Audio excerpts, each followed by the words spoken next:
said, "This then is how you should pray. Our Father in heaven, hallowed be your name. Your kingdom come, your will be done on earth as it is in heaven. Give us today our daily bread. Forgive us our debts as we also have forgiven our debtors. And lead us not into temptation, but deliver us from the evil one." Matthew 6, 9 through 13.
Sunday is best because we have the best songs.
God, your promise is to inhabit wholehearted worship.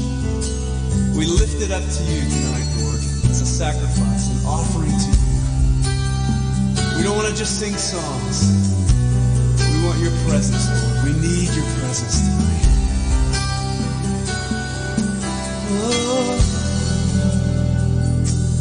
Lord, we need your presence here with us.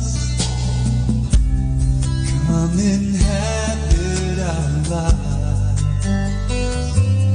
Lord, we seek your spirit in our midst, changing our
Mapunta, pag-ibig mo'y nadarama.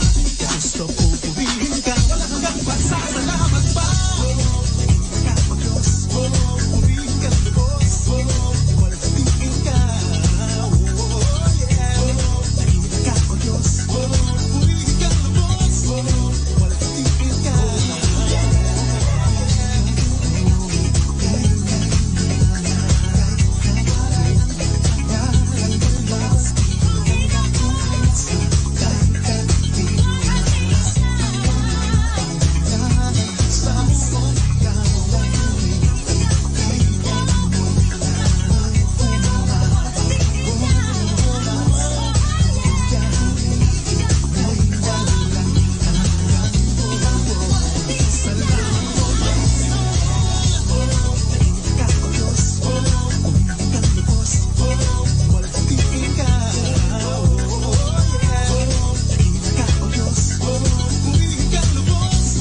kasama in your life? Listen to Radyo Manawa.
I fall, you always strengthen me. Every time I'm weak, Lord, you're always there. Every time I call, you are always there. Every time I fall, you are always there. Every time I'm weak, you are always there. Lord, I trust in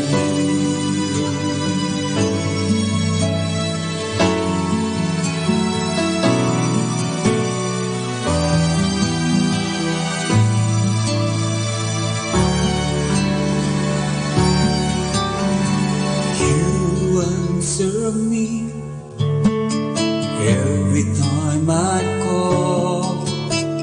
You lift me up every time I fall. You always strengthen me every time I'm weak. Lord, you're always there. Every time I call, you are always there. Every time I fall, you are always there. Every time I'm weak, you are always there. Lord, I trust in you. Every time I call, you are always there. Every time I fall, you are always there. Every time I'm weak, you are always there. Lord, I trust in you.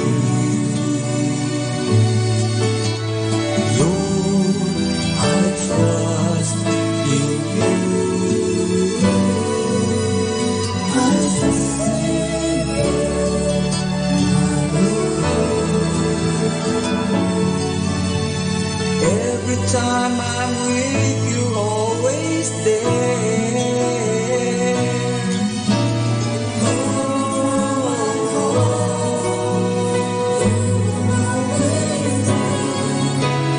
Every time I call, you were always there. Every time I'm weak, you were always there. Lord, I trust in you.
There's something you should know. The eyesight fades, the hearing fails, and when you sneeze, the bladder goes. The walk becomes a shuffle. The bathroom's now your friend. 'Cause without a single warning, you've got to go again. The wrinkles in that mirror just can't be on your face. You think a stranger's in the house 'cause your things get out of place. Arthritis comes to visit. Gravity takes its toll. The list of meds is growing long, just part of getting old. Look on the bright side, you're on the green side of the grass. You're not 6 feet under. This day is not your last. Though there may be senior moments, 'cause the memory's fading fast. At least you're on the green side of the grass. You wake up with the chickens. You're in the bed by 8. You want your senior discount. You worry about your weight. You can't be in a hurry. Your pace is like a snail. The highlight of your morning is when you check the mail. You eat the early bird special 'cause you don't drive at night. And about the hair, it's not gray, it's just gotten light. You're up all hours of the night. You've been told that you're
Hi, hello, good morning, good morning. Let's come to prayer.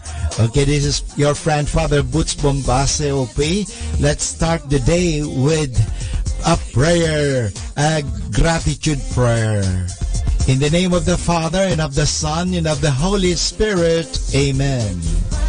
Lord Jesus, as we wake up this morning, the beating of our hearts are the first miracles we experience from you. Thank you, Lord God. We are alive, healthy, loved, forgiven, and blessed. Thank you for protecting our families and for providing all our needs. Thank you for all the blessings of today and for all the days to come. We ask this in Jesus' name and through the intercession of Mary, our Mother, through Christ our Lord. Amen. Good morning, everyone.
This is Manawag Dominican Broadcasting Incorporated, a religious, non-commercial radio station. 10 years of evangelizing the airwaves, sharing God's blessings, live masses on air, playing religious music and prayers. May kasama ka, si Jesus, si Maria, at kami. Our positive thought for this hour. The only logical reason why people talk behind your back is because you're already ahead of them. Atin pong pakinggan ang mga pasabi mula sa Minor Basilica ng Our Lady of the Rosary of Manawag. Here is the schedule of Barangay BEC Saturday Masses at 4:30 in the afternoon for the month of February 2019. February 2, BEC Babasit Pugaro, BEC Bliss Pugaro, and BEC Marikdem. February 9, BEC Lalamaan, BEC Santa Ines, and BEC Borac. Bisita ni Maria Mass at 4 o'clock in the afternoon, BEC Santa Ines. February 16, BEC Tubul West, BEC Lixi, and BEC Pantal. Bisita ni Maria Mass at 4 o'clock in the afternoon, BEC Cabanbanan Centro. February 23, BEC Uraan West, BEC Cabanbanan Centro, and BEC Bukaw. And that's the schedule of Barangay BEC Saturday Masses at 4:30 in the afternoon for the month of February 2019. Atin pong napakinggan ang mga pasabi mula sa Minor Basilica ng Our Lady of the Rosary of Manawag.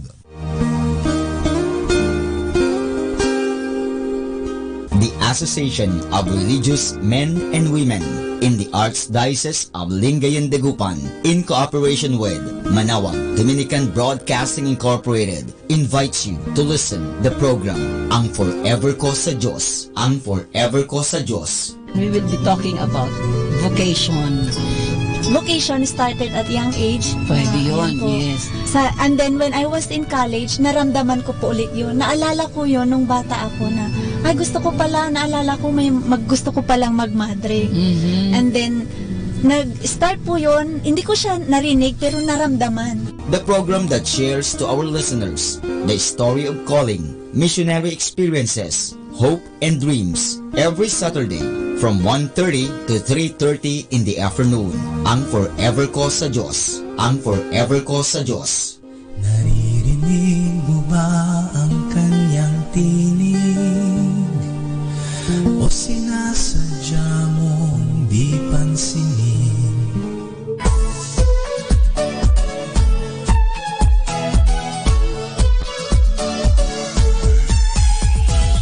Halina at sama-samang makinig sa programang Ang Kristiyanong Pamilya at Iba Pa ni Kuya Bobot at Ate Lea mula Lunes hanggang Sabado alas 8 hanggang alas 9 ng umaga at alas 8 hanggang alas 9 ng gabi.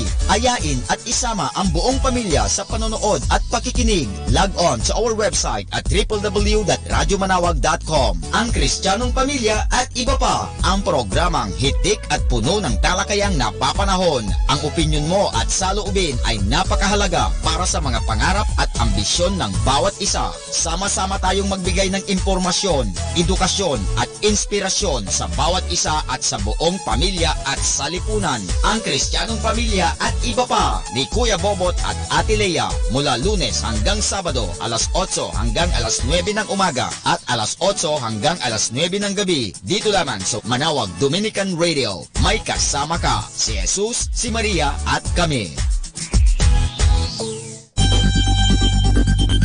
More than ever, we need Catholic radio station like Manawag Dominican Radio FM.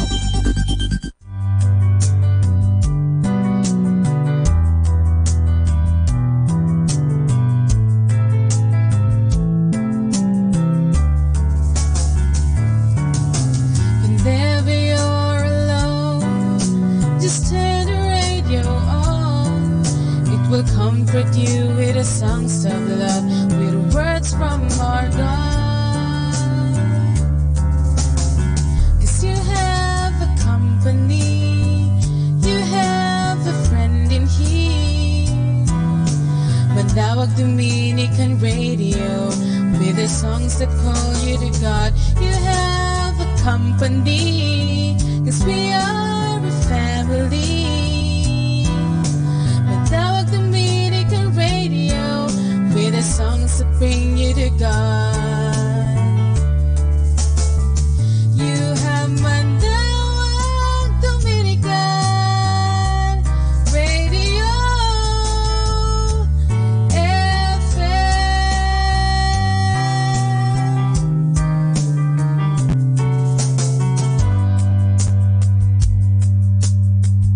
Let us now listen to Joel Austin in his program, Christ Bible Sermons, at Manawag Dominican Radio. Thanks for tuning in. Thank you again for coming out today. I'd like to start with something funny. And I heard about this minister that died, and he was standing in line at the pearly gates. And the man in front of him was dressed in a loud t-shirt, blue jeans, and sunglasses. St. Peter said, "Sir, what's your name?" He said, "Joe Cohen. I'm a taxi cab driver, New York City." Peter checked his list, handed him a gold staff and a silk robe, and said, "Welcome to heaven." The minister stepped up, said, "My name is Reverend Joseph Snow. I'm the pastor of St. Mary's Cathedral." Peter checked his list and handed him a wooden staff and a cotton robe. He said, "Hey, wait a minute, this is not fair. The taxi cab driver got a gold staff, a silk robe. How could that be?"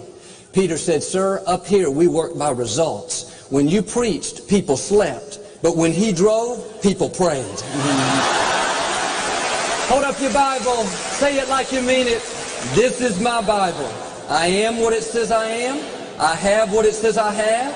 I can do what it says I can do. Today I will be taught the Word of God. I boldly confess, my mind is alert, my heart is receptive. I will never be the same. In Jesus' name, God bless you. I want to talk to you today about how God loves imperfect people. Most of the time, we believe God loves us as long as we're making good decisions, resisting temptation, treating people right. We know God loves us. We know He's on our side. But the problem with this kind of reasoning is we all make mistakes. No matter how good of a person you are, there will be times that you don't perform perfectly. Times that you have doubts. Times that you fail. You know you should bite your tongue, but you told them off anyway. You said it'd be the last time, but you gave in to compromise once again. When we don't perform perfectly, it's easy to think that God is far from us. I blew it. God would never have anything to do with me. Have people ask me all the time, "Joel, will you pray for me?" I know God would never hear my prayers. Not with the life I've lived, the mistakes I've made. I say this respectfully, but sometimes religion pushes people down. It says, if you turn your back on God, God will turn His back on you. If you make poor choices, don't expect God to bail you out. It was your own fault. No, the truth is, when you fall, God doesn't turn away from you. He comes running towards you. When you blow it, God doesn't say, "Too bad, you had your chance." He comes after you with a greater passion. I heard somebody say, when you make a mistake, God doesn't love you the same. He loves you a little bit more. So much so that He pursues you. He'll turn up the intensity. He won't leave you alone until He sees you restored and back on the right course. In other words, God will express His love in a greater way. He'll send people across your path to encourage you, to help reignite your faith. Or maybe out walking through the neighborhood, you hear the church bells ringing. You feel a warmness on the inside. That's the mercy of God coming after you, saying, "You may have blown it, but you're still my child. You may have let me down, but I'm not going to let you down. You may have lost faith in me, but I haven't lost faith in you." Friends, we don't have to have a perfect performance where we never have a doubt, we never make a mistake. And certainly we should try our best each day to honor God. But what I'm saying is, don't beat yourself up if you don't perform perfectly all the time. God loves imperfect people. Think about Peter. Before Jesus chose him to become a disciple, Jesus knew that Peter would deny him, but he chose him anyway. God knows every mistake that we will ever make. All of our days have been written in His book from the beginning to the end. God knows every time we'll fail, every time we'll take the easy way out, every time you'll lose your temper. The good news is God still chose you. He still says, that's my child, and He'll still help you fulfill your destiny. Why? Because God's love is not based on our performance. It's based on our relationship. We are His children. When Jesus was about to be crucified, He said to Peter, you will deny me 3 times before the rooster crows tonight. Peter said, no, Jesus, I'm your most faithful disciple. I'll stick with you through thick and thin to the very end. They arrested Jesus, and Peter was watching it all take place from a distance. A young lady came over and pointed at Peter and said, he's one of His followers. I've seen this man with Jesus. Peter said, no, ma'am, you've got it wrong. You're mistaken. I don't know the man. He denied Him once. It happened a second time. The third time, the girl came over even more emphatically, said to the guards, I know he's one of His followers. I'm certain that I've seen this man with Jesus. This time, Peter got upset, started cursing, swearing. Girl, what are you talking about? You're making all this up. I've never seen the man. Right on cue, the rooster crowed. Jesus looked over at Peter. Their eyes met. You can imagine how Peter must have felt when Jesus needed him the most, when he was at his lowest moment. If he ever needed a friend to stick up for him, it would have been right then. But Peter didn't do it. The scripture says Peter went out and wept bitterly. He felt ashamed. No doubt he was beating himself up, thinking, Peter, what is wrong with you? How could I be such a coward? Not long after that, they crucified Jesus. Peter never had a chance to make things right. He never had the chance to say, Jesus, I'm sorry. I blew it. I promise you I'll be there for you next time. He had to carry the guilt, the heaviness of betraying his friend, the Messiah whom he dearly loved. And we've all made mistakes. We've all failed, but none of us have failed as big as Peter. None of us have denied Christ when He needed us the most, when He was about to be crucified. You would think that Peter would have missed his destiny. Surely God wouldn't have anything to do with him. No, when you make a mistake, God doesn't turn away from you. He turns to you. He doesn't love you less. He loves you more. He comes after you. They crucified Jesus on Friday. And Sunday morning, Mary went to the tomb to check on His body. When she arrived, she noticed that the stone was rolled away. She went in, and the angel appeared. Said, Mary, don't be afraid. Jesus is not here. He is risen. Now go tell His disciples and Peter that He is alive. Out of all the people in the world God could have mentioned at this historic time, the only person He specifically pointed out was Peter. God was saying, Peter, I know you think I'm disappointed in you, and I'll never have anything to do with you, but Peter, that's not who I am. I'm the God of another chance. When you fall, I come running towards you. When you turn your back on me, I don't turn my back on you. On this Resurrection Sunday, God is saying to all the people that have fallen, the people that have made mistakes, I'm not only alive, but I still love you. I still believe in you. If you'll let go of the guilt and move forward, I'll still get you to where you're supposed to be. Now you've got to do your part and receive God's mercy.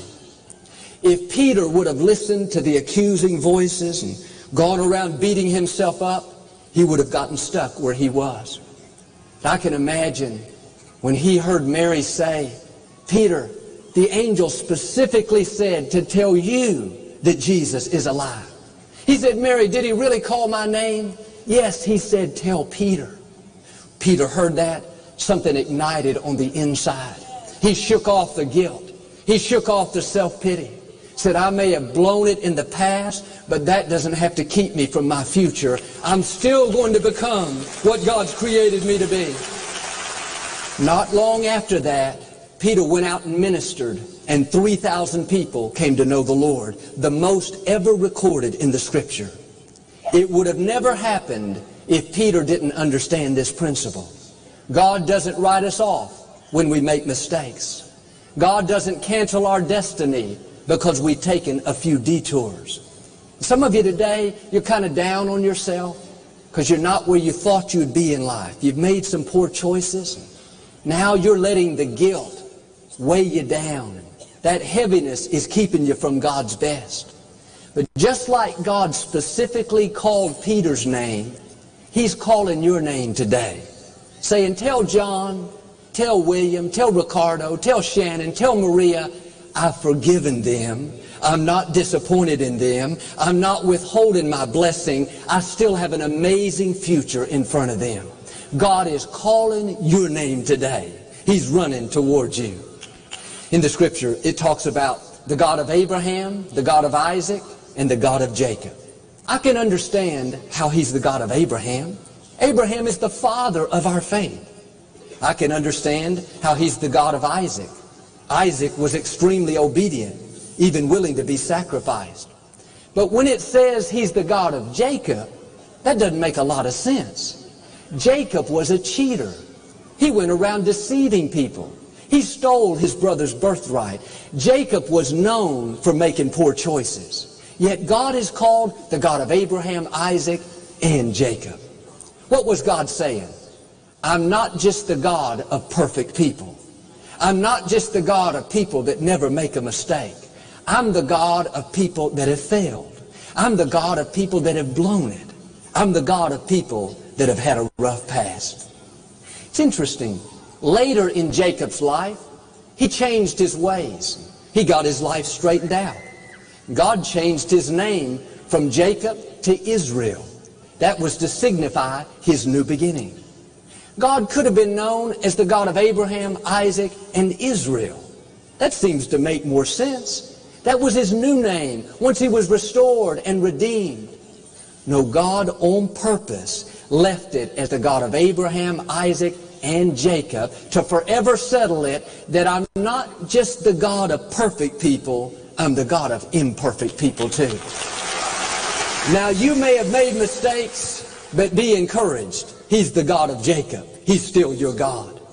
You may have lost your temper, struggled with an addiction, compromised your integrity. Don't beat yourself up. He's the God of Jacob.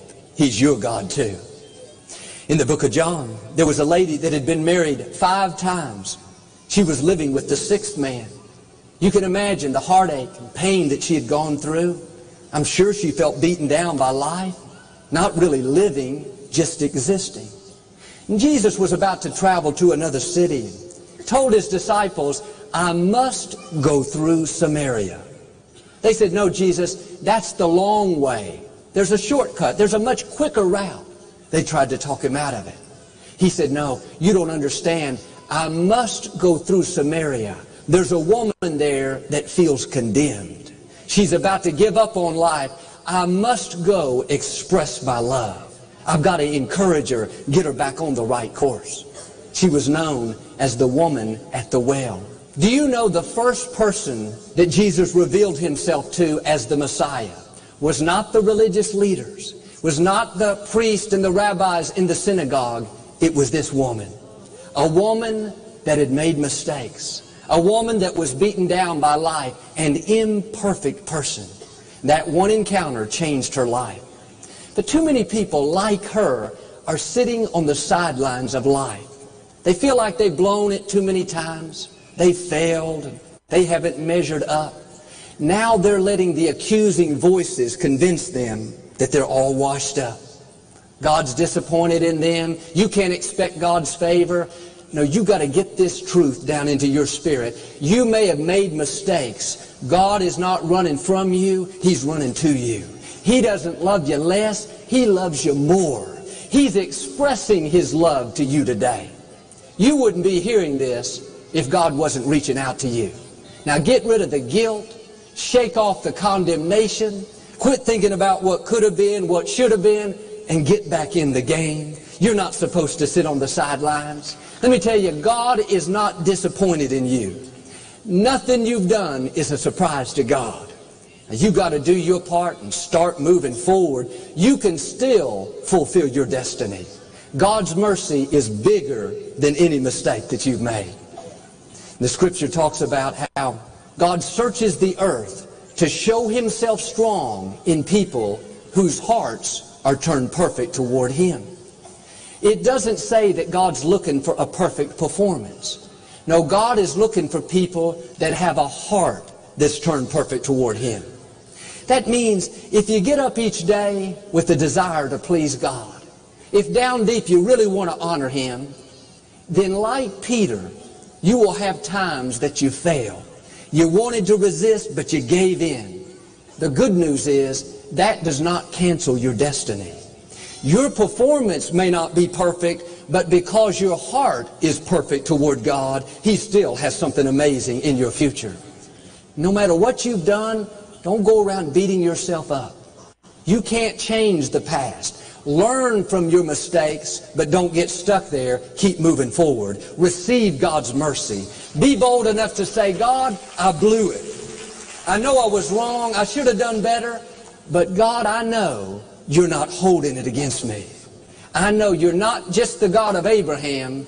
You're the God of Jacob too, the God of imperfect people. When Thomas heard that Jesus had risen from the grave and people had seen him alive, everyone was so excited. Everyone, that is, except Thomas. He was more practical, more logical. He said, guys, if you want to believe, that's fine, but not me. A man can't be dead for 3 days and come back to life. I'm not going to believe unless I see it with my own eyes. I want to see the nail prints in his hands. Now, Thomas had spent just as much time with Jesus as the other disciples. Yet they were full of faith. They were all believers. Thomas was full of doubt. He had all these questions. One day they were in a room together, and Jesus came walking through the doors. They nearly passed out. And what's interesting is Jesus didn't go over to Andrew and say, Andrew, I made it. He didn't walk over to Matthew, give him a big hug. Jesus walked right to Thomas, bypassed all the people that had faith, and went to the one person in the room that had doubt. He didn't chew him out, say, Thomas, what's wrong with you? No, he said, Thomas, I know you don't believe. I know you have doubts, you have questions. And Thomas, that's okay. I understand. That's why I came to you first. Now feel the nail prints in my hand. Feel the scars in my side. Notice the pattern. When you have doubts, like Thomas. When you blow it, like Peter. When you fail, like the woman that was married 5 times. We think God is so far away from us. It's just the opposite. God came to the people that had doubt before he came to the people that had faith. See, we try to put God in this box and tell God who to save and who to bless and who to forgive and who to heal. The longer I live, the more I realize God's ways are not our ways. God will save the most unlikely people. He will show mercy when we think they deserve judgment. Sometimes God will bypass the people with faith to go to the one person that has doubt. It's because God never writes us off. God doesn't judge us the way people judge. God understands when you make a mistake. He understands when you have doubt. It's interesting, Thomas doubted this one time, and he became known as Doubting Thomas. Probably wasn't a week or 2 of his life, yet people labeled him a doubter. The good news is, God doesn't judge you by one mistake. We call him Doubting Thomas. You know what God calls him? Believing Thomas. Forgiven Thomas, redeemed Thomas, restored Thomas, amazing Thomas. What we don't hear much about is Thomas went on to touch all of India. He's credited as being the one that brought the good news to that entire nation. Now, you may have struggled with an addiction your whole life, but know this, God is not judging you by that one setback. Get rid of that negative label. Maybe you've failed in business, blew a relationship, did something you're not proud of. Don't let that become your identity. Stop seeing yourself as doubting Thomas, addicted Thomas, undisciplined Thomas, failing Thomas. No, you got to turn it around. Start seeing yourself as blessed Thomas, free Thomas, redeemed Thomas, successful Thomas. Too often, we get our performance mixed up with our identity. In other words, you may have failed, but you are not a failure. That's what you did. That's not who you are. You are a child of the Most High God. You've been handpicked by the Creator of the universe. You may struggle with an addiction, but you are not an addict. That's what you did. That's not who you are. You are free. You are clean. You are restored. Now, don't go around dwelling on your past mistakes. Quit replaying all the times that you failed. The times you gave in to temptation, the time you blew the relationship, the time it didn't work out. All that's going to do is depress you. Just like you have a remote control to change the channel on the television, you've got to change the channel in your mind. You will not be free from guilt. You will not enjoy your life if you're constantly replaying the negative memories of your past. If you're going to replay anything, replay your victories. Replay the times that you honored God. Replay the times that you helped someone else in need. That'll change your perspective. Some of you today, you would go to a new level if you would just get good at changing the channel in your mind. A few years ago, a young lady named Rachel Smith won the Miss America beauty pageant. She's a bright young girl and goes all over the world helping underprivileged children. Later that year, she competed in the Miss Universe pageant. As she walked out on stage during the evening gown competition, all by herself, with millions of people watching around the world live on television, she lost her footing and fell flat on her backside. She was so embarrassed. She got up as quickly as she could and put a smile back on her face. The audience wasn't very forgiving. There were jeers and laughter and boos, very humiliating. In spite of the fall, she made it into the top 5 of the competition. Her next task was to answer a question randomly chosen by the judges. She walked back onto the stage where she had fallen just a few minutes earlier. A judge picked a question out of the hat. Her question was, if you could relive any moment of your life over again and do it differently, what moment would that be? Here, her most embarrassing moment was just 20 minutes earlier. How many of us would say, boy, I want to redo that. I want to relive that. No, without missing a beat. She said, if I could relive any moment of my life again, I would relive my trip to Africa, working with the orphans, seeing their beautiful smiles, feeling their warm embraces. Instead of reliving a moment of pain, a moment of embarrassment, she chose to relive a moment of joy, a moment where she was making a difference, where she was proud of herself. In life, we're all going to have times where we fall. Embarrassing moments, unfair situations. I can assure you they will come up on the movie screen of your mind again and again. You got to get good at changing the channel. Put on your accomplishments. Put on your victories. Put on the times where you're proud of yourself. I heard about this man that had a dream. And in this dream, he was in a large room, kind of like a library, and there were file cabinets all around him from the floor to the ceiling, hundreds and hundreds of files. He walked over and opened a drawer, and they were full of index cards. He took one out and read it, and it had to do with his life, something that he had done. He soon realized the whole room was about him. Every thought, every word he had spoken, every action, both good and bad, were recorded on these files. There was a whole section of everything that he had done wrong. The times that he lost his temper, the times he was unfaithful, the times that he cheated. His deepest, darkest secrets were all recorded in these files. His first thought was, I've got to destroy these cards. I can't let anybody see them. I'd be so embarrassed. He went over and tried to tear up the card, but it was impossible. They could not be destroyed. As he sat there thinking about his failures and all the times he had blown it, he felt so ashamed. And about that time, in the dream, Jesus walked into the room. And while he felt this incredible love, he also felt, that's the last person I want to see. Now I'm really ashamed. Jesus walked right over to the files of everything that he had done wrong. He took a card out. One by one, Jesus crossed the man's name off, and Jesus signed his own name, followed by the phrase, paid in full. The time you lied, crossed the man's name off, Jesus paid in full. The time you were unfaithful, crossed his name off, Jesus paid in full. Before long, all of the cards had been signed. In the dream, this man said, Jesus, you don't have to do this. This is not even your room.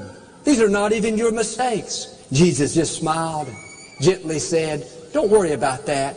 The price has already been paid. It is finished.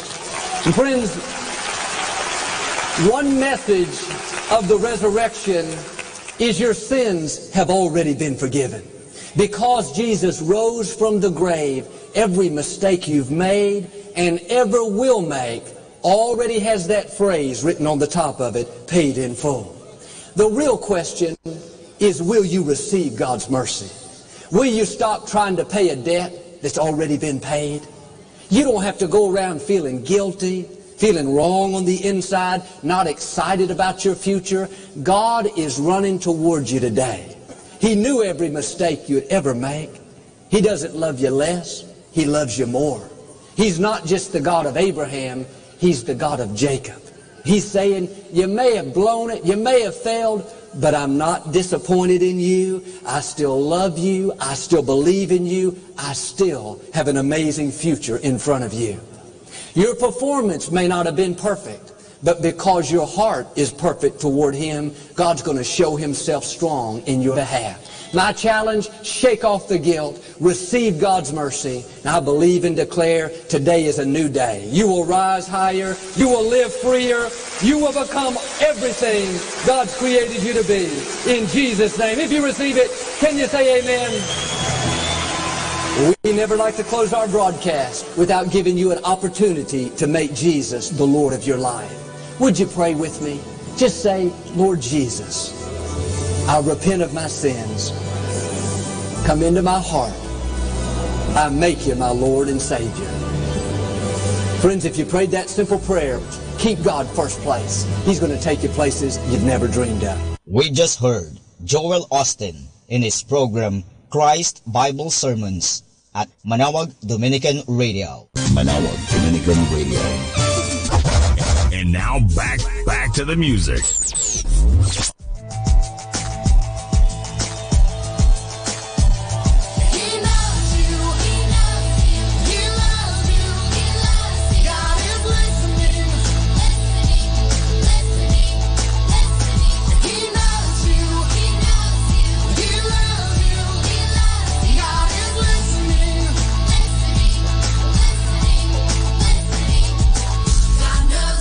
Every word before you even say it.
Sunday is best, because Sunday is the only day where you and your family can go to church to thank God for the past week of your life together as family.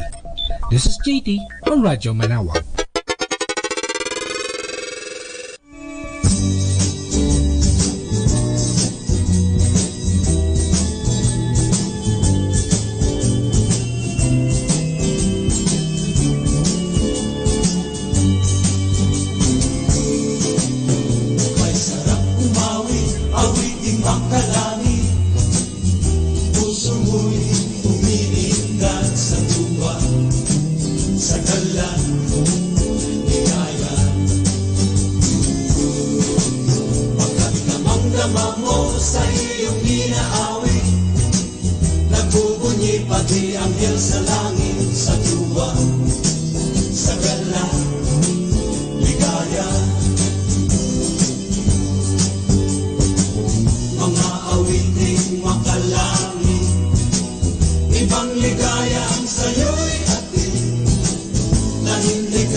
You are my God.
Hi kasama, it's Sunday. Let's go to church. This is JT on Radyo Manawag.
a glorious day.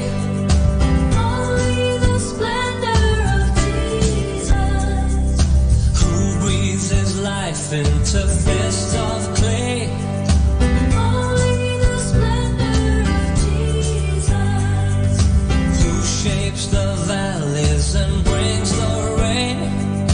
Only the splendor of Jesus. Who makes the deserts to live again.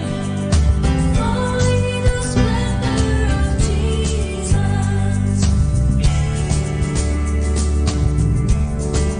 Teach every nation his marvelous ways.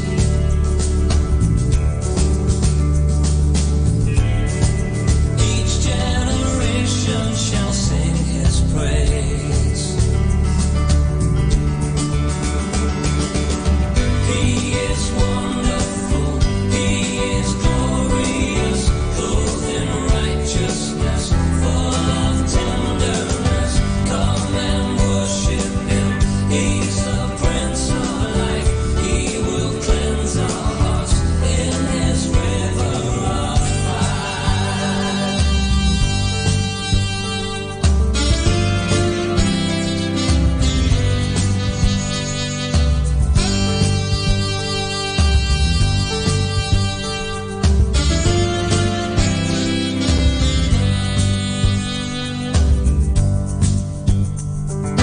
Who hears the cry of the barren one? Only the mercy of Jesus. Who breaks the curse of the heart of stone?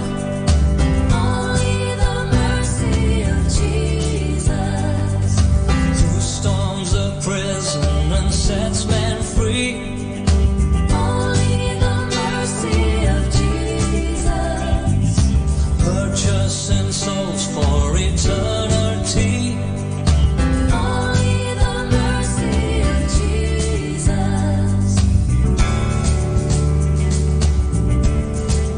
Teach every nation his marvelous ways.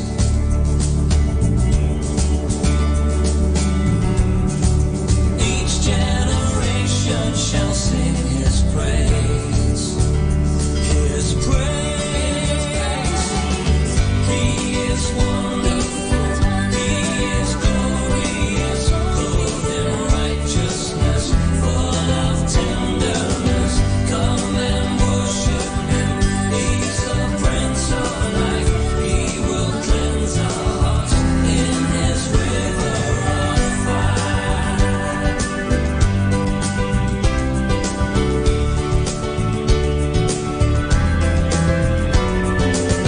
Come and worship him. He's the Prince of Life. He will cleanse our hearts in his river of fire.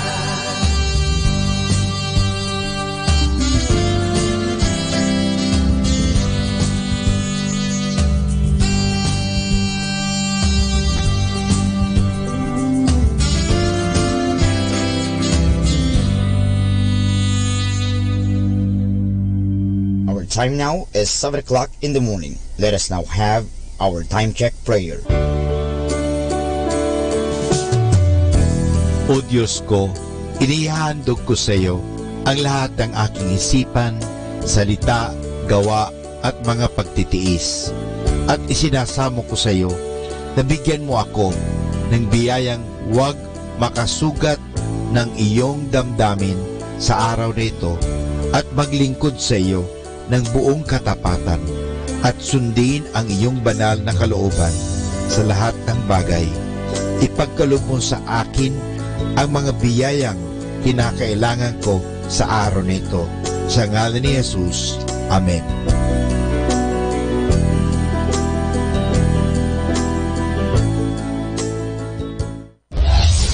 This is Manawag Dominican Broadcasting Incorporated, a religious, non-commercial radio station.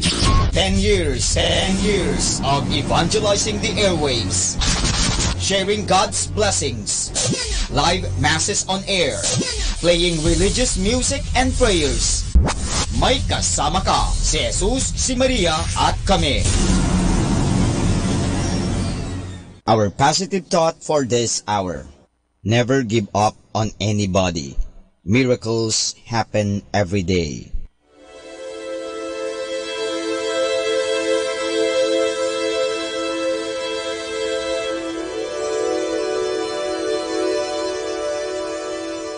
Isang mapagpalang pagbati po sa inyong lahat mula sa aming mga Dominikanong nobisyo dito sa Minor Basilica of Our Lady of the Holy Rosary of Manaoag.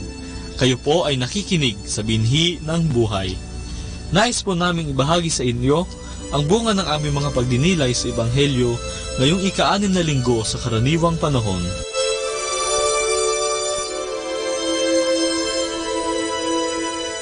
Ang ating Ebanghelyo ay manggagaling kay San Lucas. Coming down the hill with them, Jesus stood in an open plain. Many of his disciples were there, and a large crowd of people who had come from all parts of Judea and Jerusalem and from the coastal cities of Tyre and Sidon. Then looking at his disciples, Jesus said, "Fortunate are you who are poor, for the kingdom of God is yours. Fortunate are you who are hungry now, for you will be filled. Fortunate are you who weep now, for you will laugh. Fortunate are you when people hate you, when they reject you and insult you, and number you among criminals because of the Son of Man. Rejoice in that day, and leap for joy, for a great reward is kept for you in heaven. Remember that is how the ancestors of the people treated the prophets.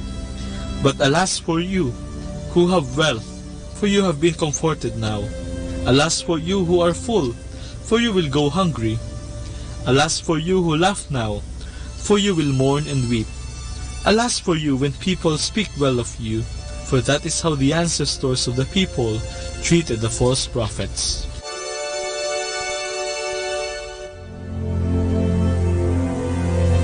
Ang pagbasa ngayon ay tungkol sa paraan kung papaano mabuhay ng masaya at makamit ang buhay na walang hanggan. Mahirap itong makamit, subalit posible kung sisimulan natin ngayon at isa sa puso natin ang pagbabagong buhay. Ang pagsunod kay Jesus ay mahirap at hindi madali, subalit nakasisiguro tayong kasama natin siya sa mga pagsubok ng ating buhay. Huwag tayong magugulat o panghihinaan ng loob, sapagkat maging ang Panginoon ay saksi rin sa ganitong mga pagsubok. Sa mga binasa ngayon, hindi ninanais ni Jesus ang kahirapan para sa tao o minamasama ang kaunlaran ng bawat tao. Kinakaawaan at binibigyan ni Jesus ng pag-asa ang mga mahihirap, nagugutom at naaapi, upang maunawaan nila na pasamantala lamang ang kanilang nararanasan. Ang mga sumusunod sa kalooban ni Jesus ay magkakaroon ng tunay na kasiyahan at buhay na walang hanggan na naghihintay sa kanila.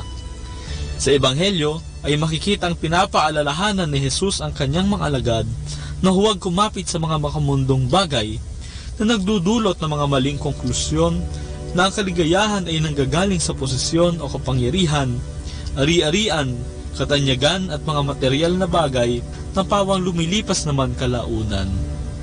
Ipinapaalala sa atin na ang tunay na kaligayahan ay nakakamit lamang sa pagsunod at pagsasabuhay sa kagustuhan ng Diyos. Sa ating pagbasa ngayon, tayo'y inaanyayahang matutong magpakumbaba, maging maawain, matulungin at mapagkawanggawa sa mga nangangailangan. Nariyan ang paanyaya sa ating makontento sa buhay upang walang maging sagabal sa pagkakaroon ng tunay na kaligayahan. Lagi sana nating isipin na ang paanyaya sa atin ay ang manalig lamang sa Diyos at hindi sa salapi o karangyaan na idinudulot sa atin ng buhay. Mga kapatid ko kay Kristo, lagi sana nating pagsikapan na sundin at isabuhay ang kalooban ng Diyos upang makamit natin ang tunay na kaligayahan ng buhay na walang hanggan. Nariyan ang simbahan na kumakatawan sa Kanya.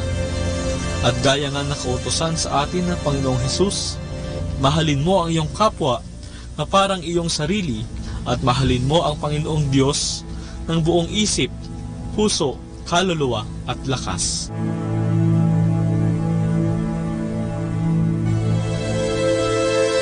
Mula po dito sa Minor Basilica of Our Lady of the Rosary of Manaoag, kami po'y taus-pusong nagpapasalamat sa inyong pakikinig. Naway patuloy po nating isabuhay ang salita ng Diyos Patnubayan at pagpalain nawa tayo ng Panginoong may kapal hanggang sa susunod na linggo dito sa Binhi ng Buhay. Atin pong pakinggan ang mga pasabi mula sa Minor Basilica ng Our Lady of the Rosary of Manaoag. Here is the schedule of Barangay BEC Saturday Masses at 4:30 in the afternoon for the month of February 2019. February 2, BEC Babasit Pugaro, BEC Bliss Pugaro, and BEC Malikdem. February 9, BEC Lalamaan, BEC Santa Ines, and BEC Borac. Bisita ni Maria Mass at 4 o'clock in the afternoon, BEC Santa Ines. February 16, BEC Tubal West, BEC Lixi, and BEC Pantal. Bisita ni Maria Mass at 4 o'clock in the afternoon, BEC Cabanbanan Centro. February 23, BEC Uraan West, BEC Cabanbanan Centro, and BEC Bukaw. And that's the schedule of Barangay BEC Saturday Masses at 4:30 in the afternoon for the month of February 2019.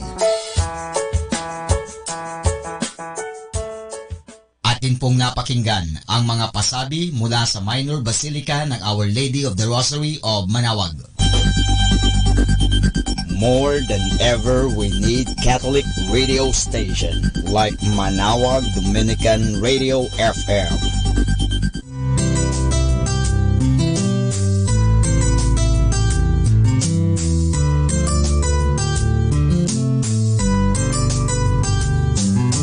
Whenever you're alone, just turn your radio on.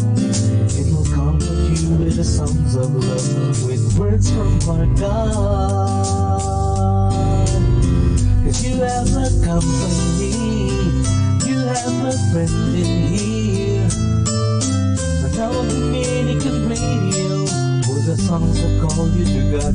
You have a company, 'cause we are a family. Now Dominican Radio, with the songs that bring you to God. You have Manaoag Dominican Radio FM.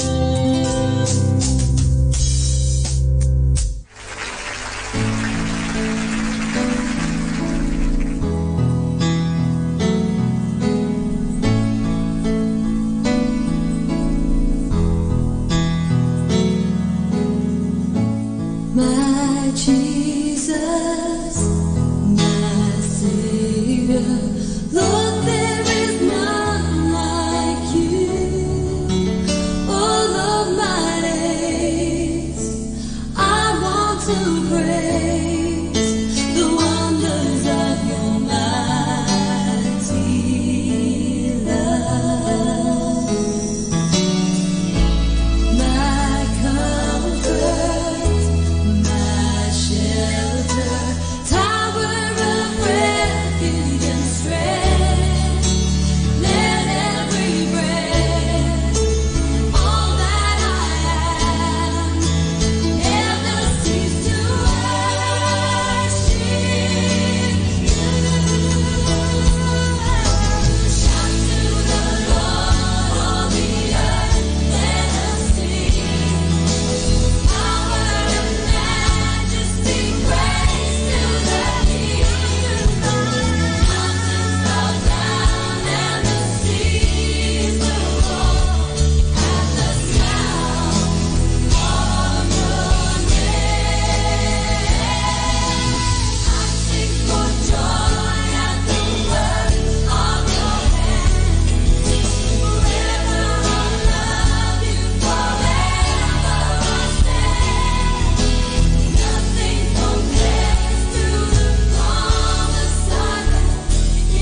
pakinggan ang isang kwento sa Biblia. 1 hanggang 30. May isang malupit na haring nangangalang Nabucodonosor. Isang araw, siya'y nagpagawa ng isang ribultong ginto. Nang ito'y mayari na, siya'y gumawa ng isang utos na ang lahat ng tao ay dapat yumukod sa ribultong iyon. Ang sinumang hindi yumukod at sumamba roon ay ihahagis sa nagmiminas na apoy. Ang lahat ng tao ay sumunod sa utos, maliban sa 3 lalaki. Sila'y si Sadrach, si Mesak, at si Abednego. Sila'y nagsisiibig sa tunay na Diyos. Nalalaman nilang ang ribultong iyon ay hindi ang Diyos, kaya't ayaw nilang sumamba roon. Ang 3 ito ay dinala sa harap ng hari. Ang hari ay galit na galit. Sinabi niya sa 3 lalaki, "Kapag hindi kayo nagpatira pa at sumamba sa aking Diyos, kayo'y aking ihahagis sa nagnginginas na apoy." Hindi natakot ang 3 lalaki. Kanilang sinabi, "Ang aming Diyos ay makapagliligtas sa amin sa nagninginas na apoy." Inuutos ng Haring Nabucodonosor sa kanyang mga sundalo na talian sina Sadrach, Mesak, at Abednego, at sila'y ihagis sa hurnong nagninginas. Nang tuparin ito ng mga sundalo, sila ang nangamatay sa tindi ng init. Maya-maya'y tinignan ng hari ang nagninginas na hurno. Siya'y nagtaka sa kanyang nakita. Kanyang sinabi, "Hindi ba't 3 lalaki lamang ang aking inihagis sa apoy at natatalian ang mga ito? Ngunit ang nakikita ko'y 4 na lalaking walang gapos na naglalakad sa gitna ng apoy. Ang ika-4 ay kamukha ng anak ng Diyos." At tinawagan ng Haring Nabucodonosor ang 3 lalaki upang magsilabas sa apoy. Hindi man lamang na ano ang 3 lalaki, maging ang kanilang mga buhok ay hindi nasunog. Walang amoy ng usok sa kanilang mga damit. Sinabi ng hari, "Purihin ang Diyos ni Sadrach, Mesak, at Abednego. Siya ang nagligtas sa kanyang mga lingkod na nagtiwala sa kanya. Walang sino mang Diyos na makapagliligtas na katulad niya."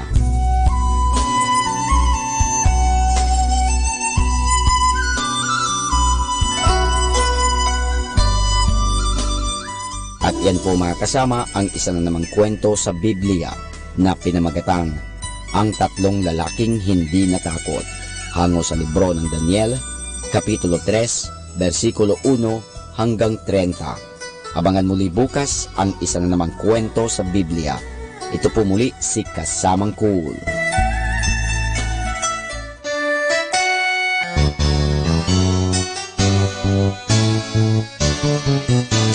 It's Sunday. Let us rejoice and be glad, because this is indeed the day that the Lord has made. Let us rejoice and be glad in it. Kaya po dito sa Radyo Manawag, kami po ay magbibigay sa inyo mga awiting espiritual, awiting na nakapagbibigay ng ginhawa at nakapagbibigay po ng saya. Kaya po, dito sa Radyo Manawag, ang inyong mapapakinggan ay mga spiritual, religious, inspiring songs. So, tune in to Radyo Manawag. God bless us all. This is the day that the Lord has made, that the Lord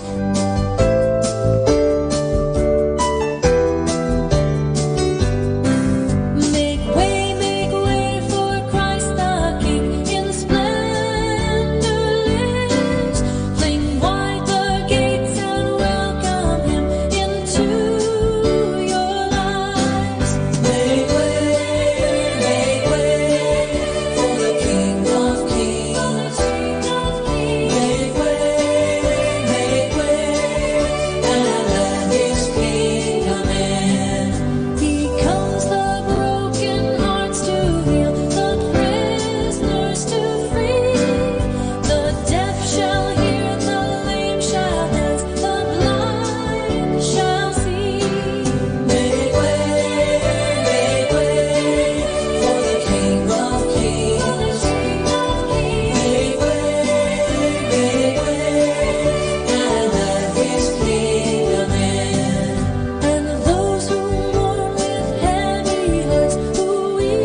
Jesus, we enthrone you.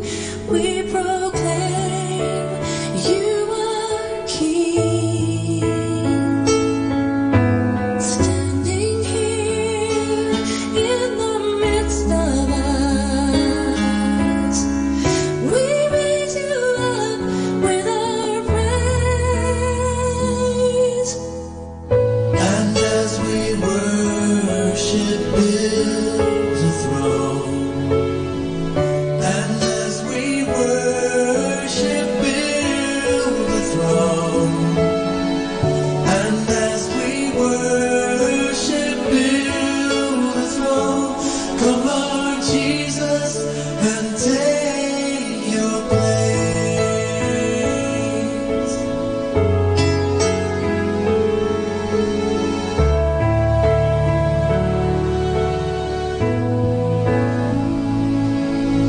Jesus, we enthrone you.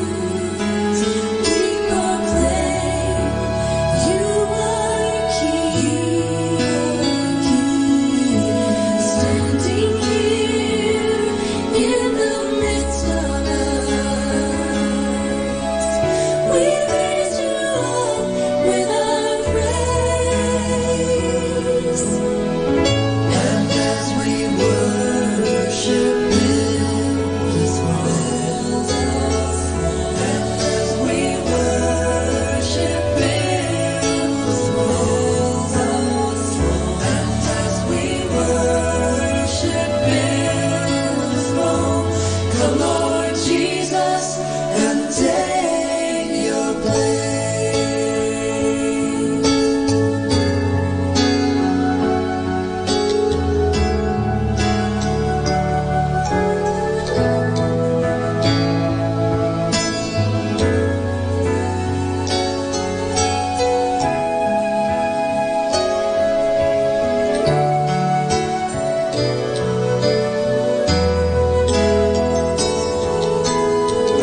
And as we worship, build a throne. And as we worship, build a throne. And as we worship, build a throne. Come, Lord Jesus, and take your place.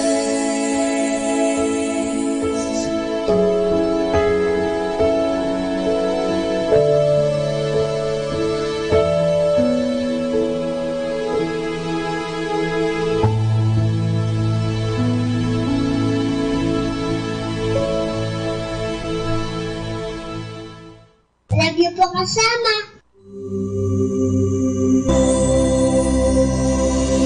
Let's come now to the Catechism of the Catholic Doctrine. And the question is, where do we find the teachings of Christ? The answer, we find the teachings of Christ in the Catholic Church, which He founded to guide us in His name. The Catholic Church teaches us to know, love, and serve God according to Christ's teachings. These teachings are briefly explained in the Catechism of the Catholic Doctrine. In Catechism, the Catholic Church teaches us, first, to know God, a loving Father, through the Creed. 2. To love God by sharing His own life in the grace received through the sacraments and prayer. Third, to serve God as His loving children by obeying the commandments and practicing Christian virtues. The fourth, to hope for Christ's coming to bring us to the eternal happiness of heaven, the last things. And the Bible says in the letter of St. Paul to the Ephesians, chapter 5, verse 1, "Therefore, be imitators of God as beloved children, and walk in love as Christ loved us." The question is, where do we find the teachings of Christ? Kaibigan, I have something for you. What is an educated person? An educated person has a developed, well-balanced, rich personality. He shows signs of not only mental growth, but also social, emotional, and spiritual development. The educated person has appetite for learning. He is skilled in listening and observing. He solves his problems mainly by his own resources.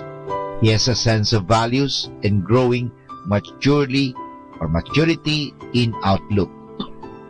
Knowing the basic facts concerning health and disease, he protects his own health, that his family works to improve the health of the community. He is interested in sports and other pastimes. He appreciates beauty. The educated person gives responsible direction to his own life, and at the same time has respect for humanity. He enjoys a rich, sincere, and varied social life. He can work and play with others. He observes the amenities of social behavior. The educated person appreciates the family as a social institution. Skilled in homemaking, he maintains democratic family relationships and conserves family ideals.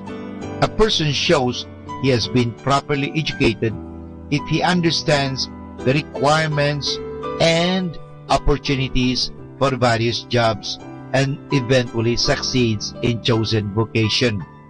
He has been educated properly if in planning the economics of his own life, he also considers the social value of his work. An educated citizen seeks to understand social structures and social processes. He is sensitive to the disparities of human circumstance and ready to correct unsatisfactory conditions. He must certainly respect honest differences of opinions. He knows, for example, that there are three sides of every question: problem or issue, his side, the other person's, and the right one. The educated person has a regard for the nation's resources and concern with the environmental cleaning. That's what he can as regards to the population problem. He respects the law, accepts his civic duties, and acts upon unswerving loyalty to a democratic ideals. He does not forget that he is also a world citizen, and therefore he is cooperating member of the world community. Education is complete if the person has a normal, well-balanced emotional life. If he is cheerful, happy, self-confident, he has broad interests in music, art, dramatics, physical activities that make for a well-rounded emotional life. The educated person is spiritually developed. The dynamics for promoting the highest possible growth of a person is more than physical, more than mental, more than social. It is spiritual. Happiness is a spiritual quality. Love of the beautiful in music, in art, in nature, in human, and in nobility of character is a spiritual quality. An educated person is all this among other good qualities. You surely can add more. And about education, this can be had not only from school, but gets education from the home, some friends, and from co-workers, from people and institution, through relationships, through self-study, through reading, observing, thinking, and experiencing.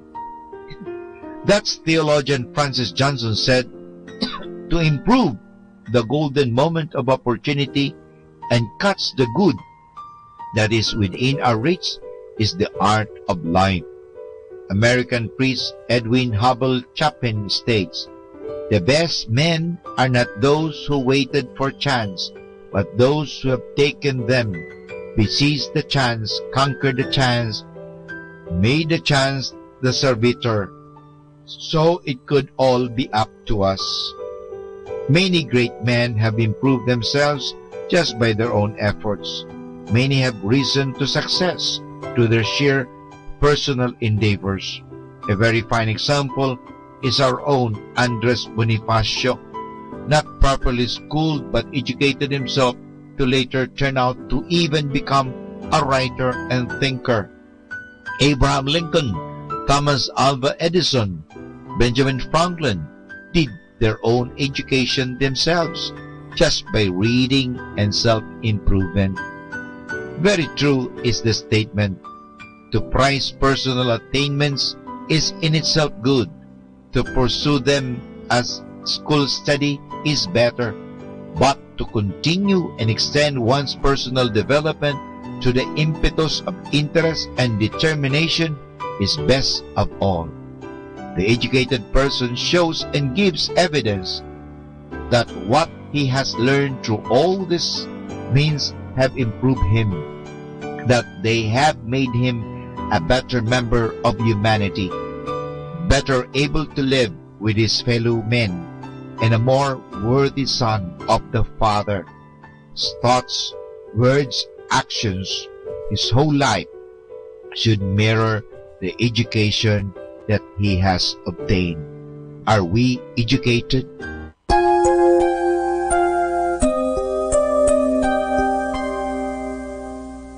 Jesus, pagalingin mo po ako sa aking sakit. Promise ko po'y mag-iingat nga't di na magiging makulit. Gusto ko lang sanang gumaling para makapaglaro ulit.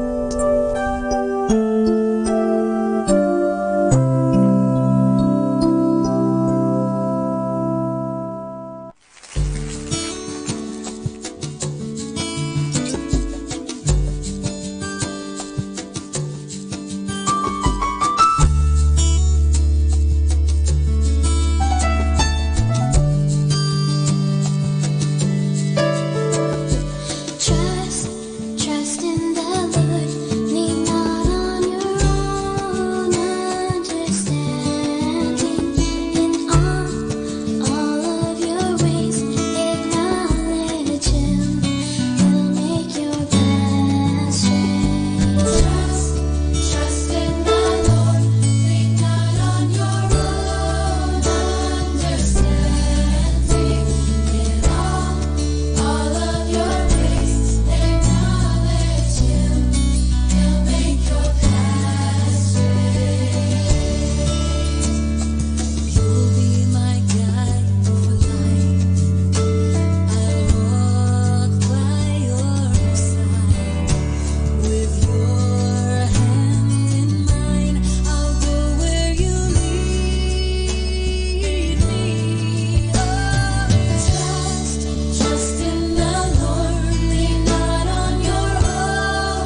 isang bagong umaga.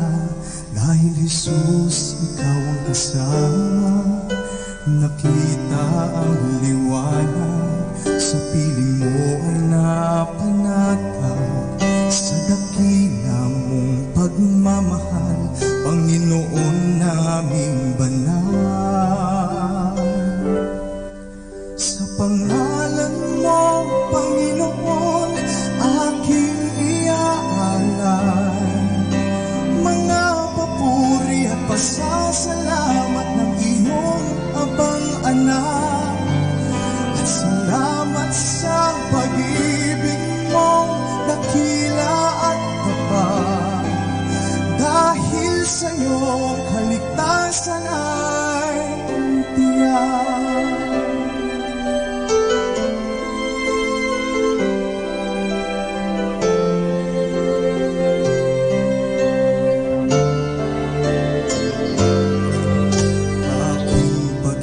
Yamanin ang salita mo at gawain.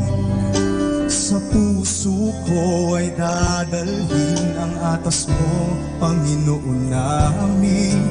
Lagi kang pupurihin, mga awit mo'y awitin. Sa pangalan mo, sa pangalan mo, sa pangalan mo, Panginoon, aking iaalay mga papuri at pasasalamat ng iyong abang anak. At salamat sa pag-ibig mo, dakila at tapat. Dahil sa'yo ang kaligtasan ay tiyak. Panginoong Diyos na walang hanggan, sa puso ko'y naghahari, ako'y magpupuri. Sa pangalan mo, Panginoon, aking iaalay mga papuri at pasasalamat ng iyong abang anak. Salamat sa pag-ibig mo, dakila at tapat. Dahil sa'yo, dahil sa pangalan mo, dahil sa'yo, kaligtasan ay tiyak.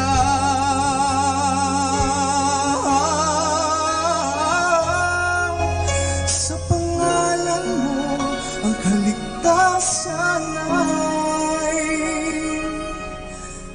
tiyak.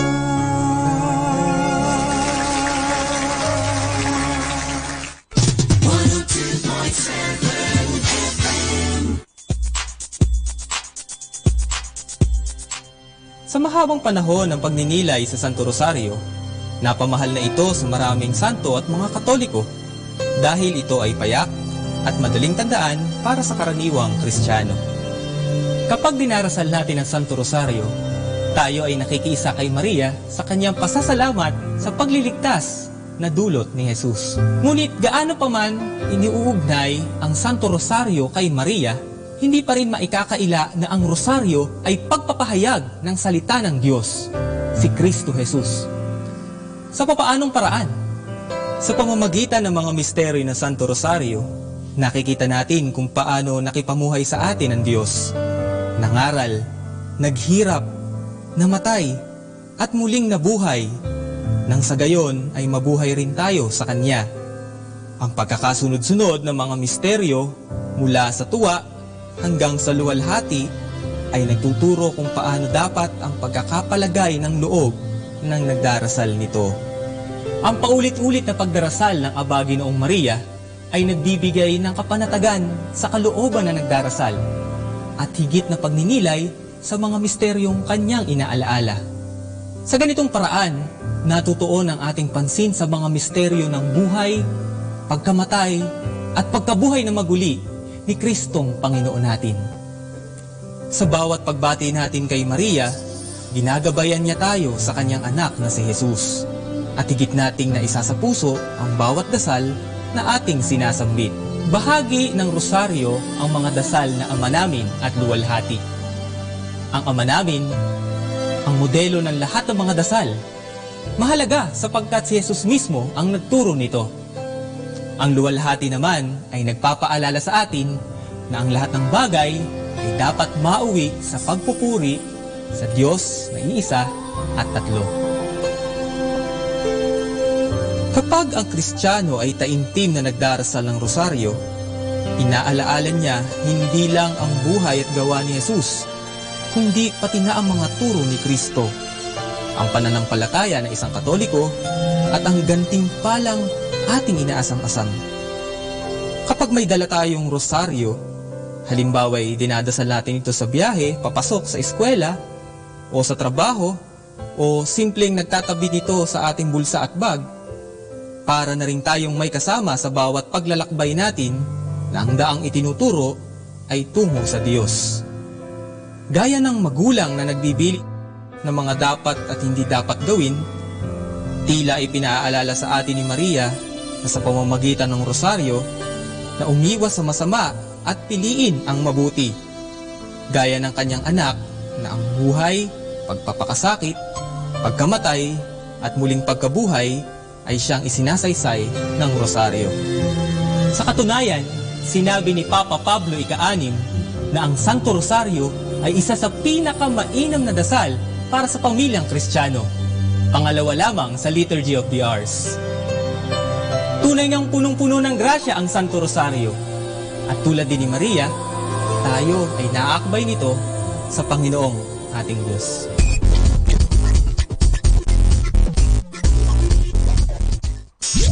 And you're listening to 102.7 FM. Manawag Kudilikan Radio.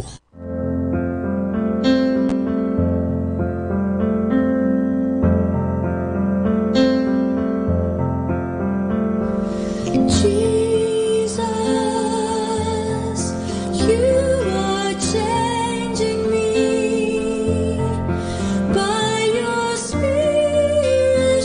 You're making me like you. Jesus.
within my heart.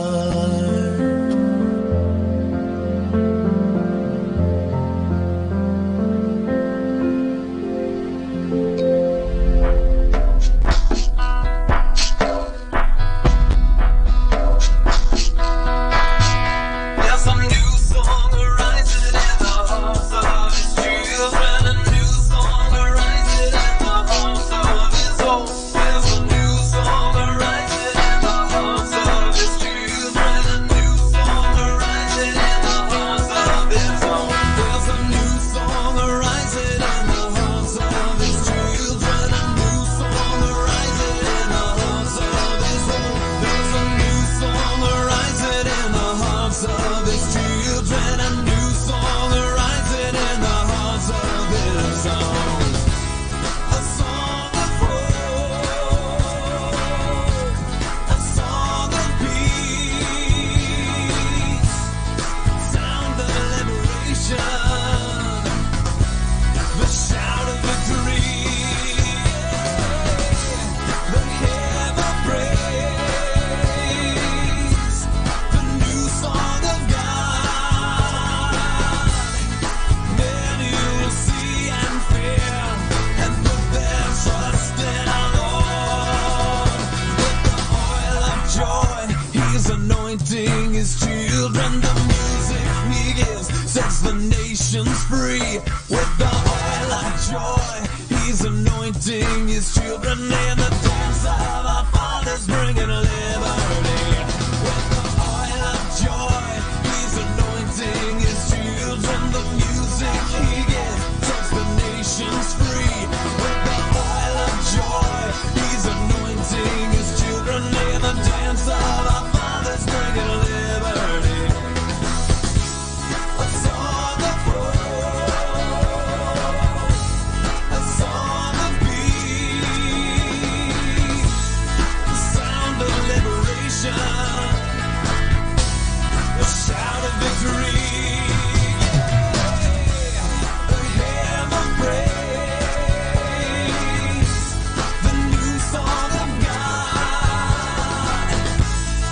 Then you'll see and fear and put their trust in our Lord.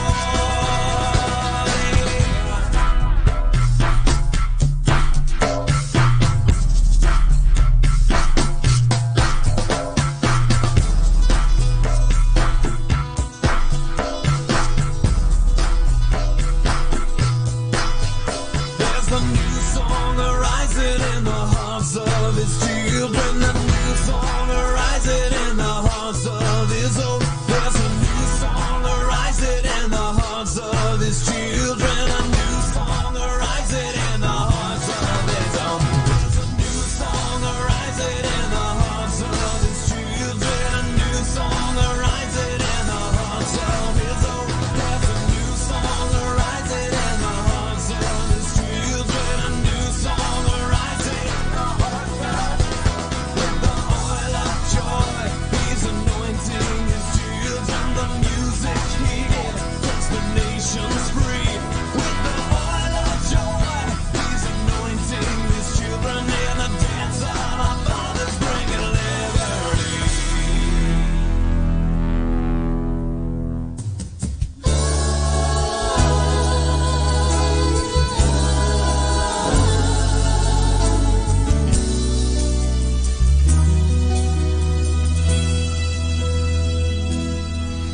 Buhay ko noon ay walang sigla at walang pag-asa. Isip ay lito at ito'y gulong-gulo. Di alam kung saan tutungo. Sa piling mo, luha ko ay pinahiran mo. Ang lungkot ko'y napalitan ng kagalakan mo. Kaligayahan, hindi man ibigay ng mundo.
Welcome to the Minor Basilica of Our Lady of the Rosary of Manaoag.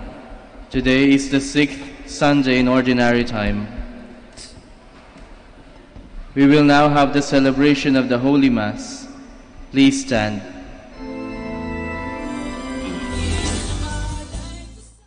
Let us now listen to the first live Mass on air at the Minor Basilica of Our Lady of the Rosary of Manaoag. Are invited, the greatest in feasts. The banquet is ready, now to be shared. Join in the heavenly feast that God has prepared. Around the table we dine as kin, beloved family of God. We share the body of Christ the Lord. Here we become what we eat.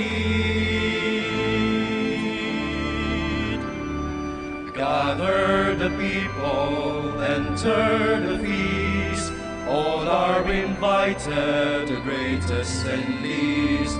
The banquet is ready, now to be shared. Join in the heavenly feast that God has prepared. In the name of the Father, and of the Son, and of the Holy Spirit. Amen. The grace of our Lord Jesus Christ, and the love of God, and the communion of the Holy Spirit be with you all. And with your spirit. My dear brothers and sisters, let us acknowledge our sins and so prepare ourselves to celebrate the sacred mysteries.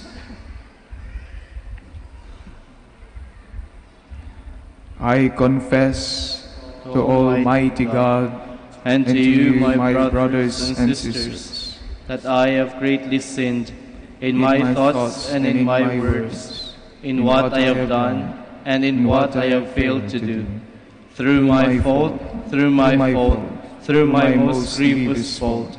Therefore I ask the Blessed Mary, ever Virgin, all the angels and the saints, and you, my brothers and sisters, to pray for me to the Lord our God. May Almighty God have mercy on us, forgive us our sins, and bring us to everlasting life. Amen.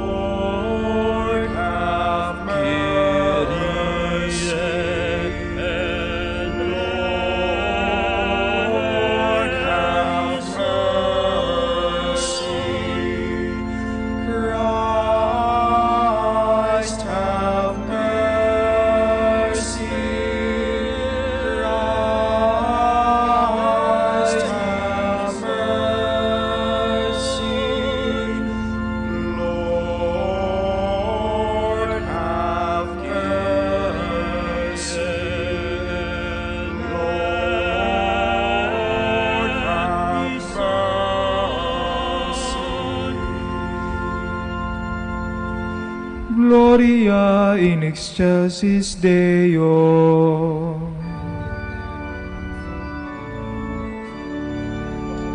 Glory to God in the highest, and on earth peace to people of good will. We praise you, we bless you, we adore you, we glorify you.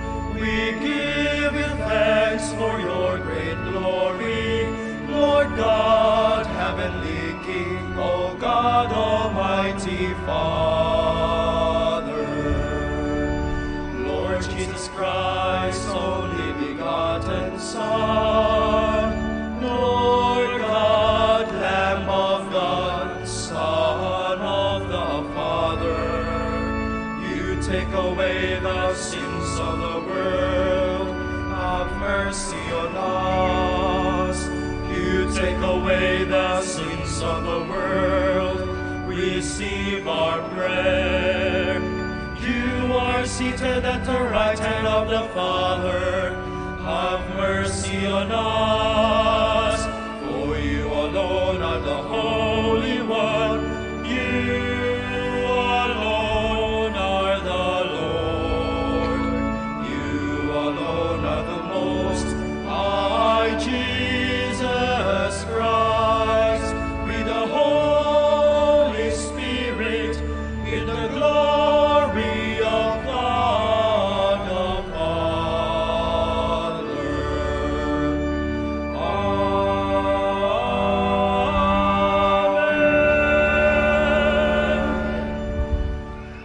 are now on the 6th Sunday in Ordinary Time. Let us pray. O God, who teach us that you abide in hearts that are just and true, grant that we may be so fashioned by your grace as to become a dwelling pleasing to you. Through our Lord Jesus Christ, your Son, who lives and reigns with you in the unity of the Holy Spirit, one God, forever and ever. Amen. Please be seated. A reading from the book of the prophet Jeremiah. Thus says the Lord, Cursed is the one who trusts in human beings, who seeks his strength in flesh, whose heart turns away from the Lord. He is like a barren bush in the desert, that enjoys no change of season, but stands in a lava waste, a salt and empty earth. Blessed is the one who trusts in the Lord, whose hope is the Lord. He is like a tree planted beside the waters, that stretches out its roots to the stream. It fears not the heat when it comes. Its leaves stay green. In the year of drought, it shows no distress, but still bears fruit. The word of the Lord. Thanks be to God. Blessed are they who hope in the Lord. Blessed are they who hope in the Lord. Blessed the man who follows not the counsel of the wicked, nor walks in the way of sinners, nor sits in the company of the insolent, but delights in the law of the Lord, and meditates on his law day and night. Blessed are those who hope in the Lord. He is like a tree planted near running water, that yields its fruit in the due season, and whose leaves never fade. Whatever he does prospers. Blessed are they who hope in the Lord. Not so the wicked, not so. They are like chaff which the wind drives away. For the Lord watches over the way of the just, but the way of the wicked vanishes. Blessed are they who hope in the Lord.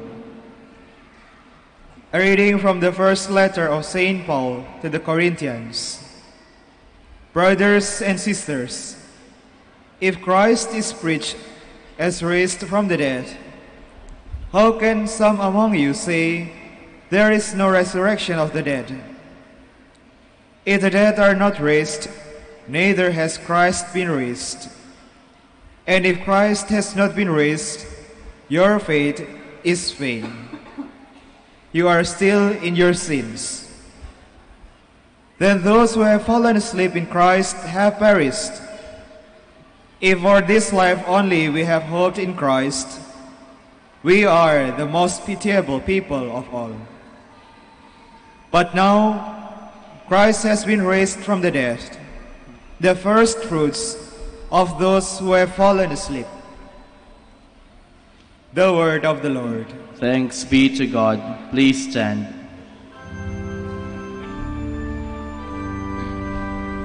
Alleluia, alleluia, alleluia.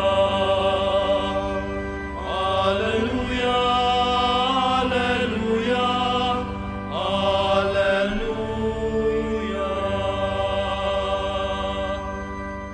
Rejoice and be glad. Your reward will be great in heaven.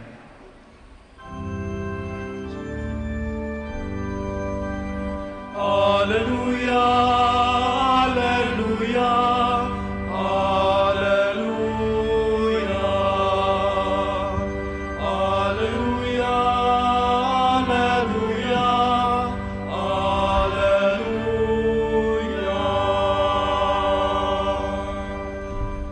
The Lord be with you. And with your spirit. A reading from the Holy Gospel according to Luke. Glory to you, O Lord. Jesus came down with the 12 and stood on a stretch of level ground with a great crowd of his disciples and a large number of the people from all Judea and Jerusalem and the coastal region of Tyre and Sidon. And raising his eyes toward his disciples, he said, "Blessed are you who are poor, for the kingdom of God is yours. Blessed are you who are now hungry, for you will be satisfied. Blessed are you who are now weeping, for you will laugh. Blessed are you when people hate you, and when they exclude and insult you, and denounce your name as evil on account of the Son of Man. Rejoice and leap for joy on that day. Behold, your reward will be great in heaven. For their ancestors treated the prophets in the same way. But woe to you who are rich, for you have received your consolation. Woe to you who are filled now, for you will be hungry. Woe to you who laugh now, for you will grieve and weep. Woe to you when all speak well of you, for their ancestors treated the false prophets in the same way." My dear friends, the Gospel of the Lord. Praise to you, Lord Jesus Christ. Please be seated.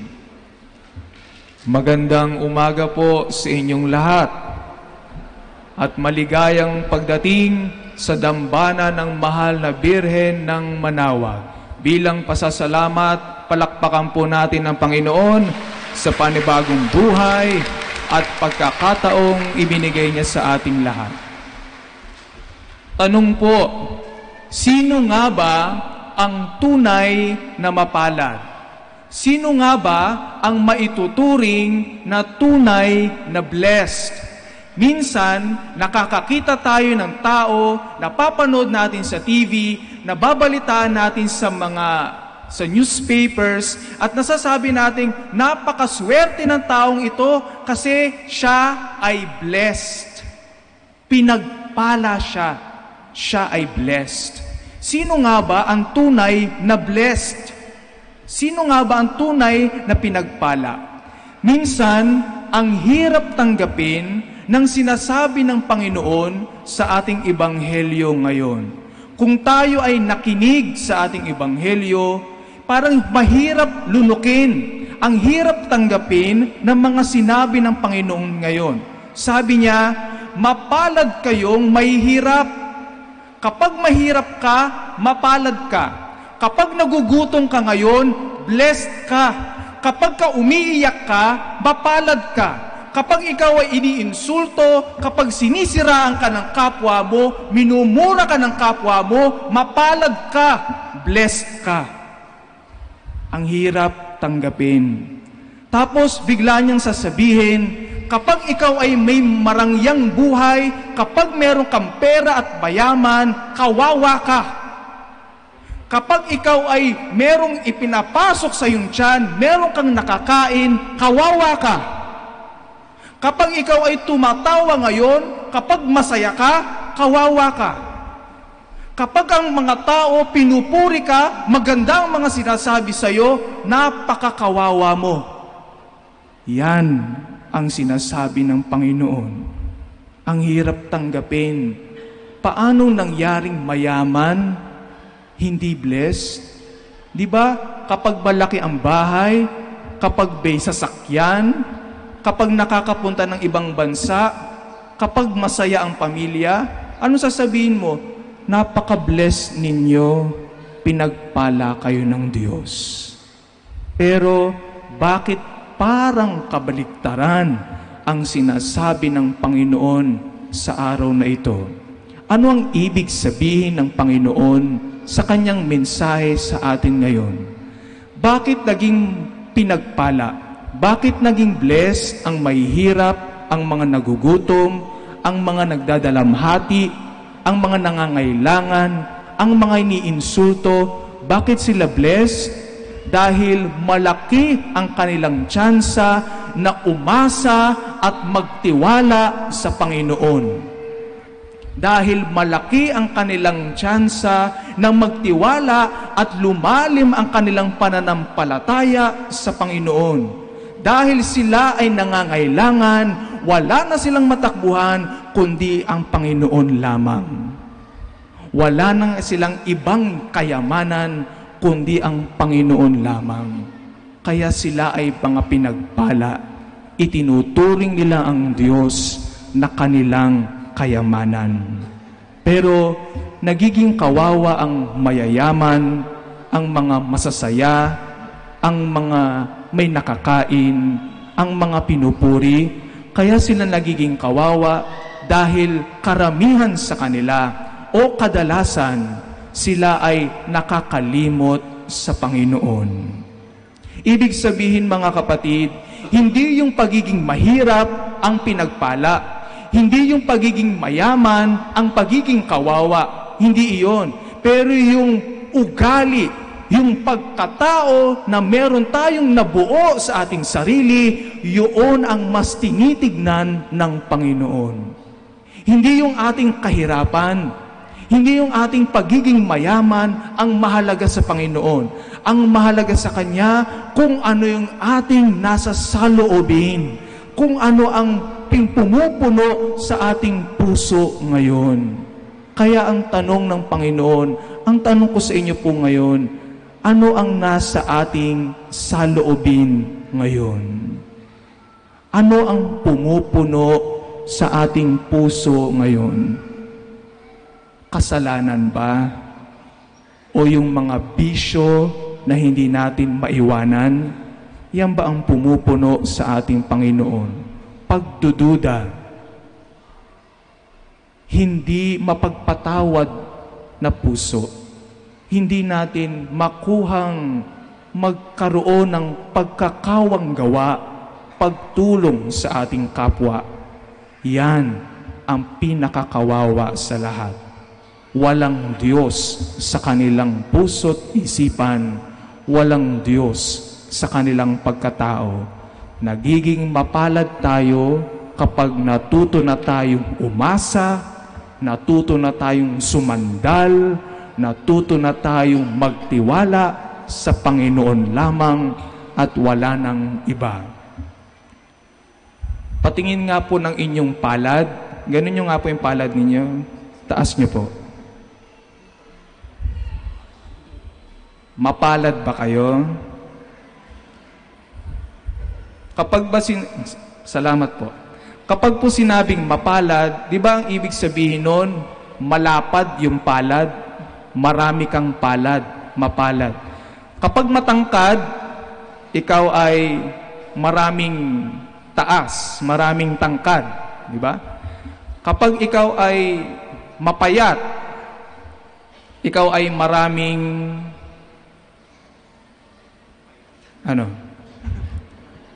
uod sa katawan? Hindi. Kapag ikaw ay mataba, ikaw ay maraming laman, maraming taba. So kapag ikaw ay mapalad, ibig sabihin, medyo malaki ang iyong palad. Ano po ang ibig sabihin nito?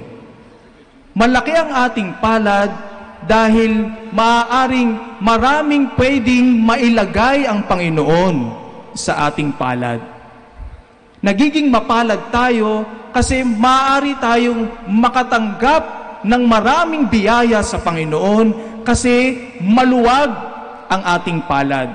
Pero nagiging maluwag lamang, nagkakaroon lamang ng space ang ating palad kapag wala itong laman.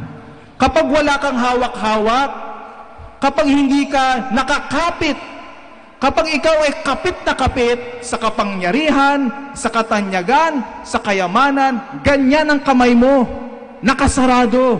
Kasi kapit na kapit ka. Kapag nagpapapicture ka, ganyan ang kamay mo. Kasi kapit na kapit ka sa lahat ng kayamanan ng mundo.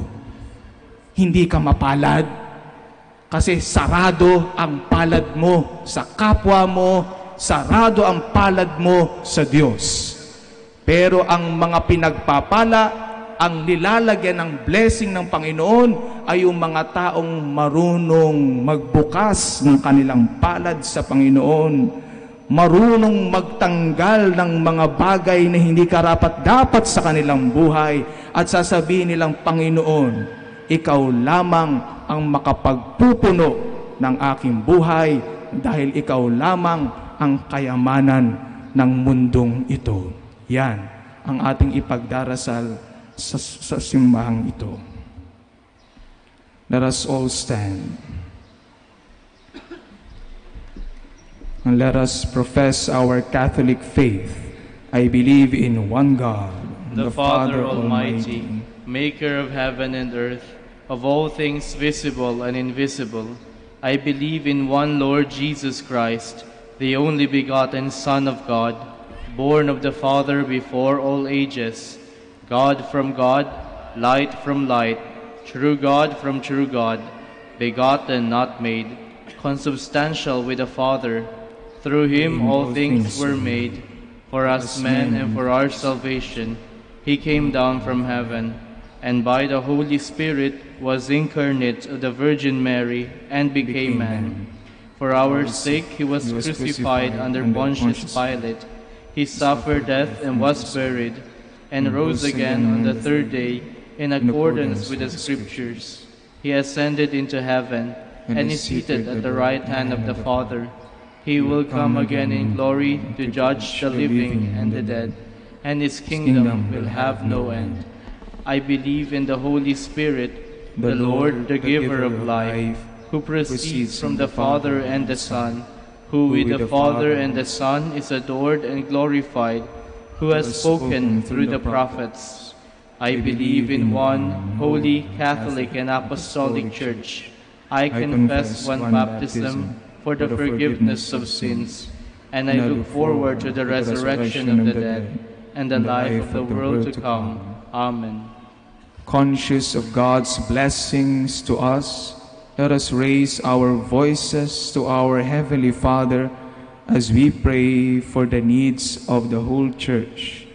Full of confidence we pray, loving Father, hear our prayer. Loving Father, hear our prayer. For the shepherds of the Church, may they put their hope in the Lord, who strengthens those who serve his people with integrity. We pray. Loving Father, hear our prayer. For the rich, the powerful, and the satisfied, may they learn to use the goods of the earth responsibly and in a spirit of sharing. We pray. Loving Father, hear our prayer.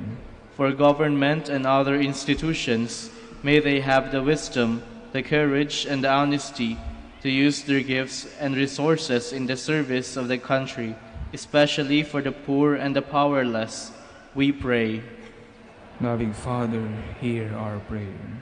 For victims of human rights violations, the suffering members of dysfunctional or broken families, and those who have been led astray by irresponsible depictions of sexuality, may they find hope, affection, and assistance from the local authorities and their communities. We pray. Loving Father, hear our prayer. Let us pray for the Dominican family and the family of our brothers. Let us pray to the Lord. Loving Father, hear our prayer. For all of us, may we be committed in using respectful language, telling the truth, and upholding the dignity of human rights. We pray. Loving Father, hear our prayer. Heavenly Father, hear the prayers of your people who hope in your infinite mercy.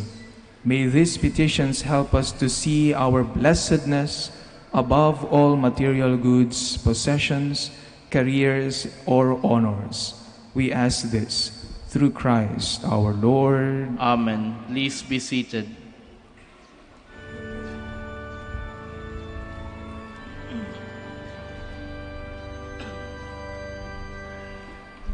We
Pray, Please my dear stand. brothers and sisters, that my sacrifice and yours may be acceptable to God, the Almighty Father.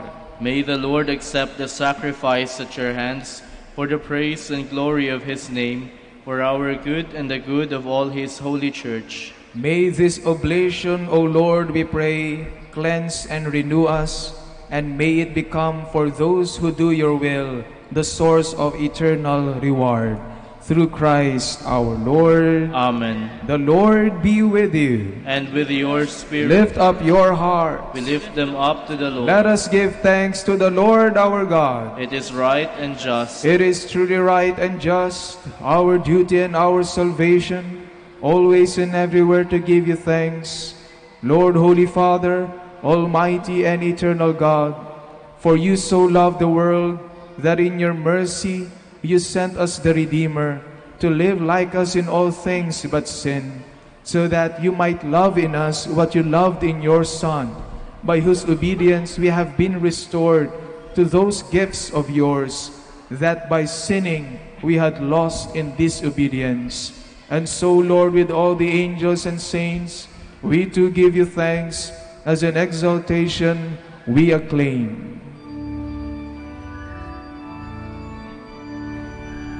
Holy, holy, holy, Lord God of hosts, heaven and earth are news of your glory. Hosanna, Hosanna in the highest. Blessed is he who comes, save the name of the Lord. Hosanna, Hosanna in the highest. Please kneel. Sa mga hindi po makakaluhod, tumayo po tayo ng tuwid at ilagay ang ating kanang kamay sa ating puso. You are indeed holy, O Lord, the fount of all holiness. Make holy, therefore, these gifts, we pray, by sending down your Spirit upon them like the dewfall, so that they may become for us the body and blood of our Lord Jesus Christ. At the time he was betrayed and entered willingly into his passion, he took bread, and giving thanks, broke it, and gave it to his disciples, saying, Take this, all of you, and eat of it, for this is my body, which will be given up for you.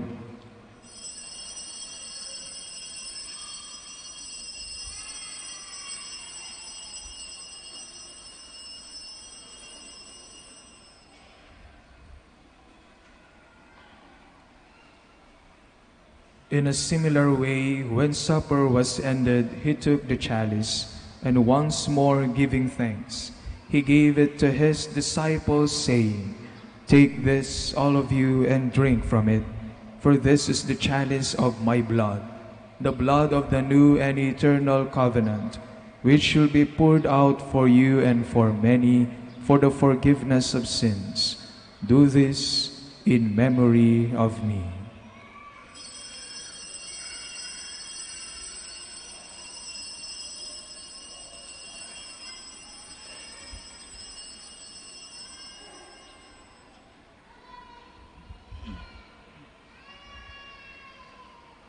The mystery of faith. We'll eat this bread and drink this cup. We proclaim your death, Lord, until you come again. Therefore, as we celebrate the memorial of his death and resurrection, we offer you, Lord, the bread of life and the chalice of salvation, giving thanks that you have held us worthy to be in your presence and minister to you. Humbly we pray that partaking of the body and blood of Christ, we may be gathered into one by the Holy Spirit. Remember, Lord, your church is spread throughout the world and bring her to the fullness of charity, together with Francis, our Pope, and Socrates, our Bishop, and all the clergy. Remember also our brothers and sisters who have fallen asleep in the hope of the resurrection, and all who have died in your mercy. Welcome them into the light of your face. Have mercy on us all, we pray, that with the Blessed Virgin Mary, Mother of God, with Blessed Joseph, her spouse, with the blessed apostles, and all the saints who have pleased you throughout the ages, we may merit to be co-heirs to eternal life, and may praise and glorify you through your Son, Jesus Christ. Through him and with him and in him, O God, Almighty Father, in the unity of the Holy Spirit, all glory and honor is yours forever and ever.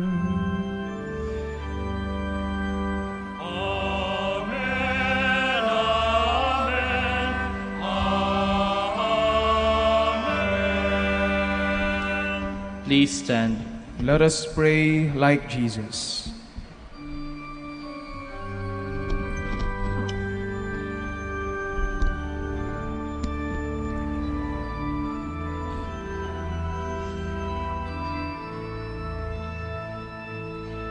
Ama namin, sumasalangit ka, samarin ang ngalan mo.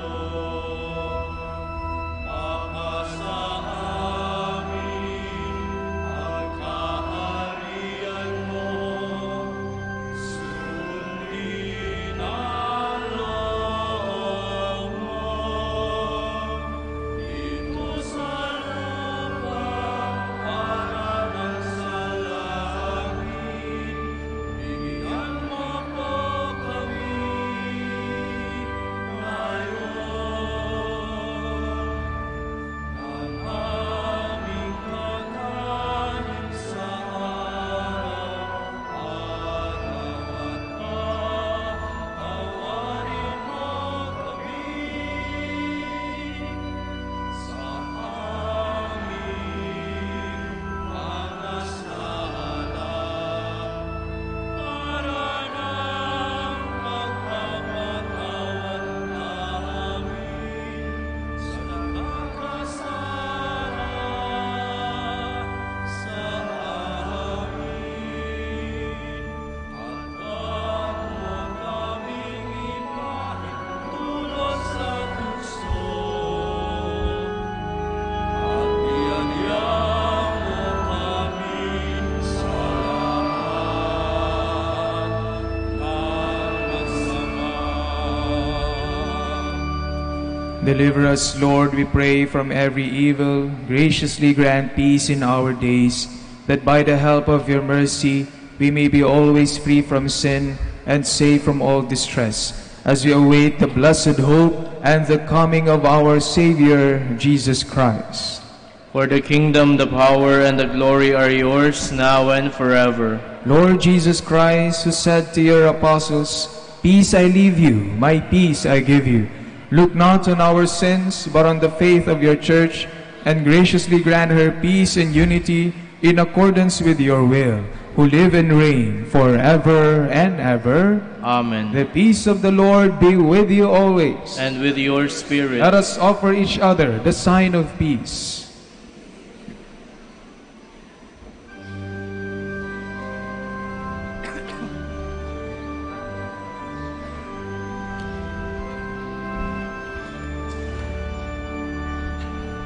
Lamb of God, you take away the sins of the world, have mercy on us. Lamb of God, you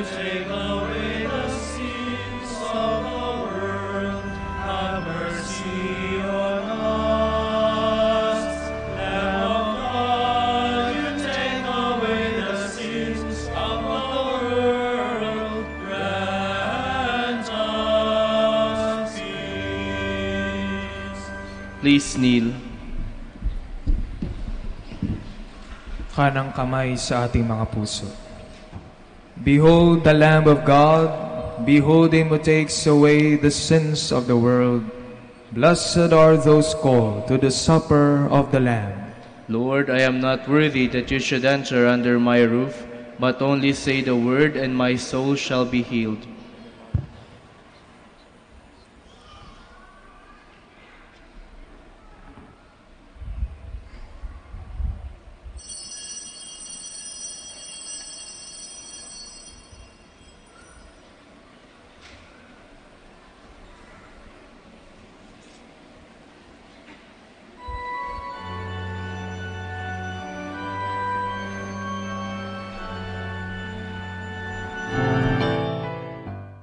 You are listening to the live Mass on air at the Minor Basilica of Our Lady of the Rosary of Manaoag. And the celebrant for this live Mass on air is Reverend Father Eric Ho. This live Mass on air is for the intention of our sick brothers and sisters and to all Filipinos working abroad.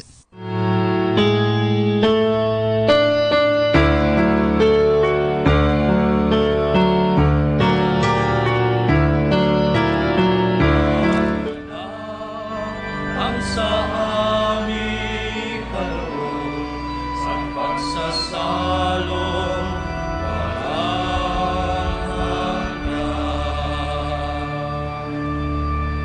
Paspasan ang buhay namin hanggang naway matulad sa pag-aanay mo. Buhay na ng anang lubos sa mundo, sa pag-ibigay bagos. Ikaw, Jesus, ang tinapay ng buhay binasbasan. Di natin iyalan. Buhay na ganap sa aming kaloob at pagsasalong walang hanggan. Alapangin sa kapwa di naman nagalahan sa nalulumbay. Katarungan sa naaapi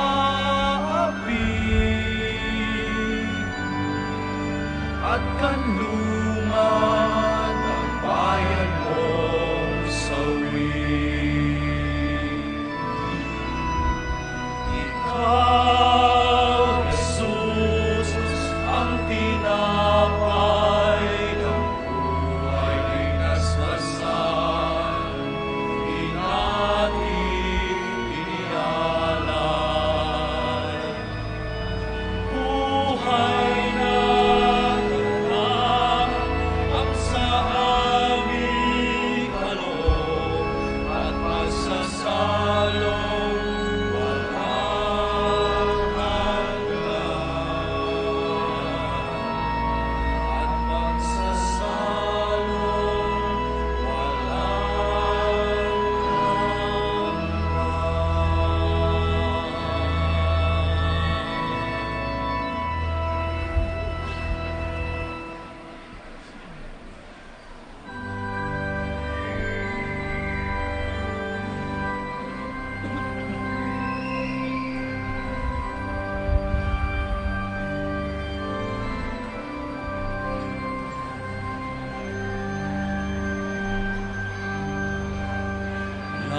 from the foe, and you lead me in ways everlasting.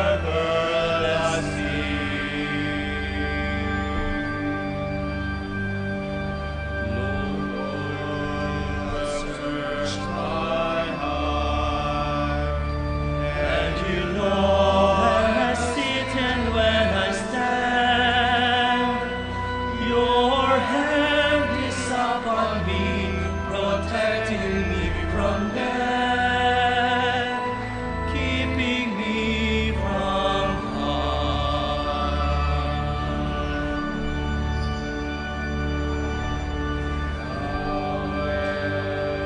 I know you are near,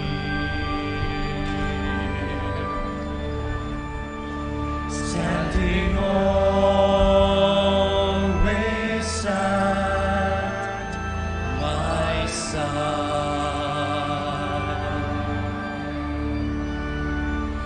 You guard me from the foe, and you lead me in ways everlasting.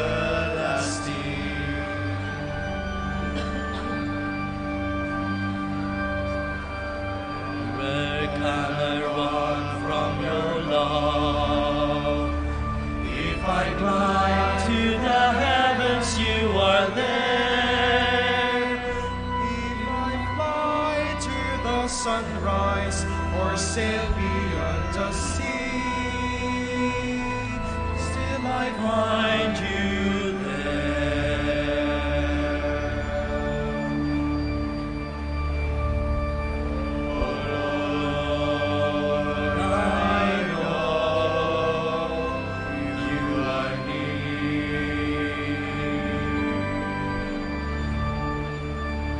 standing always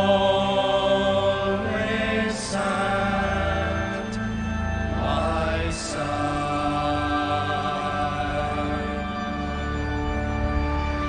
You guard me from the foe, and you lead me in ways everlasting.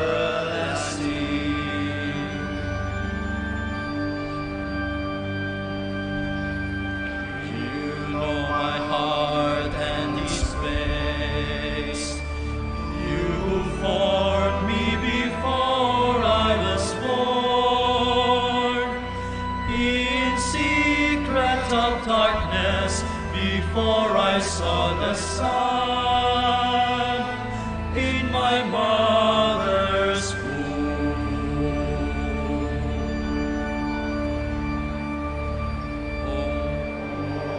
Lord, I know you are near, standing always at my side.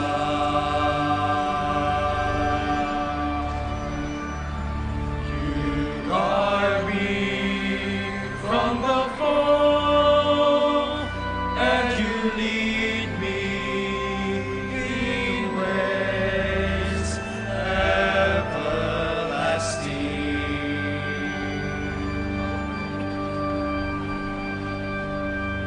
Marvelous to me are your works.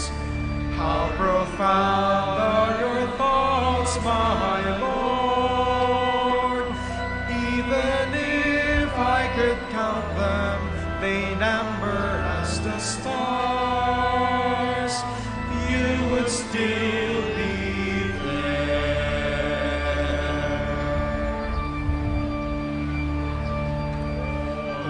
Lord, I know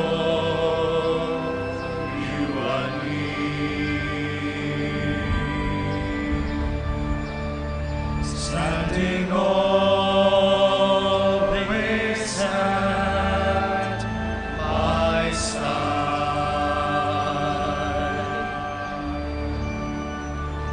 You guard me from the cold, and to lead me in ways everlasting.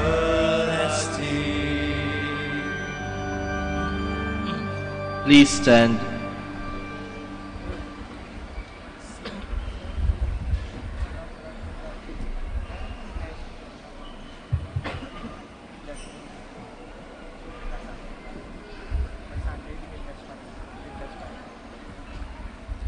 Let us pray.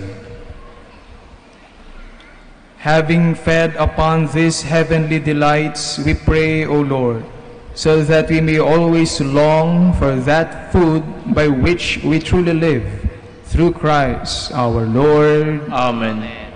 The Lord be with you. And with your spirit. And may Almighty God bless you, the Father, the Son, and the Holy Spirit.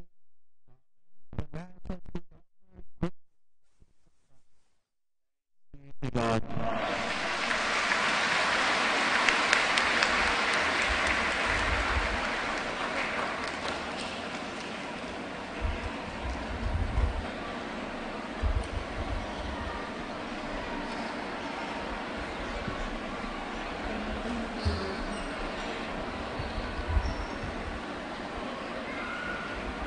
We shall now have the blessing of the sick and of our religious articles.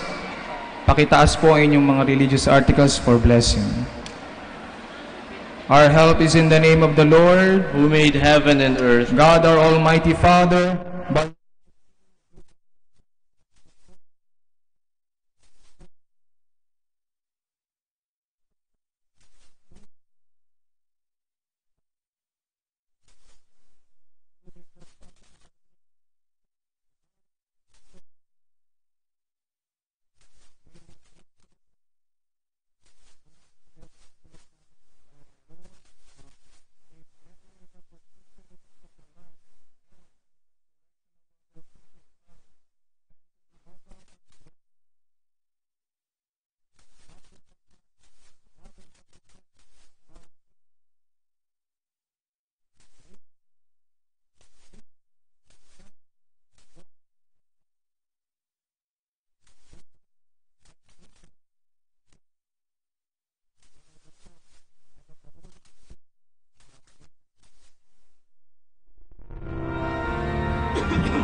Prayer for our OFW.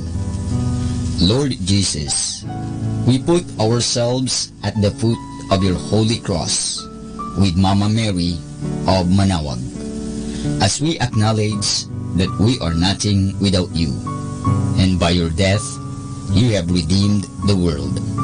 We believe in faith that nothing is impossible with you. We lift up to you our OFW listeners all over the world, whom we offer our prayers and every Holy Mass from the Minor Basilica of Our Lady of Manaoag. Lord, words cannot describe and express what they are sacrificing in order to have a better chance in life. Lord, redeem them of all their pains, trials, and persecutions as they are working in a foreign land for people that are complete strangers to them. Shield them with your most precious blood that flows from your sacred heart. Protect them from any harm and abuses that they may face as they continue their journey in life. We beg for your mercy and divine love, for they are far away from their families, loved ones, and friends. They miss our home that is causing heartaches and loneliness, that they are at a loss on what to do. Grant them the power and strength from the Holy Spirit to succeed and to be blessed in this chapter and mission in their lives. Guide, inspire, and lead them to believe in faith that you will never forsake nor abandon them in their hours of need. Be with them always, especially for those OFW who are staying in places where they are not allowed to worship and pray for you. Make their bodies, minds, and spirit be your temple. Mama Mary of Manaoag, you are always sensitive to their needs. You know what is in their minds, heart, and their condition in life. We love you. As we ask you to cover them, their families, loved ones, and friends with your mantle of love and protection. We ask all of this in the name of Jesus, through the intercession of Our Lady of Manaoag. Amen.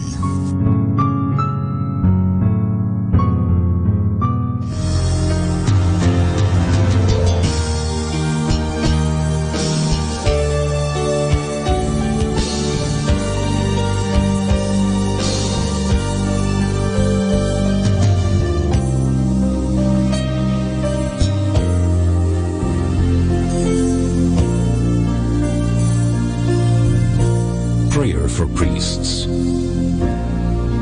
O Almighty Eternal God, look upon the face of your Son, and for love of him who is the eternal High Priest, have pity on your priests. Remember, O most compassionate God, that they are but weak and frail human beings.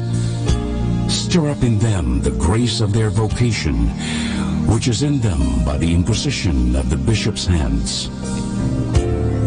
Keep them close to you, lest the enemy prevail against them, so that they may never do anything in the slightest degree unworthy of their sublime vocation. O Jesus, I pray for your faithful and fervent priests, for your unfaithful and tepid priests, for your priests laboring at home or abroad in distant mission fields, for your tempted priests, for the lonely and desolate priests, for your young priests, for your dying priests, for the souls of your priests in purgatory. But above all, I commend to you the priests dearest to me, the priest who baptized me, the priests who absolved me from my sins, the priests at whose masses I assisted, and who gave me your body and blood in Holy Communion. The priests who taught and instructed me, or helped me and encouraged me. All the priests to whom I am indebted in any way. Oh Jesus, keep them all close to your heart and bless them abundantly in time and in eternity. Amen. In the name of the Father, and of the Son, and of the Holy Spirit. Amen.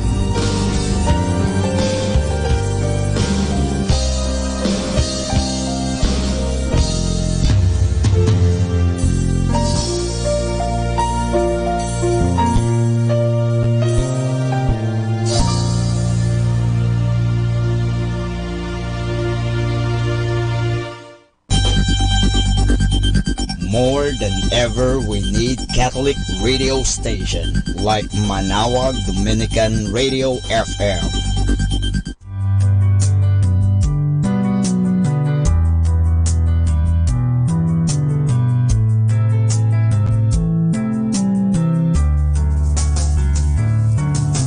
Whenever you're alone, just turn the radio on. It will comfort you with the songs of love, with words from our God. 'Cause you have a company, you have a friend in here. Manawag Dominican Radio, with the songs that call you to God. You have a company, 'cause we are a family. Manawag Dominican Radio, with the songs that bring you to God. You have Manawag Dominican Radio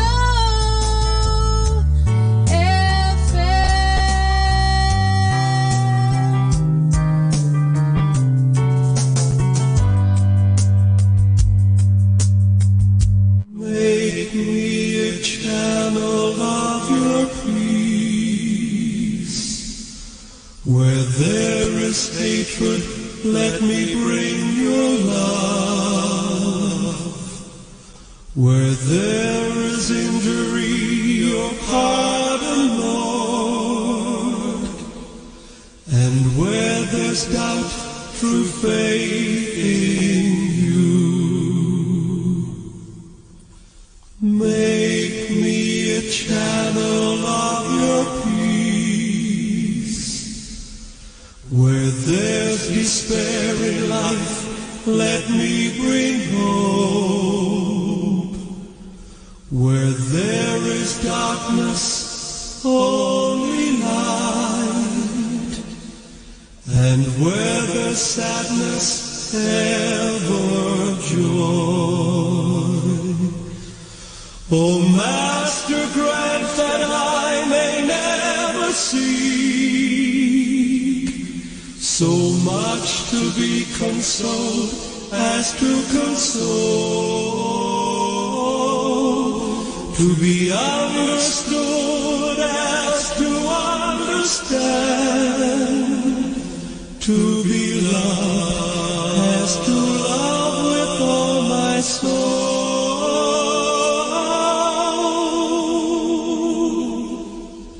Make me a channel of your peace. It is in pardoning that we are pardoned, in giving to all men that we receive, and in dying that we're born to eternal life. O Master, grant that I may never see so much to be consoled as to console, to be understood as to understand, to be loved as to love with all my soul.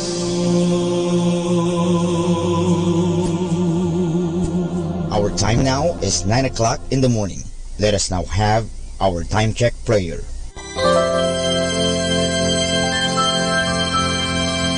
panalangin para sa aming bansang Pilipinas. Panginoong Diyos, sinabi mo sa iyong bayan na kung ito'y tumawag sa iyo ng may pagpapakumbaba at tinatalikuran ang masasamang gawin nito, mabubuksan na ang aking mga mata at nakikinig na ang aking mga pandinig sa panalangin ginagawa nito. Kaya tumatawag kami na buong pananalig na kami ay yung diringgin alang-alang sa pag-ibig mo sa amin. Patawarin mo kami sa aming mga pagkukulang at sa kawalan naming pakialam sa pangyayari ng aming paligid, laganap na kahirapan, krimen, katiwalian, kawalan ng pagpapahalaga sa buhay at dangal ng tao at sa kalikasan. Tulungan mo kaming talikuran ang mga pagiging makasarili at turuan mo kami na ang hangarin ay ang kapakanan ng bawat mamamayan. Paghilungin mo nawa ang mga sugat ng masasakit na pangyayari ng mga nagdaang panahon. Pag-isahin mo ang aming mga diwa at puso upang sama-sama naming tahakin ang landas patungo sa maunlad at masaganang bukas. At higit sa lahat, maghari nawa sa aming bansang Pilipinas ang iyong pag-ibig na siyang susi sa paggamit namin ng kapayapaan aming minimithi. Amen.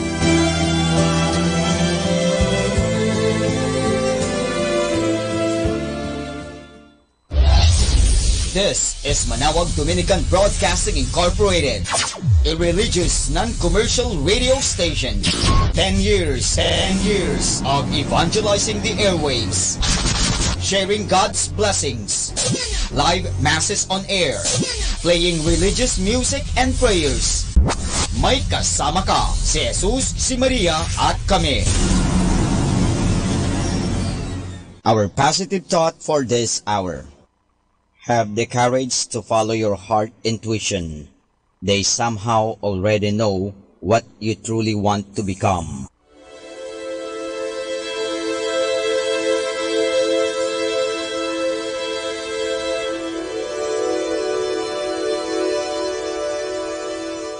Isang mapagpalang pagbati po sa inyong lahat mula sa aming mga Dominikanong nobisyo dito sa Minor Basilica of Our Lady of the Holy Rosary of Manawag. Kayo po ay nakikinig sa binhi ng buhay. Nais po naming ibahagi sa inyo ang bunga ng aming mga pagdinilay sa Ebanghelyo ngayong ika-6 na linggo sa karaniwang panahon.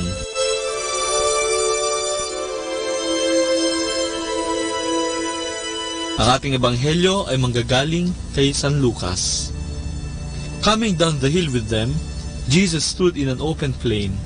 Many of his disciples were there, and a large crowd of people who had come from all parts of Judea and Jerusalem and from the coastal cities of Tyre and Sidon. Then looking at his disciples, Jesus said, "Fortunate are you who are poor, for the kingdom of God is yours. Fortunate are you who are hungry now, for you will be filled. Fortunate are you who weep now, for you will laugh. Fortunate are you when people hate you, when they reject you and insult you, and number you among criminals because of the Son of Man. Rejoice in that day, and leap for joy, for a great reward is kept for you in heaven. Remember that is how the ancestors of the people treated the prophets. But alas for you, who have wealth, for you have been comforted now. Alas for you who are full, for you will go hungry. Alas for you who laugh now, for you will mourn and weep. Alas for you when people speak well of you, for that is how the ancestors of the people treated the false prophets."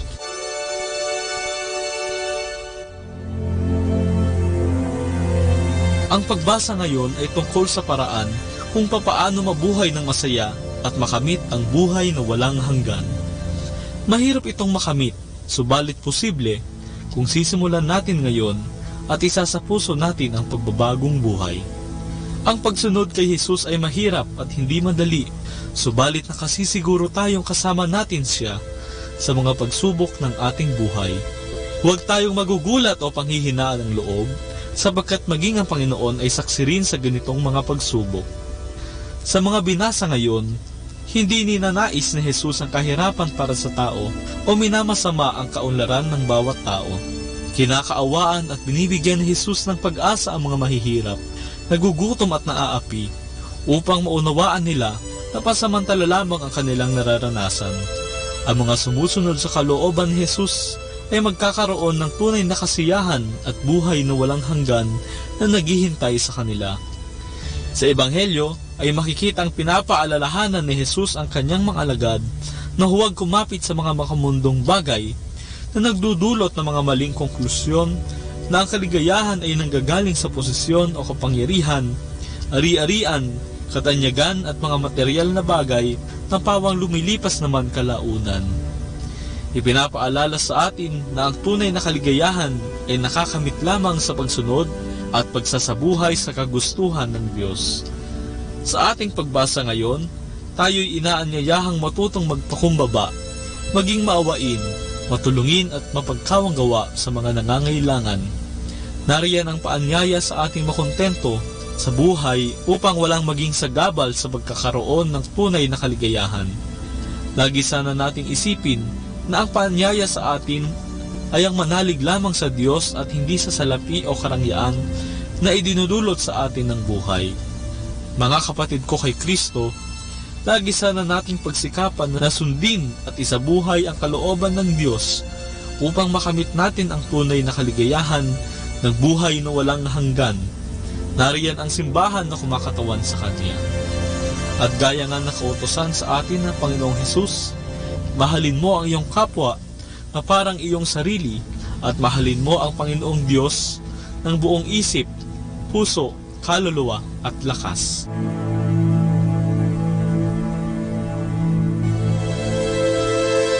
Mula po dito sa Minor Basilica of Our Lady of the Rosary of Manaoag, kami po'y taus-pusong nagpapasalamat sa inyong pakikinig.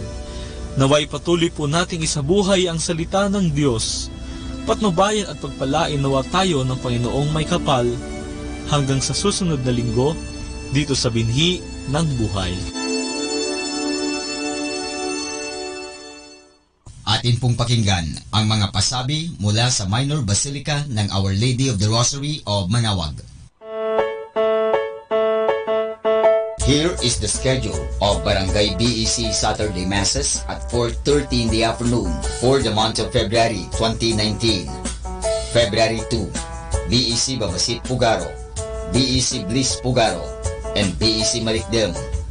February 9, BEC Lalamaan, BEC Santa Ines, and BEC Borac. Bisita ni Maria Mass at 4 o'clock in the afternoon, BEC Santa Ines. February 16, BEC Tubul West, BEC Lixi, and BEC Pantal. Bisita ni Maria Mass at 4 o'clock in the afternoon, BEC Cabanbanan Centro. February 23, BEC Uraan West, BEC Cabanbanan Centro, and BEC Bukaw. And that's the schedule of Barangay BEC Saturday Masses at 4:30 in the afternoon for the month of February 2019. Atin pong napakinggan ang mga pasabi mula sa Minor Basilica ng Our Lady of the Rosary of Manaoag. More than ever, we need Catholic radio station like Manaoag Dominican Radio FM.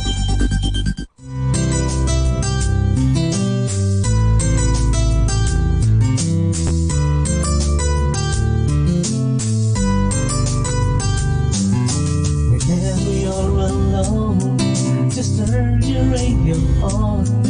It will comfort you with the songs of love, with words from our God. 'Cause you have a company, you have a friend in here. Manaoag Dominican Radio, with the songs that call you to God. You have a company, 'cause we are a family. Manaoag Dominican Radio, with the songs that bring you to God. You have Manaoag Dominican Radio.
Hello everyone, this is your friend Father Boots Bombase OP giving you a thought for today.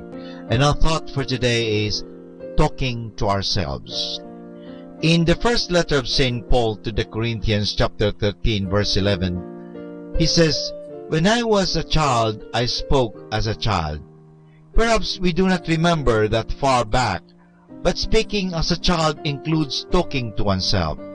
As young children, we often kept running commentary to ourselves while we played or did things, and we were not at all embarrassed about it. Gradually, we outgrew this habit, or rather turned it inside. We kept talking to ourselves silently whenever we thought about things. As one little girl put it, thinking means talking to yourself without using words. Unfortunately, the only time many of us talk to ourselves is when we are upset or angry with ourselves or someone else. We say nasty things under our breath. Or sometimes we are suddenly and pleasantly surprised, and we will exclaim automatically, "Terrific! How lucky can one get?" But we do not mean for anyone else to hear it. Perhaps we all had the experience of going to someone to talk about the problem we were having. If our advisor was a professional, he or she just let us talk on and unwind ourselves. All he or she did was to sit and listen. The counselor knew that when often happens is this: while we are trying to explain our problem at length, suddenly a solution to it pops into our mind. We begin to answer our own questions. This embarrasses us because we feel we have wasted the person's time. But any counselor is happy when this happens. He or she knows that our most convincing solutions are those which we ourselves have thought of. Actually, talking to ourselves is the same sort of thing as when we talk to someone else. Some people have a very practical tactic they use when they are angry and really upset with someone. They get out their writing materials and blister the paper with unprintable language addressed to the other party, but it never gets mailed. When the letter is finished, the writer tears it up and burns it. There's no need to send it off to someone. It has served its purpose. With all that our chest, we feel better. We have given someone a blister piece of our mind, even if he or she has never heard a word of it. So now, we see that talking to ourselves on occasion is not just a childish tactic after all, nor does it imply that there is something wrong with us. And this is your friend Father Boots Bombase OP giving you a thought for today. And our thought for today is talking to ourselves.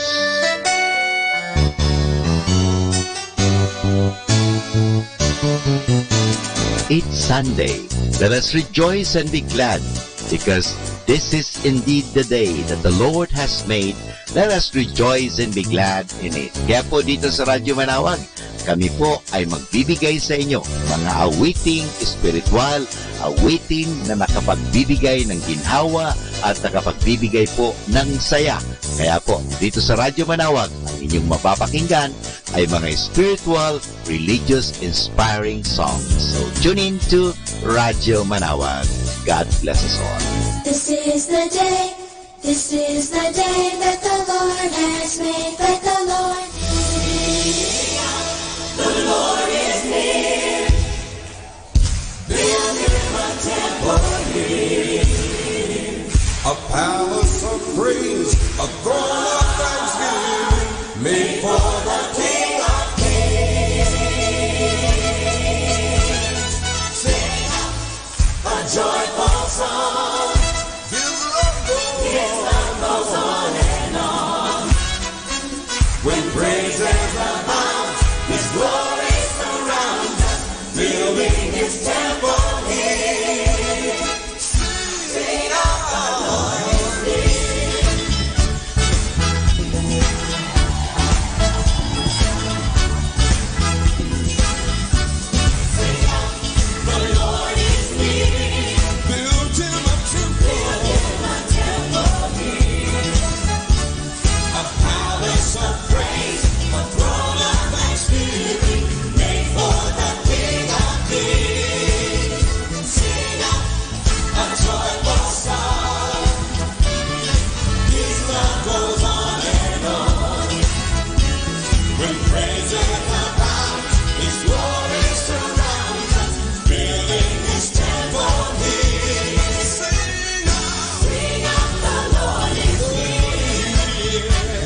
as one with music and singing. Rejoice in all that the Father has done. Let's lift up an offering. Sing out. The Lord is near. He'll hear my temple here. A palace of praise, a throne of thanksgiving, made for the King of Kings. Sing out, sing a joyful song. His love goes on and on. When praises are high, His glory surrounds us, filling His temple here. Sing out, the Lord is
near.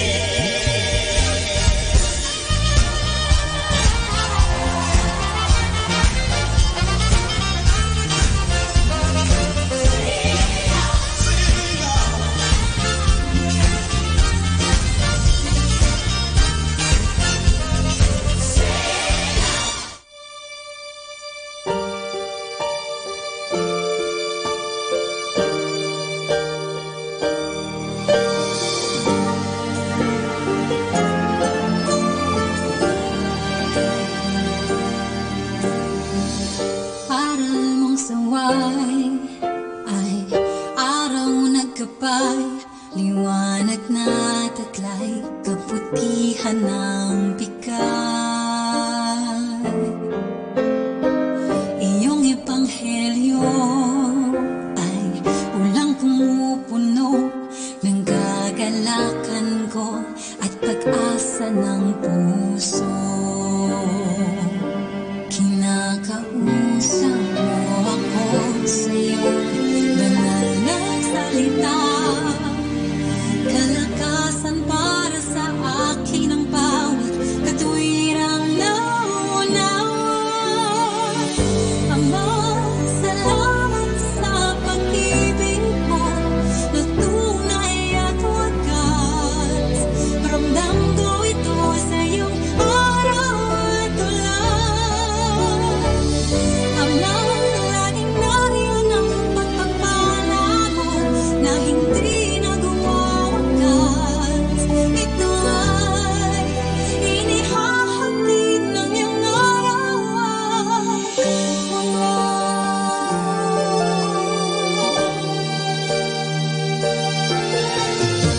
Nasisikatan ako ng araw mo, nawawasto, itinutuwi mong habang ko lumiliko.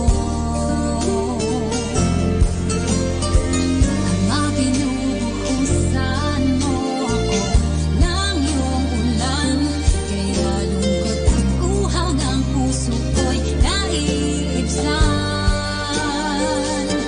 Kinakausap mo ako sa'yo, banal na salita, kalakasan para sa akin ang bawat katwirang nauunawa.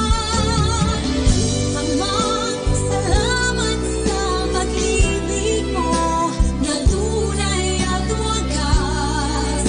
Ramdam ko ito sa iyong araw at ulan.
102.7 Dominican Radio.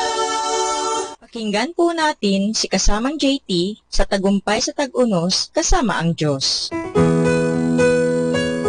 Ngayong Pebrero 17, ating pagnilayan ang inspirasyon ng bayani ngayon, kahiya-hiya bukas. Ang bansag sa kanya ng media, bida sa linggo kontra bida sa Lunes. Ito ang kakatuwang kwento ni John Dennis, isang auto mechanic na nagligtas sa batang si Ronnie Perez noong nasagi nito ang high voltage na kawad ng kuryente at nag-aapoy ang kanyang kasuotan. Pinunit ni Dennis ang damit ng bata at nailigtas ang buhay nito. Ngunit nang lumabas sa dyaryo ang larawan ni Dennis, nakilala siya ng mga pulis, ang magnanakaw na nanloob sa isang gasolinahan. Nang mahuli si Dennis at iniharap sa korte, nalito ang huwes. Di siya sigurado kung ano ang iisipin sa taong ito na isang bayani at isa ding lalaking kahiya-hiya.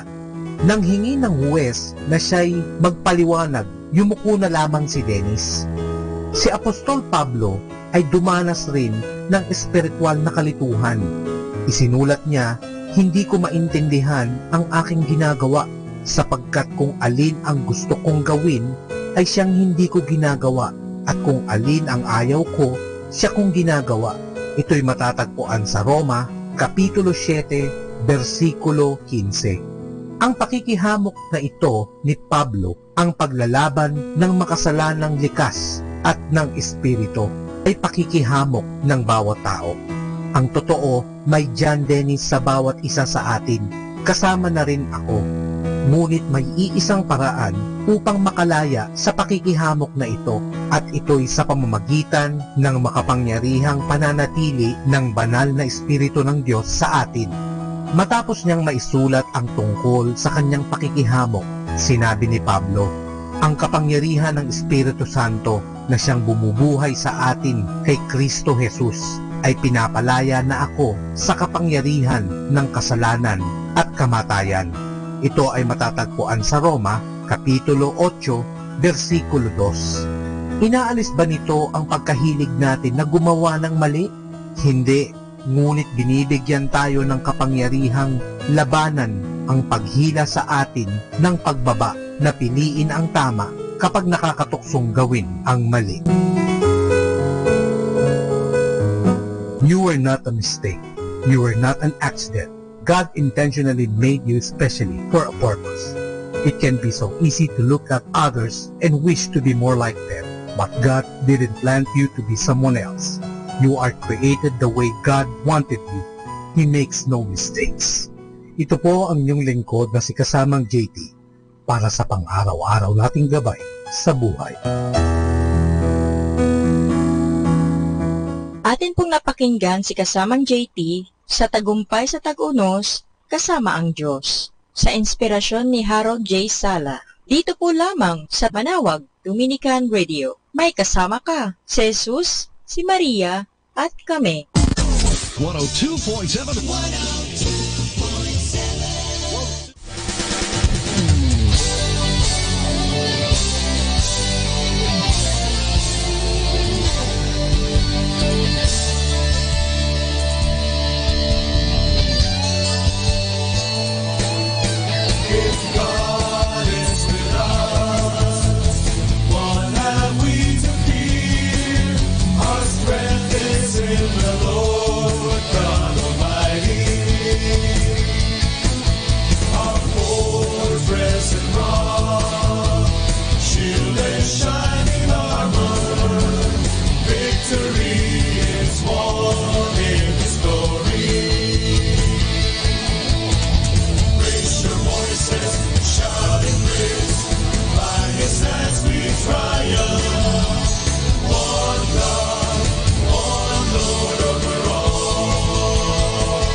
He has won our battle.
kay Kristo lang ang kaligtasan. Magsisiyan mo lang ang iyong mga pagkukulang. Kristo lang ang kapahingahan. Lahat ng iyong kapanguran tunay mo na maranasan. Kristo lang nagpapalaya sa iyo'y nagpapalaya. Wala mang patuhan ang buhay sa Kristo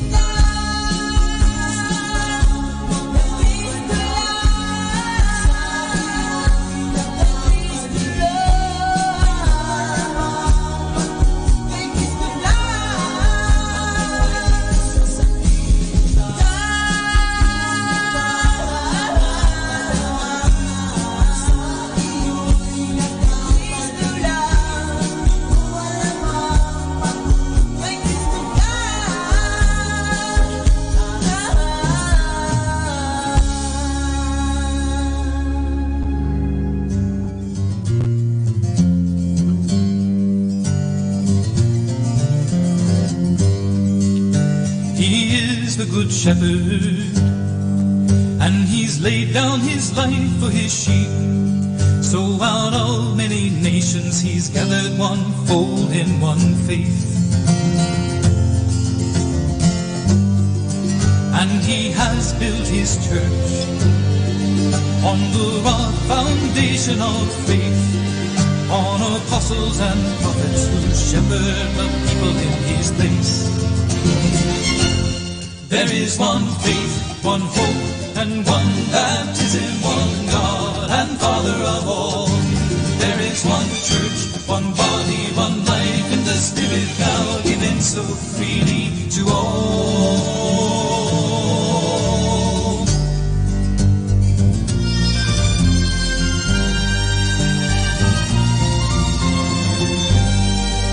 And he gave to Simon Peter and to all other 12 the keys of the kingdom, so darkness shall never prevail. But some of the shepherds had turned himself on their sheep, so he has come out against them and scattered his people of faith. But there still is one faith, one hope, and one baptism, one God and Father of all. There is one church, one body, one life in the Spirit now given so freely to all.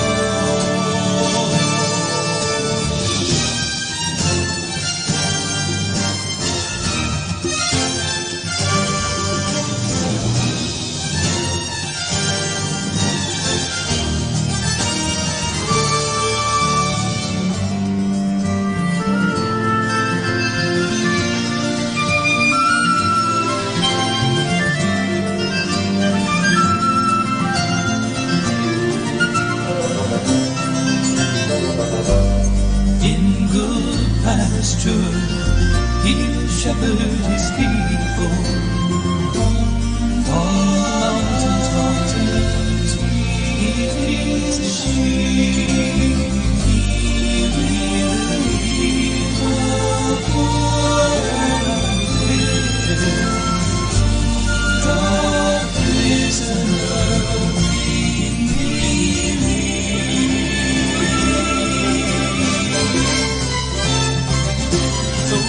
One faith, one hope, one baptism, one God and Father of all. There is one church, one body, one life in the Spirit now given so freely to all. Yet he'll not forsake his people, he'll claim his sheep for his own. He'll send out his word to the nations, regather his people back home. Oh, he is the good shepherd, he's laid down his life for his sheep.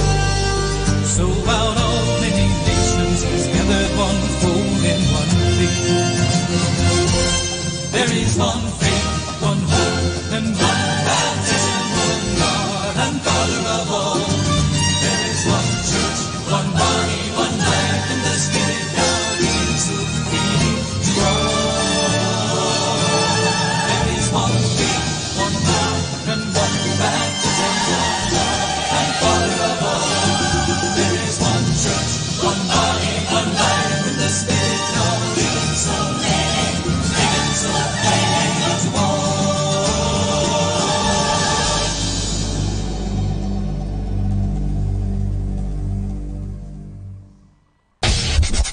This is 102.7 FM. Kaibigan, saglit lang. Ito nga pala si Father Butch Bombasi, OP. May ikukwento po ako sa inyo. Ang pamagat ng ating kwento ay tungkol kay Tommy Harmon. Si Tommy Harmon ay isang bantog na manlalaro ng football sa University of Michigan noong kapanahunan niya. Nang dumating ang ikalawang digmaang pandaigdig, siya ay nakuha bilang tenyente at piloto sa hukbong panghipapawid. Habang sila ay nagpapalipad sa madawag na gubat ng Brazil, ay nasiraan ang eroplano nila Tommy Harmon. Sila ay nagpakarayda, ngunit nagkahiwalay-hiwalay sila. Si Tommy ay nasabit sa isang malaking punong kahoy. Ang dala lamang niya ay isang kumpas, isang maliit na bote ng tubig at isang rosaryo. Nabasag ang bote ng tubig nang siya ay bumaba mula sa punong kahoy. Sapagat lubhang madawag ang gubat ng Brazil, ay nahirapan si Tommy na makaalis doon. Nagkalat ang mababangis na hayop at malalaking sawa. Siya ay lumakad sa tubig hanggang baywang niya, at kung gabi ay naghahanap siya ng tuyong lugar upang siya ay makapagpahinga. Alam niya na kapag siya ay patungo sa silangan, makakarating siya sa may dagat at tiyak na siya ay matatagpuan ng kanyang mga kasamahan. Pagkatapos ng maraming araw ng paghihirap, natagpuan niya ito at ang munting kubo ng isang katutubong Indian. Naging kaibigan niya ito at siya ay tinuruan ng daan patungo muli sa kabihasnan.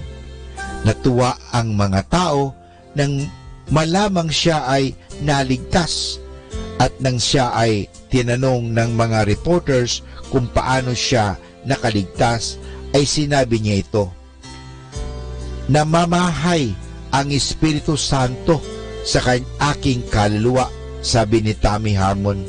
Siya ay dumating sa akin nang ako ay kinumpilan ng obispo. Ako'y laging nagdasal sa Espiritu Santo upang ako ay kanyang iligtas.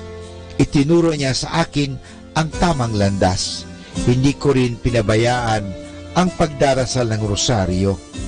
1,000,000 Aba Ginoong Maria marahil ang nadasal ko. Kaya't alam ko na ang Espiritu Santo at ang mahal na Birhen ay tumulong sa akin upang ako ay makabalik sa ligtas at walang sakuna. Ano pong aral ang matatagpuan at mapupulot natin sa kwento ni Tommy? Ang Espiritu Santo ay laging nasa kaluluwa natin. Habang tayo ay nasa grasya ng kabanalan, siya ay dumating sa atin na tatanging paraan nang tanggapin natin ang sakramento ng kumpil. Tutulungan tayo ng Espiritu Santo, hindi lamang upang tayo ay maging mabuting Katoliko, kundi upang malutas din natin ang ating mga problema sa buhay. Kaya tumawag lagi tayo sa Espiritu Santo tulad ni Tommy Harmon. Kaibigan, ito si Father Butch Bombasi, OP, na maghahatid muli sa iyo ng marami pang kwento. Music Radio 102.7 FM.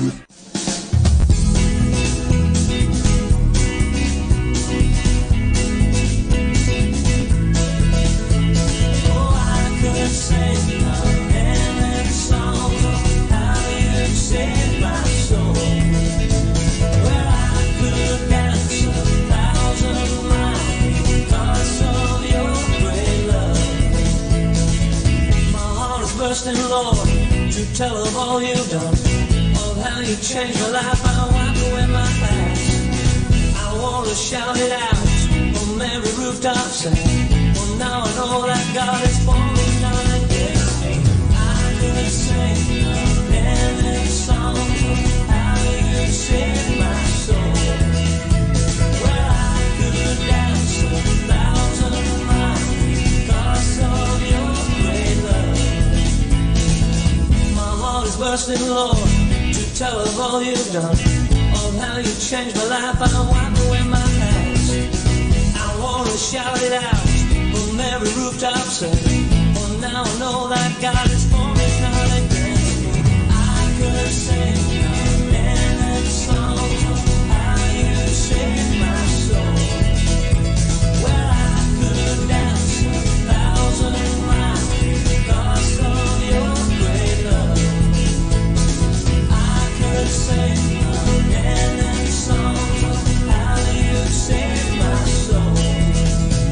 Well, I could dance 1,000 miles because of your great love.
Time now is 10 o'clock in the morning. Let us now have our time check prayer. Panalangin ng isang manggagawa. Makapangyarihang Diyos na lumikha ng lahat, binigyan mo ng dangal ang paggawa ng lalangin mo ang mundo. Nakahanda akong magpatulo ng pawis, magtiis ng init sa araw at pagod, sapagkat sa pamagitan ng aking gawain na itataguyod ko ng marangal ang aking pamilya. Kailangan ko ang tulong mo upang manatili akong malusog at malakas, at sa gayoy may pagpatuloy ko ang aking pagsisikap. Marapatin mo nawa ang pag-aalay ko sa iyo ng mga gawa ng aking mga kamay bilang tanda ng aking pasasalamat at pagpupuri sa iyong kadakilaan. Ipagkaloob mo ang tagumpay sa aking mga gawain. Hinihiling ko ito sa ngalan ng iyong anak na si Jesucristo na aming Panginoon. Amen.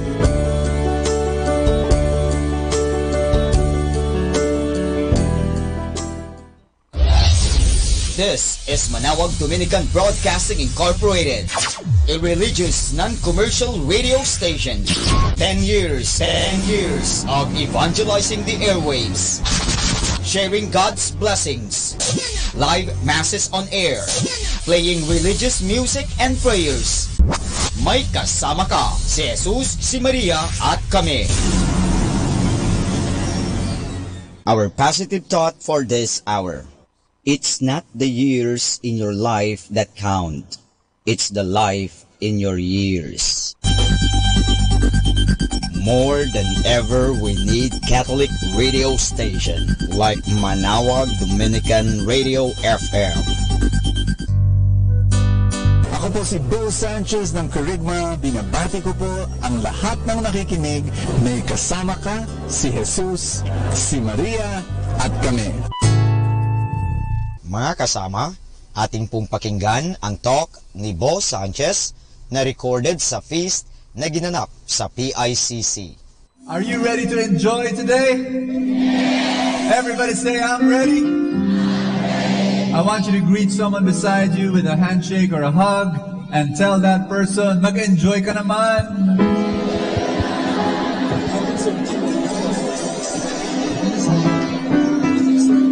And I want to welcome all those who've come for the first time. Can I see a raise of hands, please? You've come for the first time. Let's welcome them.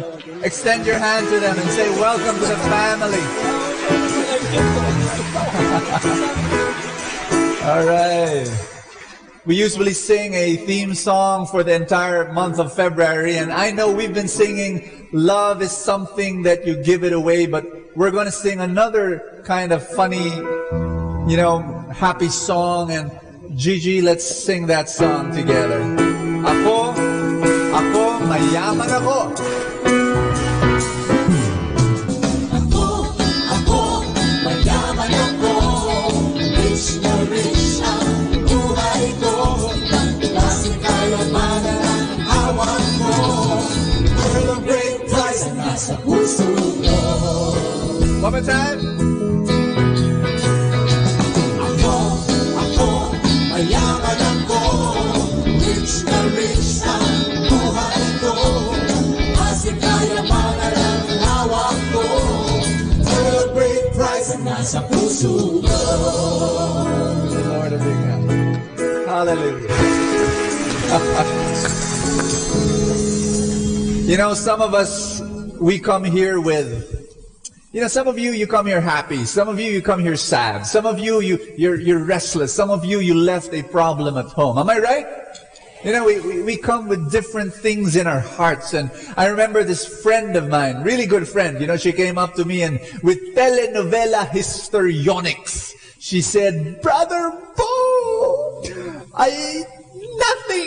nothing is working in my life. And so I said, nothing? Absolutely nothing is working in my life. And so, she was a good friend, so I could joke around with her. I said, oh, I'm so sorry, your house burned down. What? My house did not burn down. Oh, I'm sorry, you have cancer. I don't have cancer. Your husband is having an affair. I'm sorry. My husband is very faithful. And, she was smiling already. And he's very ugly. There are only 2 women in the world who love him, his mother and me, I'm so sorry, your kids are taking drugs. I'm sorry, my son is 3 years old. I'm sorry. No, I just heard, maybe it's true that, Piolo Pascual is courting you now and you have a sense of regret because you're married, he's too late, I wish. You lost your job? No, I just have problems with my terrible boss, And, before she continued, I said, I thought you said nothing is working in your life. And she said, okay, one thing is not working in my life, And I said, do you want advice? And she said, yes, Here's the thing. Tell me if I'm right. 90% of your life is working well. And only 10% is not working. And she said, yeah, that's true. That's true. That's our problem. Sometimes our problem becomes so big, that's all we see. But there are many areas in your life that is working well. Do I hear an amen? Everybody say that. I'm so blessed. Everybody say, I'm so blessed to be stressed. And here's the thing. I told her this. I'm going to tell you now. 2 words. 2 words. Entrust and enjoy. You know what you're supposed to do with the 10% of your life that is not working, the 10% of your life na may problema, the 10% of your life that you're going through some struggles? Entrust. Come before the Lord and say, Lord, I give this to you. I surrender this to you. And Lord, I pray that, and I believe this, that you're going to be working behind the scenes while I sleep. Amen? And then I'm going to enjoy the 90% of my life that is working, that is filled with blessings, that is filled with miracles. Hold the hand of the person beside you, please. Say this very important thing. Look the person in the eye and tell that person, don't just endure, enjoy. Amen. Thank God. Just thank the Lord for this time. Today we're going to speak about how to enjoy God, how to enjoy His blessings, even financial blessings. Our topic for this month. Let's just thank the Lord. Are you ready to be blessed, everybody? In the name of the Father, and of the Son, and of the Holy Spirit. Today I receive all of God's love for me. Today I open myself to the unbounded, limitless, overflowing abundance of God's universe. Today I open myself to God's blessings, healing, and miracles. Today I open myself so that I become more like Jesus every day. Today I proclaim that I am God's beloved. I am God's servant. I am God's powerful champion. And because I am blessed, I am blessing the world. Thy word is a lamp unto my feet and a light unto my path. You may be shocked by this verse, so get ready. Ecclesiastes chapter 5 verse 19 says, if God gives us wealth and property and lets us enjoy them, say enjoy. We should be grateful and enjoy what we have worked for. That's amazing. It says here, it is a gift from God. Have you ever heard that verse before? That's amazing. The Bible says if God gives you wealth, enjoy it. But you have to enjoy it in a particular way. That's what we're going to talk about today. We're going to hear God tell us, teach us, train us, guide us how to enjoy financial blessings His way. His way. Everybody say, enjoy God's blessings. One more passage, actually 3 more. 1 Timothy chapter 6 verse 6 talks about being content. Say, be content. Verse 6 says, but godliness actually is a means of great gain when accompanied by contentment. Contentment. Tell someone beside you, be content. You want to be wealthy, you've got to be content. You've got to be content with where... Brother Bo, wait a minute, I'm confused. You said in talk number 1 to make 100%, to maximize the gifts that God has given me. You told us to earn as much as we can. All of a sudden you're talking about contentment. Is it contradictory? No, it's not. Ask me why. Do not be content with what you earn. Be content with what you own. There's a massive difference between the two. Do not be content with what you earn because you're not only thinking of yourself. If you're thinking for yourself, yes, be content with what you earn, but you're thinking of other people. Earn as much as you can so that you can give as much as you can. But do not be content with what you earn. Be content with what you own. You've got to be content with what you own, and then you will be very wealthy. Amen? Amen. One more verse. 2 more verses. Proverbs chapter 21. It says here, plan carefully and you will have plenty. If you act too quickly, you will never have enough. Be careful. Tell someone beside you, be careful. Meaning to say, God says, the Bible says, plan. Don't act too quickly because you will not have plenty. In other words, tell someone beside you, no impulse shopping. Yeah. No. You be careful. You be careful with that. It's very important. And then Proverbs, I'm still in Proverbs verse 22. Are you with me? Verse 22, chapter 22, verse 7. The borrower becomes a slave of the lender. Is there anybody here who wants to be a slave? Just in case, there is. It's your lifelong dream, your passion, your wish to become a slave. Oh, it's so easy. All you have to do is get one of these and you'll be able to be a slave. Just get this. And just swipe and swipe and swipe and swipe and swipe and swipe, and guess what? You're going to be a slave of Visa or Master or some bank. The Bible says the borrower is the slave of the lender. I said be content, be careful. Now I say be credit free. Amen.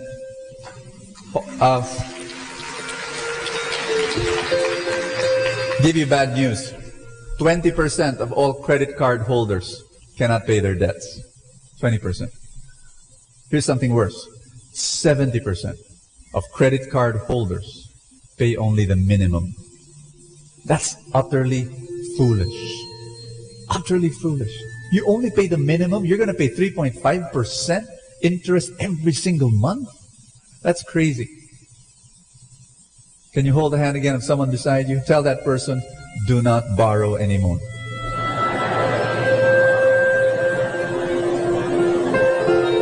No more. Live within your means. No more borrowing. You can borrow for business. That's different. But borrowing for consumables, no more. Don't do that. The Bible teaches us many things. Amen? You open this Bible and this book applies to your life. It applies to your finances.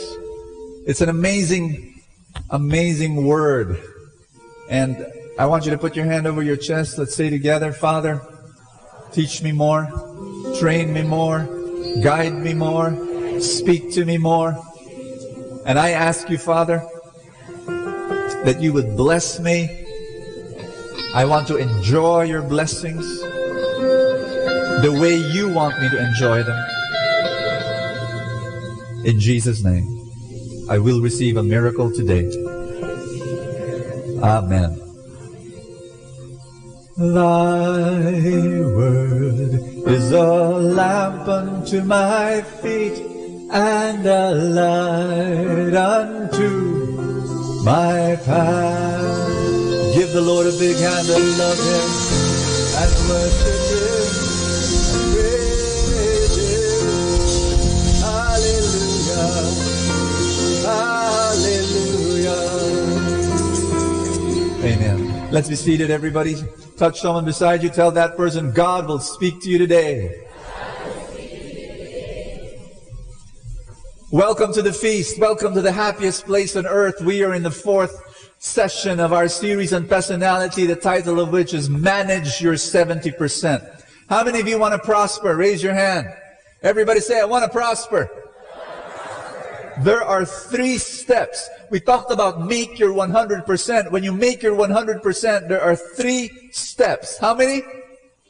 3 steps on how to prosper. And the first is invest your 10% in your eternity. Step 1. Read after me. Invest 10% in your.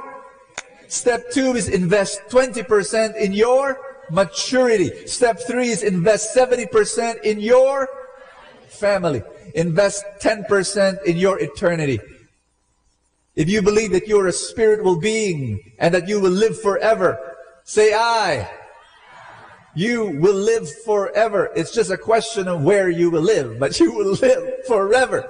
And tithing, every time you give 10% of your income, when you tithe, when you give, it is a declaration that you are not of this world, that you are merely passing by, that you are a citizen of the kingdom of God, that you are just advancing a little bit of your money, 10% into the kingdom in advance. Do you hear me?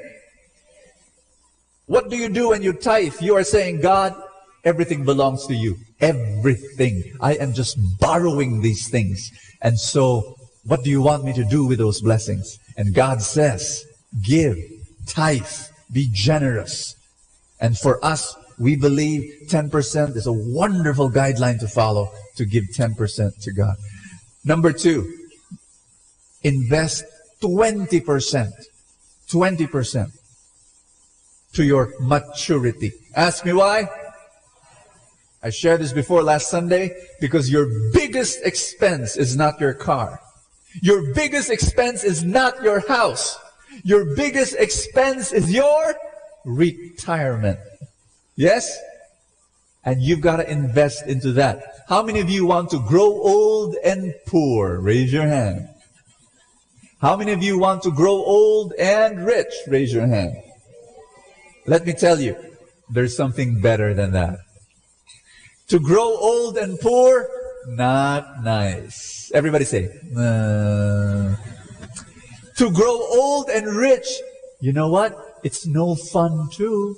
It's not fun. Here's the third option: to grow old, to grow rich, and to grow generous. You know, it's no fun just to be rich. Yes? You've got to be generous. Okay, how many of you want to grow old, rich, and generous? Raise your hand. Say yes. Amen. Amen.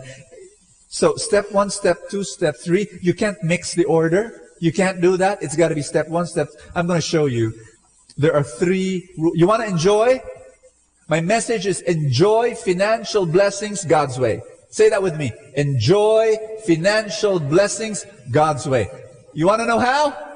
Ask me how. There are 3 specific rules on how to enjoy God's wealth in His way. Number 1. Are you ready? Number 1. Invest in your future before your present. Say that with me, please. Invest in your future before your present. Friends, there are 2 types of money strategies in the world. Only 2. Only 2. The first one, money strategy of the poor. Number 2, money strategy of the rich.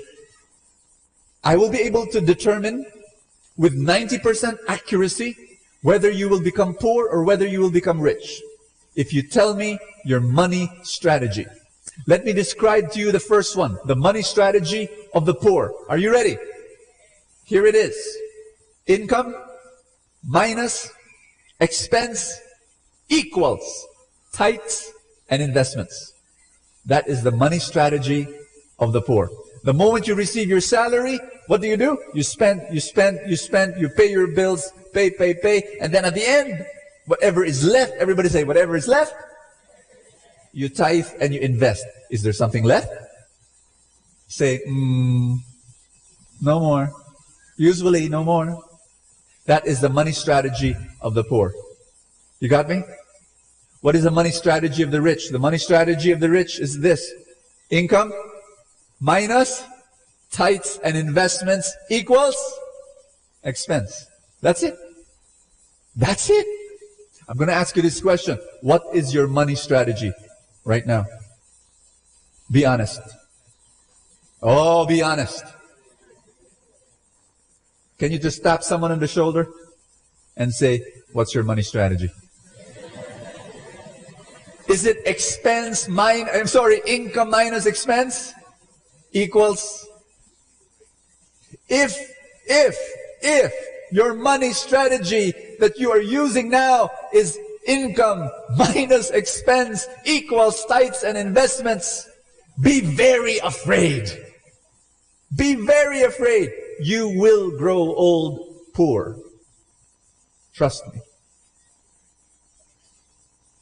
There was this guy, I knew him. He was the president of a huge company.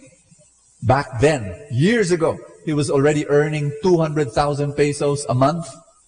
I mean, right now, 200,000 may not be nothing, but during that time, 200,000 was humongous every single month. He was a president of a company. He had nice cars. He had country club shares. He was traveling around the world, and then he retired. Today, Today, he is living such a different lifestyle. No more fancy cars, no more country club shares. You know what? He depends on his kids to put food on his table and to buy medicines for him. I was shocked when I heard it. I said, what? I know that guy. He was president of what? And yeah, that's what happened. You know why? Ask me why? Because he was using the money strategy of the poor. Even if he was earning a lot, it was always income, expense, and then whatever was left, invest and tithe. Doesn't work. Everybody say it doesn't work. You've got to learn how to use the money strategy of the rich. Yes? You know, when you do that, you become rich. But you also receive 2 fantastic bonuses. Are you ready for this? If you use the money strategy of the rich, income minus what?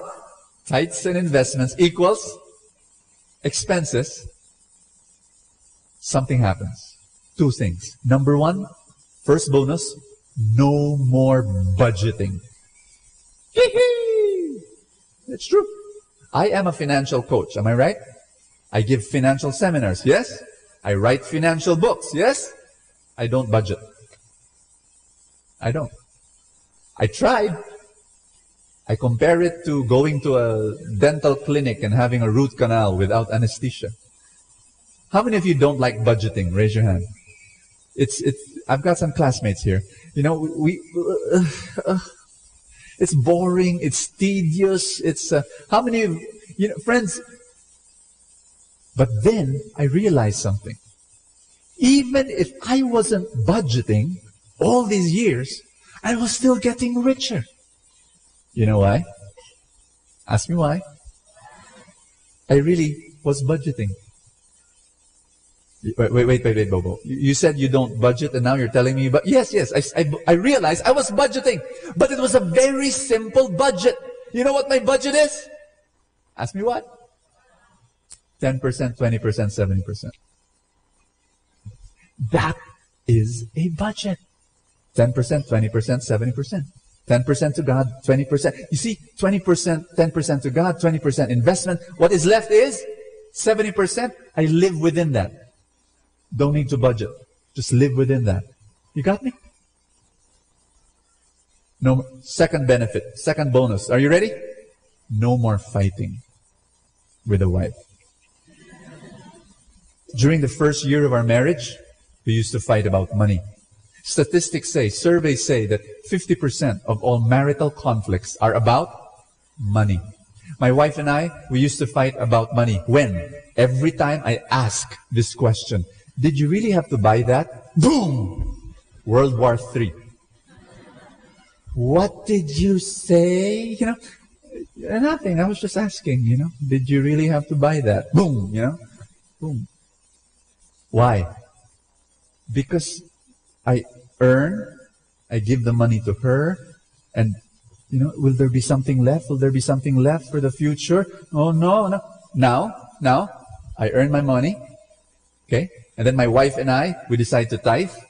And then my wife and I, we decide to invest. And then the 70%, sweetheart, do what you want to do with the 70%. No more fights. No more fights. You got me? That's the key. That's the key. First rule to enjoy the wealth of God.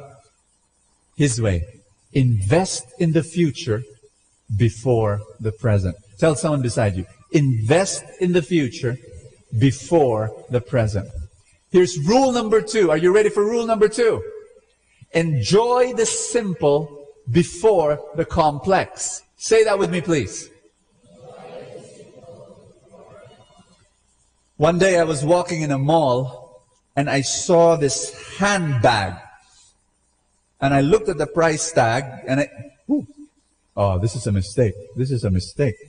You know, an extra 0 there, or 2 extra zeros. And I said, sweetheart, I called my wife, I think this price tag is a mistake, right? It says here 250,000 pesos.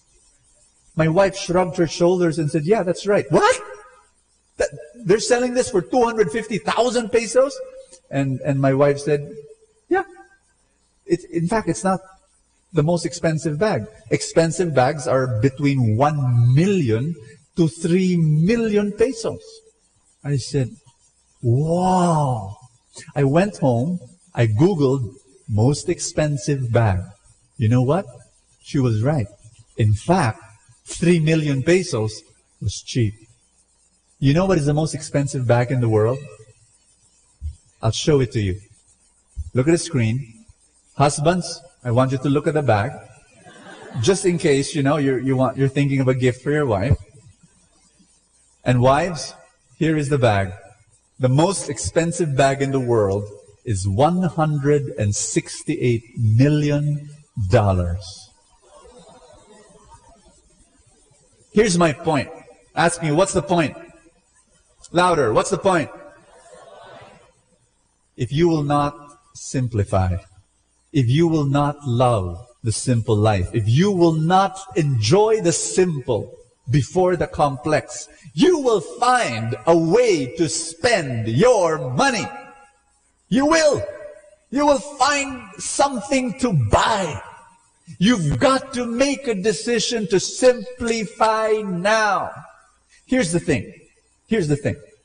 There are two lines of wealth. The blessings line, say blessings line, and then say spendings line. How many of you are being blessed by God? Raise your hand.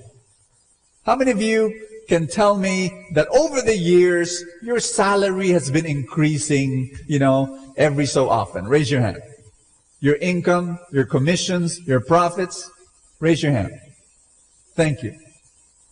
When your blessings are like this, going up, your spendings line should not go up as well, or else you will be Superman. Okay?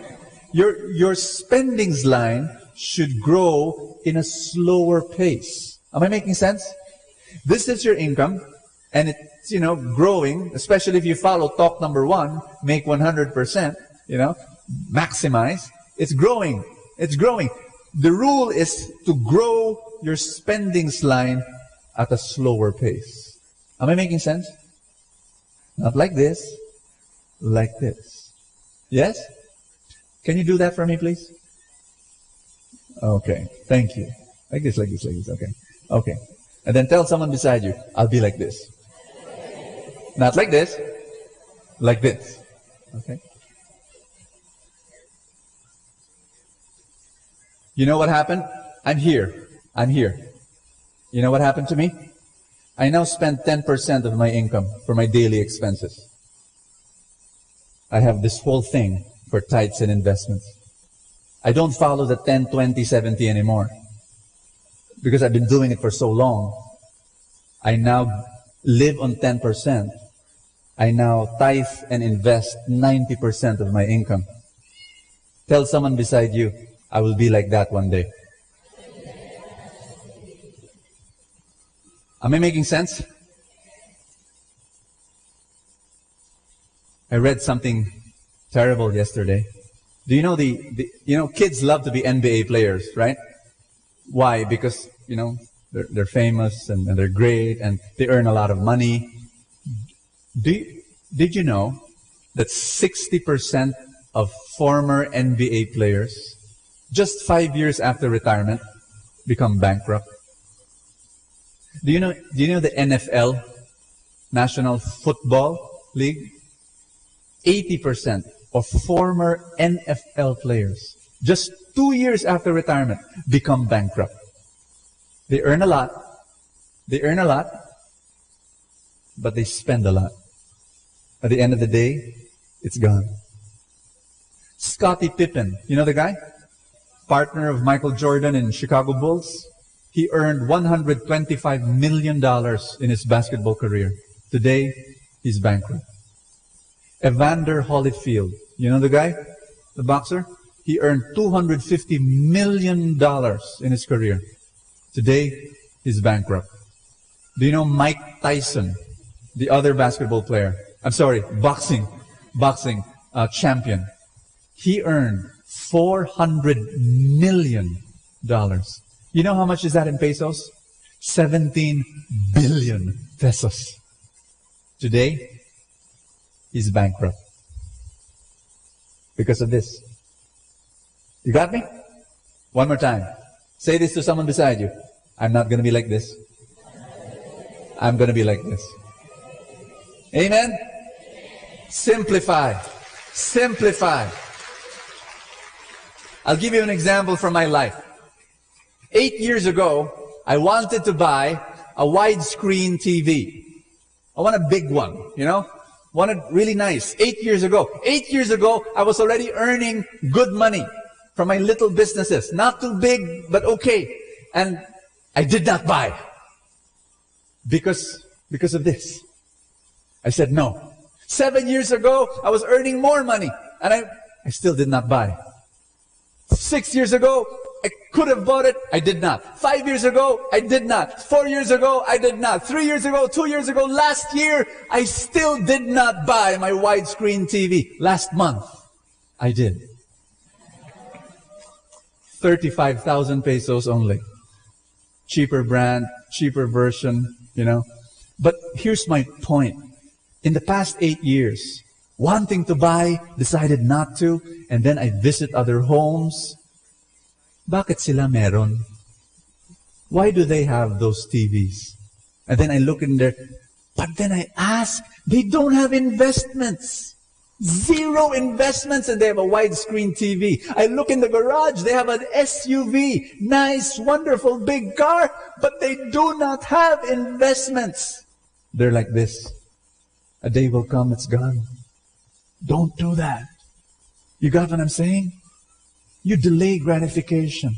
Everybody say, delay gratification.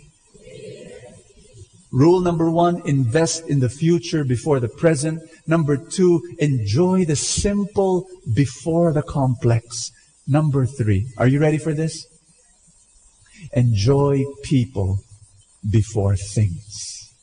You've got to enjoy people before things. Can you stand up? I just wanna pray with you, but before that, I just wanna clarify your thinking. Brother Bo, you know, to simplify and all that. Are you telling us to be misers? No, I don't want you to be a miser. I'm not a miser. I enjoy my life. I spend money, but I spend it in the right way. You don't want to be like Hetty Green. She was the richest woman in the world in 1916. She was earning $200 million back then. You adjust it to today's figures, that's $4 billion. She was the richest woman in the world, but she was a miser. She would wear the same dress, same black dress, every day until it gets worn out. She would wear the same undergarments. Ugh. She was such a miser that she would tell her laundry woman, wash my clothes only in the dirty parts. They're in the hemline, to save on soap. She was such a miser that when her son broke her leg, she brought him to a charity clinic. You don't want to be like that, right?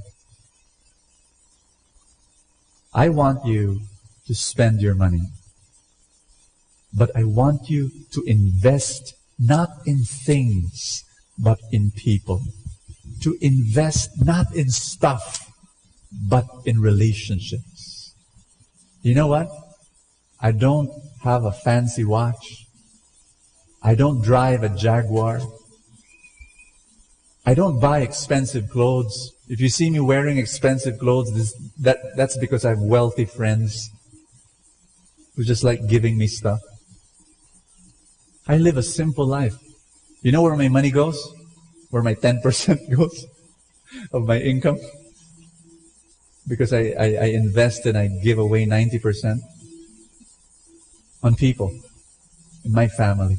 I've got dates with my wife, and dates with my kids, and dates with my mom, and dates with my family. I go on mini vacations 10 times a year. I spend just to be able to bring friends together, because life is about relationships. Really. Really. Enjoy life. If you have a loved one beside you, just look at the person, hug that person, tell that person, ikaw ang tunay kong kayamanan. That's true? Am I right?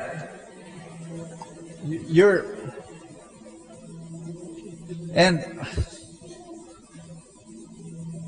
when my parents, raise your hand. Don't spoil your kids. Please. Please. You've got to teach them to love the simple life. But it's got to start with you. It's got to start with you. Yesterday, my youngest boy, Francis, comes up to us early morning, just yesterday. Daddy, Mommy, let's buy a bathtub. He likes playing in the water and splashing around with his rubber ducky. And I looked at him and said, Francis, we don't have to buy a bathtub. We have a bathtub. So I brought out our palangana. You know what my son did? Yay! Hey, I could buy a bathtub. I could buy 10 bathtubs if I wanted to. I hope that doesn't sound bragging. I'm just saying a fact. I could buy bathtubs. But I don't. Because I love the simple life. And I realize my son does too. It doesn't matter to him. A basin is wonderful for him. Are you listening to what I'm saying?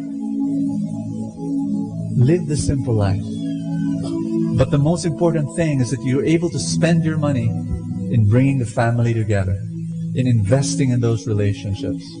When my father passed away, I was standing in front of the coffin.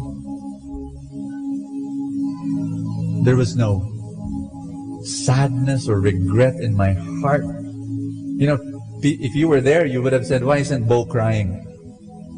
Honestly, I looked at my father, his coffin, his body is there, lying down, and I say, thank you. Thank you, Lord. You know why? Ask me why. Before he died, I spent my time, my effort, and my money being with my father, serving him, going out on dates with him. You got me? No regret. No regrets. I invested in my relationships, and that's what I want you to do.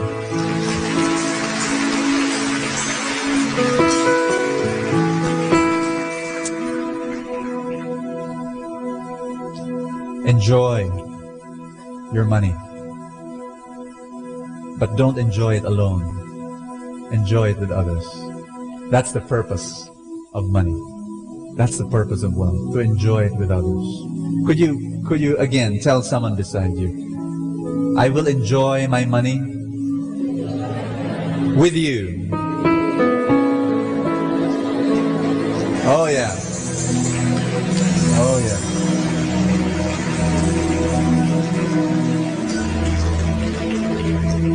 How many of you understand this, that God will enjoy His money with us? You believe in that? God is so rich, and it is His nature to be generous, and so He will bless us. And I want you to believe in this, that God is our wealth. Amen? Everybody say, I will enjoy God. God is my treasure. God is my wealth.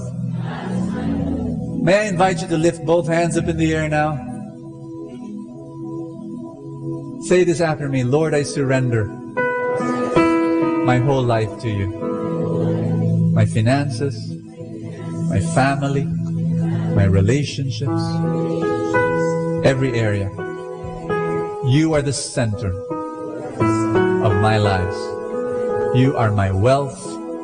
You are my treasure. You are my pearl of great price. Because of you, I am rich.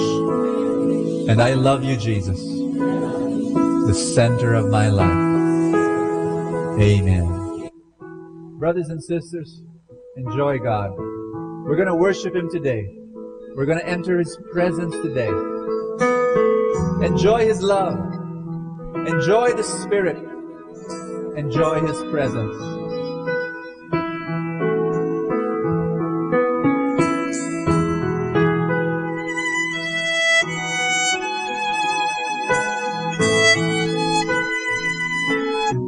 And I ask you to be the center of my life, because I know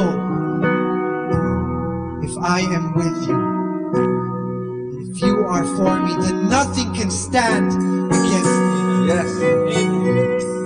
No sickness, no suffering, no hardship can ever pull me down, for you are greater, you are stronger, and you will always be higher. Hallelujah. Hallelujah. Let's keep saying to our Lord. If our God is for us, then who could ever stop us? And if our God is with us, then what can stand against? And if our God is for us, then who could ever stop us? And if our God is with us, then what can stand? Let's sing that out. What can stand against? What can stand against? Declare to the Lord. And if our God is for us, then who could ever stop us? And if our God is with us, then what can stand against? And if our God is for us, then who could ever stop us? And if our God is with us, then what can stand against? What can stand against? Lift it up, declare it again.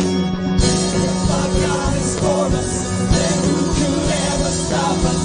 And if our God is with us, then what can stand against? And if our God is for us, then who could ever stop us?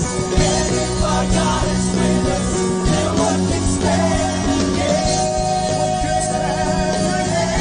What can stand against?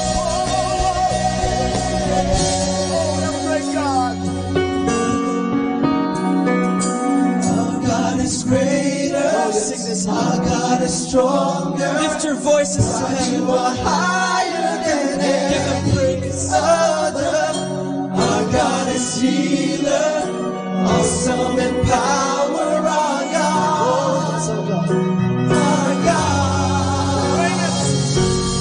God is greater. Our God is stronger. God, you are higher than any other. Our God is healer. Awesome in power. Our God. Our God is greater. God is greater. Awesome in power. God is stronger. God, you are higher than any other. Our God is healer. Awesome in power. Our God. Our God.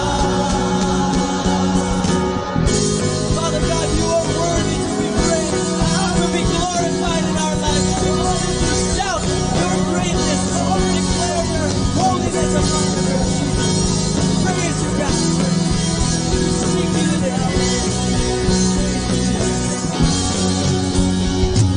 Our God is greater. Our God is stronger.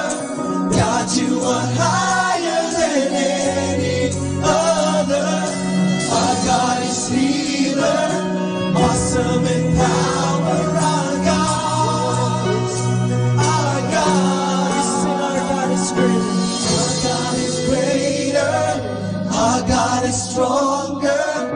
God, you are higher than any other. Our God is healer.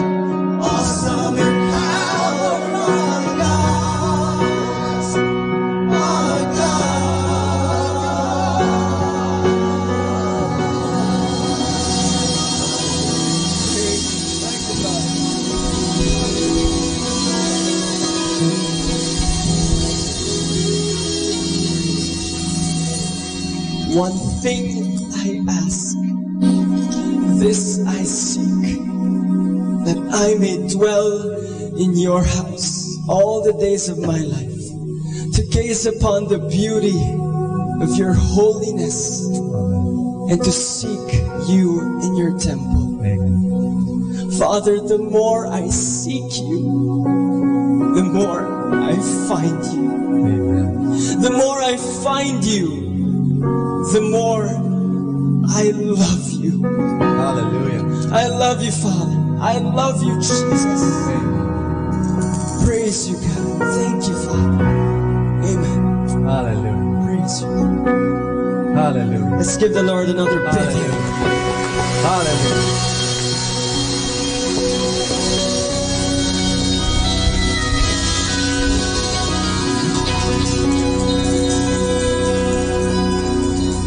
And Lord, we come before you because we want to be channels of your love and blessings to the people around us, to the people that you've given to our hearts, our families, our friends, our ministries. Bless us abundantly. Brothers and sisters, remember we gave you the symbolic check. If you still have it with you, it'll be great to bring it out. We're still in this series on personality, and I want you to bring it out and lift it up if you have it. If you don't have it, that's fine. Just lift up to God your financial goal for the year. If you have your check, that's fine. Lift it up and just say this after me. Father, I claim in faith that you will give me abundance, financial abundance. I will earn as much as I can so I can give as much as I can. I claim this. This check will happen. Amen. Amen. Hallelujah. Praise God. Let's pray for your other needs. Lift up your novena to God's love. All your dreams written down. If you don't have this, that's fine. Let's pray together. Father in heaven, I lift up to you all the dreams that you have placed in my heart. In your time, in your way, they will all be fulfilled. I claim this. They will all come true. In Jesus' name. Jesus' name. Amen. Amen. Amen. Let's give the Lord a big hand. Hallelujah. Thank you, Father. Thank you, Jesus. Amen. I want you just to put your arms again on someone you love, a friend, a brother, a sister. Tell that person, I enjoy being with you. Tell that person, you are my blessing, you are my wealth, you are my treasure. Hallelujah. Let's be seated, everybody. Maybe you notice that sometimes we don't hold a feast in the plenary hall, we hold it here in the reception hall. Here's the reason why. Last year, we came in. We used the PICC last year, not knowing that there are some schools, there are some other groups who reserved the plenary hall 20 years ago. I'm not exaggerating. They really say, every year we'll be at the plenary hall, and they signed up. So we're here. And it's okay. So once in a while, especially during March, where there are some graduations. But this next 2 Sundays, we will be in the plenary hall. Okay? So just wanted to say that to you. Number 2, we're launching our 4 o'clock session, 4 p.m. session this coming Sunday. Yeah. You may have friends, there's Sunday morning, they can't come to the feast. Tell them that there's a 4 p.m. session. Our dear brother Alvin Barcelona will be preaching there. He's a fantastic preacher, a great messenger of God. You will greatly be blessed. So 4 p.m. this coming Sunday, there's going to be already a 3rd session. Okay? And we're excited about that. Amen? All right. I'm going to ask Brother Alvin to come here and So when I say sorry, tinawag daw ako kanina. Akala ko ngayon na yung 3rd session, naghihintay ako dun. Next Sunday pa pala. I just want to share to you this one stanza song. I'm sure you're familiar with the song. It goes like this. Nais kong mabuhay sa haba ng panahon. Kung ito'y lilipas na ika'y kapiling ko, ang aking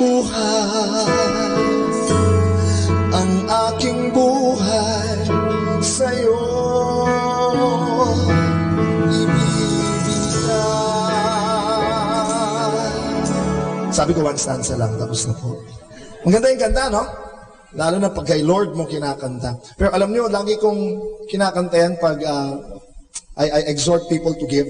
Kasi I'm sure lahat kayo dito handang ibigay ang buhay nyo kay Lord. Amen?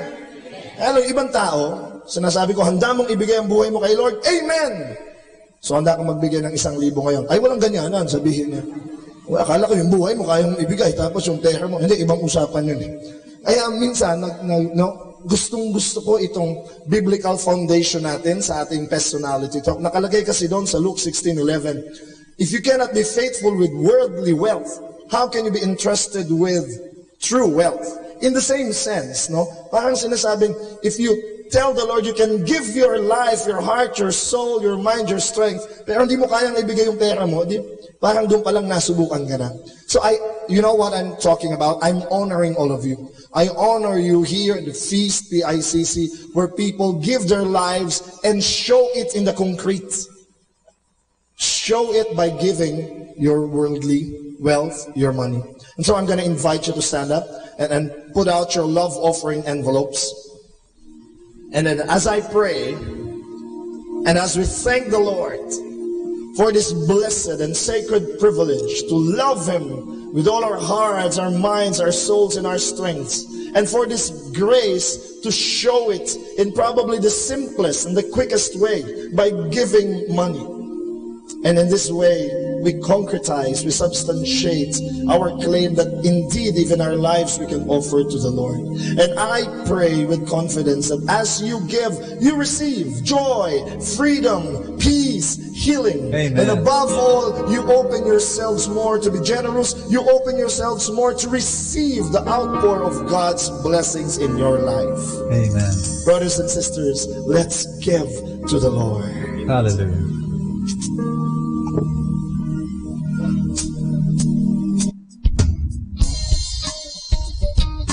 Come in front, drop your love offering envelopes, return to your seat, don't leave yet, as we continue to rejoice in God's love and God's presence.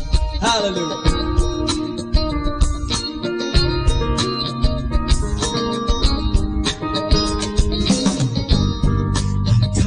Of the rainbow, all the voices of the wind, every dream that reaches out of high where love begins. Every word of every story, every star in every sky. Come on, let's sing. Every corner of creation lives to testify.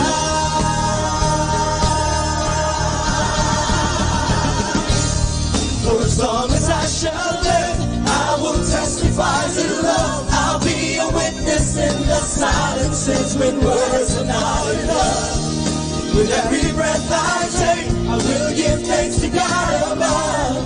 For as long as I shall live, I will testify to love.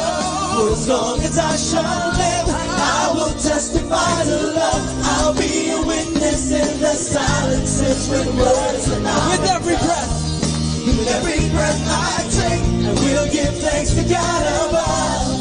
For as long as I shall live, I will testify to love. Father God, for as long as I shall live, I devote my life to you and give it all to you, Jesus. To declare your love, to declare your goodness, to be your megaphone of grace. Hallelujah, Father. For as long as I shall live. For as long as I shall live, I will testify to love. I'll be a witness in the silences when words are not enough. With every breath I take, I will give thanks to God above. For For as long as I shall live, I will testify to love. Amen. Let's stand, everybody. This coming Sunday is a very special Sunday because we're ending the series with an anointing and a special message. Do not miss this coming Sunday. Tell someone beside you, see you Sunday. See you Sunday. 2 Sundays from now, we start a brand new series. You'll find it inserted in the bulletin. Atin pong napakinggan ang talk ni Boss Sanchez na recorded sa feast na ginanap sa PICC. Umawit ng kagalakan at tugtugin ang gitara at ang Listen to the second live Mass on air at the Minor Basilica of Our Lady of the Rosary of Manawag.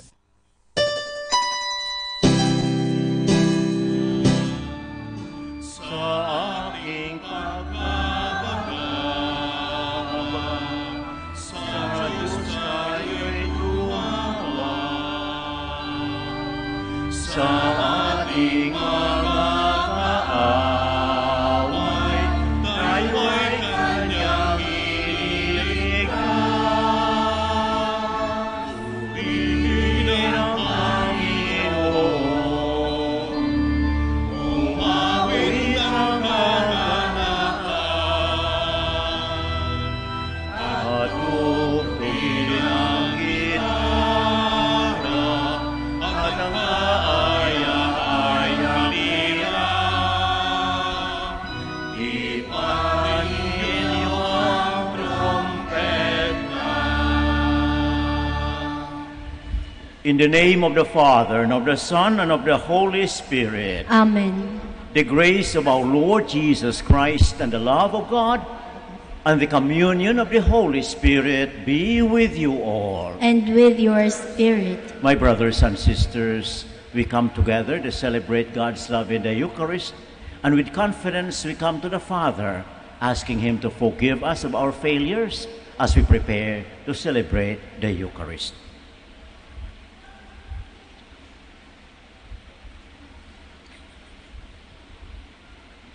You were sent to heal the contrite of heart. Lord, have mercy. Lord, have mercy. You came to call sinners. Christ, have mercy. Christ, have mercy. You are seated at the right hand of the Father to intercede for us. Lord, have mercy. Lord, have mercy. May Almighty God have mercy on us, forgive us our sins, and bring us to everlasting life. Amen.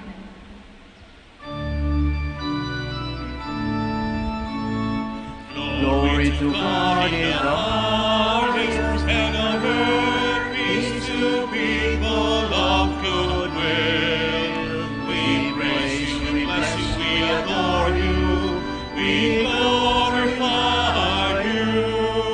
We give you thanks for your great glory, Lord God, heavenly King, O God, Almighty Father.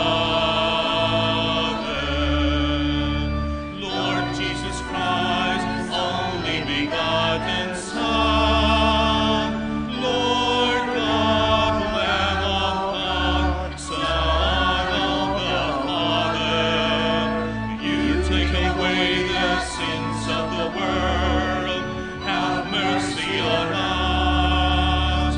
You take away the sins of the world, receive our prayer. You are seated at the right hand of the Father, have mercy on us. For you alone are the Holy One, you alone are the Lord, you alone are the Most High, Jesus Christ, with the Holy Spirit, in the glory of God the Father.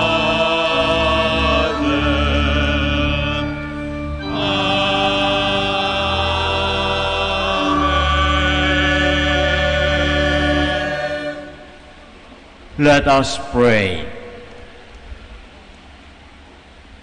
O God, who teach us that you abide in hearts that are just and true, grant that we may be so fashioned by your grace as to become a dwelling pleasing to you. Through our Lord Jesus Christ, your Son, who lives and reigns with you in the unity of the Holy Spirit, one God, forever and ever. Amen. Please be seated. The prophet Jeremiah teaches us that blessedness lies in relying on the Lord rather than on human beings, rich and powerful they may be. A reading from the book of the prophet Jeremiah. Thus says the Lord, cursed is the one who trusts in human beings, who seeks his strength in flesh, whose heart turns away from the Lord. He is like a barren bush in the desert that enjoys no change of season, but stands in a lava waste, a salt and empty earth. Blessed is the one who trusts in the Lord, whose hope is the Lord. He is like a tree planted beside the waters, that stretches out its roots to the stream. It fears not the heat when it comes. Its leaves stay green. In the year of drought it shows no distress, but still bears fruit. The word of the Lord. Thanks be to God. Blessed are they who hope in the Lord. Blessed are they who hope in the Lord. Blessed the man who follows not the counsel of the wicked, nor walks in the way of sinners, nor sits in the company of the insolent, but delights in the law of the Lord, and meditates on his law day and night. Blessed are they who hope in the Lord. He is like a tree planted near running water, that yields its fruit in due season, and whose leaves never fade. Whatever he does prospers. Blessed are they who hope in the Lord. Not so the wicked, not so. They are like chaff, which the wind drives away. For the Lord watches over the way of the just, but the way of the wicked vanishes. Blessed are they who hope in the Lord. The Apostle Paul reminds us that if our hopes are limited to this life and what it offers us, then we are to be pitied indeed. But we place our hope in the risen Lord, who prepares for us eternal life.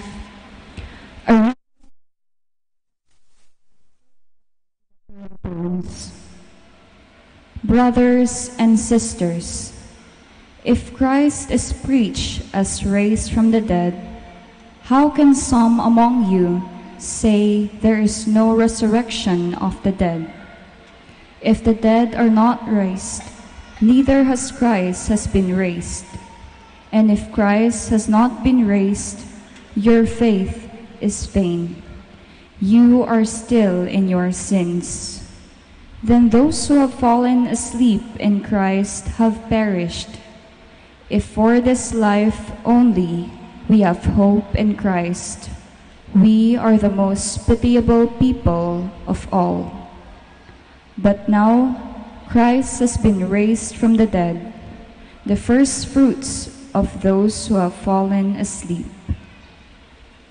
The word of the Lord. Thanks be to God. Please stand.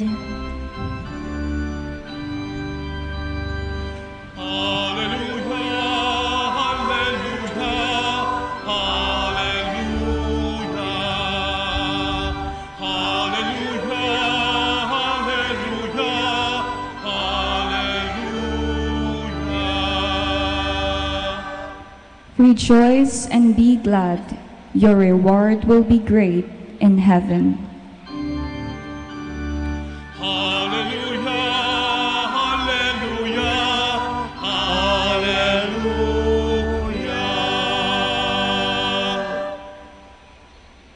The Lord be with you. And with your spirit. A reading from the Holy Gospel according to Luke. Glory to you, O Lord. Jesus came down with the 12 and stood on a stretch of level ground with a great crowd of his disciples and a large number of the people from all Judea and Jerusalem and the coastal region of Tyre and Sidon. And raising his eyes toward his disciples, he said, "Blessed are you who are poor, for the kingdom of God is yours. Blessed are you who are now hungry, for you will be satisfied. Blessed are you who are now weeping, for you will laugh. Blessed are you when people hate you and when they exclude and insult you and denounce your name as evil on the account of the Son of Man. Rejoice and leap for joy on that day. Behold, your reward will be great in heaven. For their ancestors treated the prophets in the same way. But woe to you who are rich, for you have received your consolation. Woe to you who are filled now, for you will be hungry. Woe to you who laugh now, for you will grieve and weep. Woe to you when all speak well of you, for their ancestors treated the false prophets in this way." The Gospel of the Lord. Praise to you, Lord Jesus Christ.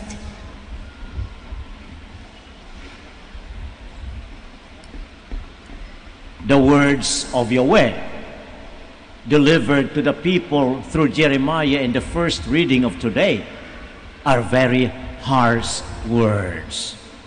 He cursed the people of Israel for putting their trust and confidence in the things of this world. And he blessed those who have been trusting Yahweh because they will find true security and peace in their lives. It is in the same note or the same tune, we may say, that Jesus addressed his disciples in the gospel. Blessed you who are poor. Blessed are you who weep now. And then at the second part he says, woe to you who are rich. Woe to you who are laughing now. Why that kind of attitude the Lord had said to his people? It's simply the same principle. People who put their trust and confidence in material things will never be truly secure, will never be truly happy. Only those people who trust God to the end without any reservations, these are the people who are truly happy, who are truly peaceful, who are truly liberated. It's something to think about, my brothers and sisters, in our day-to-day living, because sometimes we take it for granted. Anyway, naniniwala naman ako sa Diyos. Anyway, nagdadasal naman ako. Anyway, nagsisimba naman ako. Pero kung minsan pagdating ng oras, ayun, kung talaga bang totoo at tunay at malalim ang ating pananampalataya at pagtitiwala sa Diyos. Dahil kung minsan tayo rin ay nadadala ng hila ng mundo. Ang mundo ay palaging naghihikayat sa atin upang magkaroon ng ganito, magkaroon ng ganoon. Kung mayroon kang kayamanan, dagdagan mo pa. Kung mayroon kang pangyarihan, palawakin mo pa. Ganon yun eh. So, yun ang hamon sa atin dahil yun ang hila ng mundo. Kaya nga kung minsan tayo'y nawawala, tayo'y nawawala sa landas dahil yun nga, nadala tayo doon sa hila ng mundo, nakakalimutan natin na ang tunay na pagtitiwala sa Diyos ang siyang tunay na nakasalado, nakasalalay ang ating tunay na kaligayahan. Kaya nga, mapag-isipan natin mga kapatid, dahil yung sabi ko, sabihin niyo sa akin, Father, pangkaraniwang tao lang naman ako pangkaraniwang nagsisikap ako, naghihirap ako na magkaroon ng ganito, okay lang, walang problema naman yun Kung magtitiwala ka sa Diyos, ibig naman sabihin nun huwag ka na magtrabaho, mag-antay ka na lang doon, katulad ni istorya ni Juan Tamad. No, we have to work, we have to use what God has given us, our talents, our physicality, everything that we have used in order to have a decent life. But at the end of the day, let us always remember that it's still God that counts. Kasi kung minsan, pagdating ng araw, nagbibilang tayo. Ano bang nasa akin ngayon?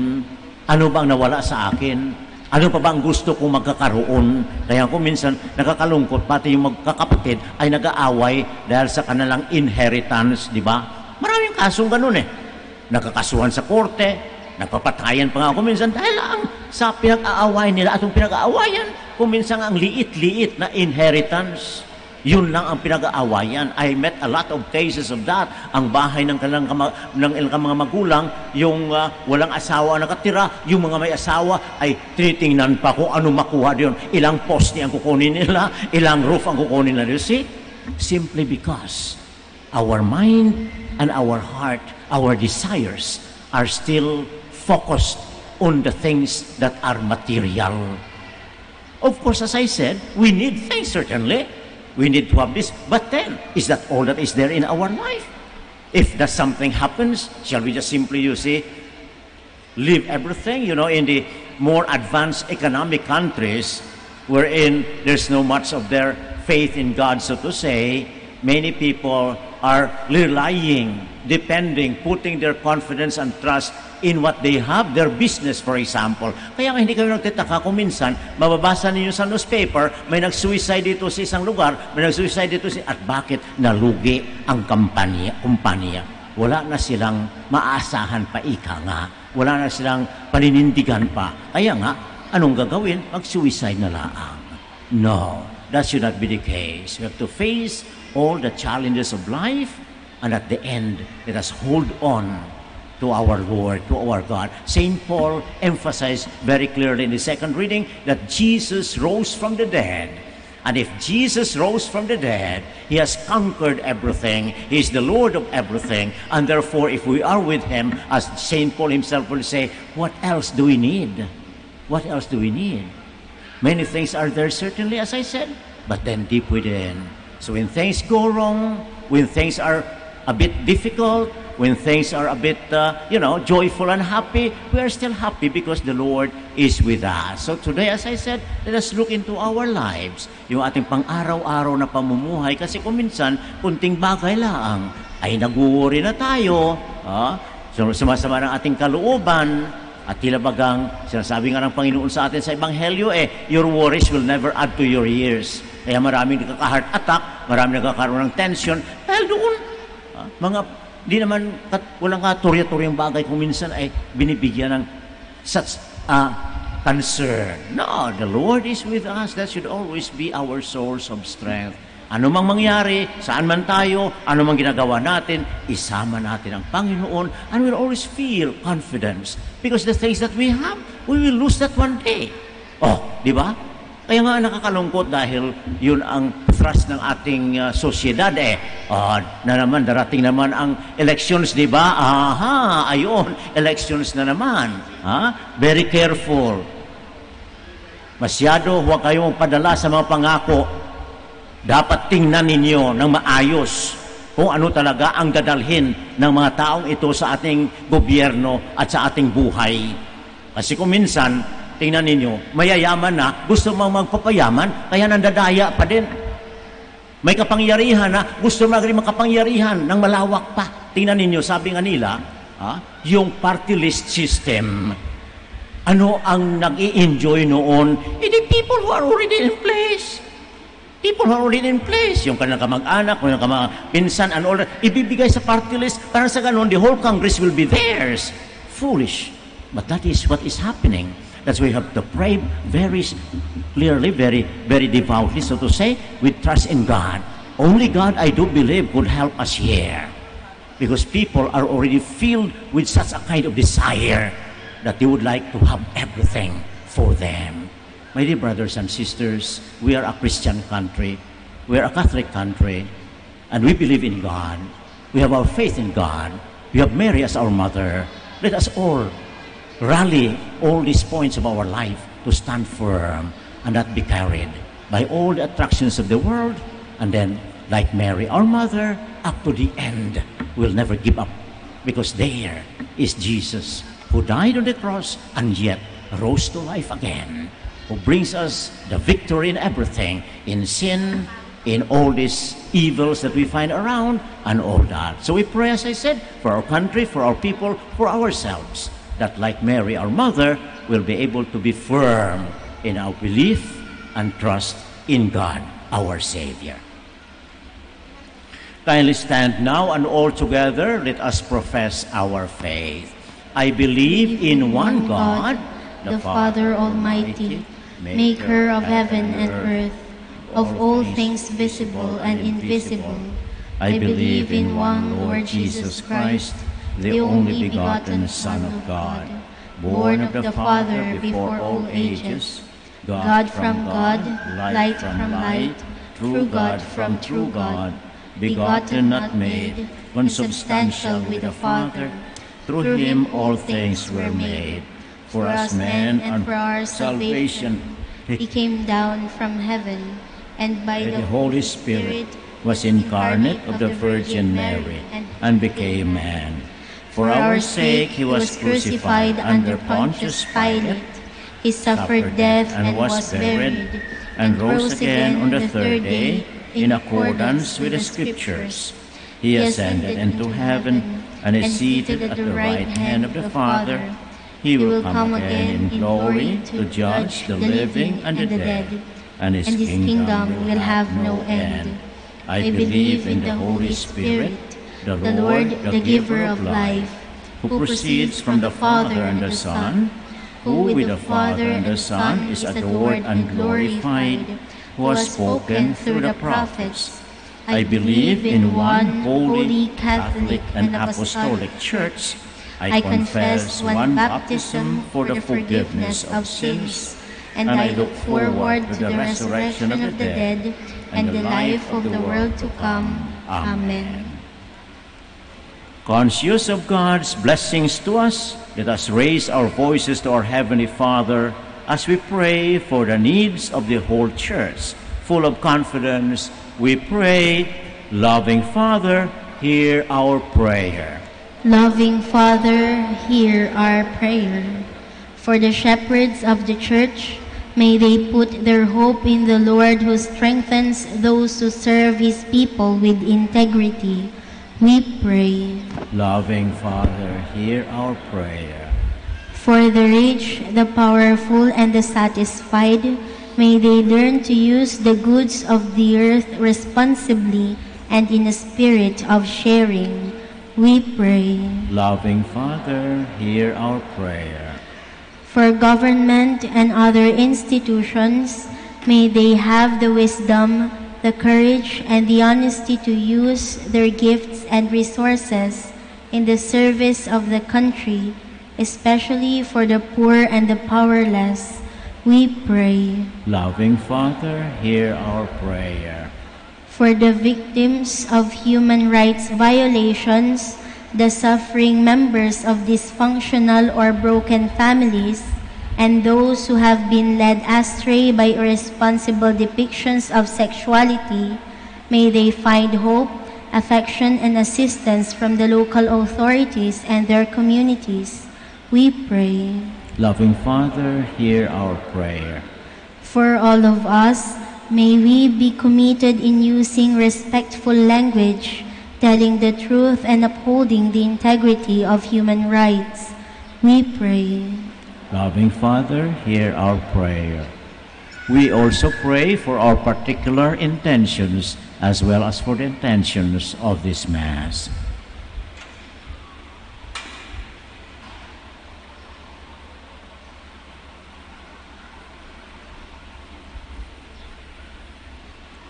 Heavenly Father, hear the prayers of your people who hope in your infinite mercy.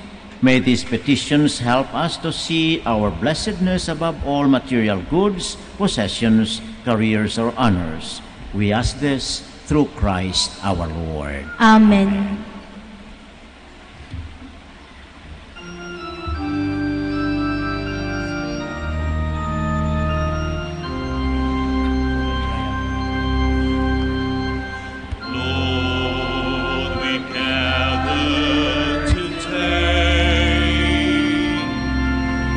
In your house.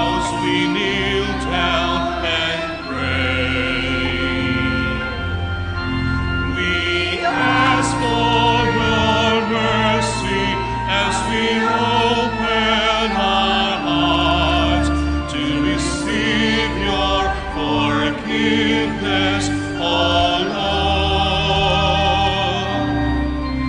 As we offer this bread and as we bring you this wine, bless them, Lord Jesus, feed us now, give us life, send us your Spirit, the source of our lives, and together we will serve you with love.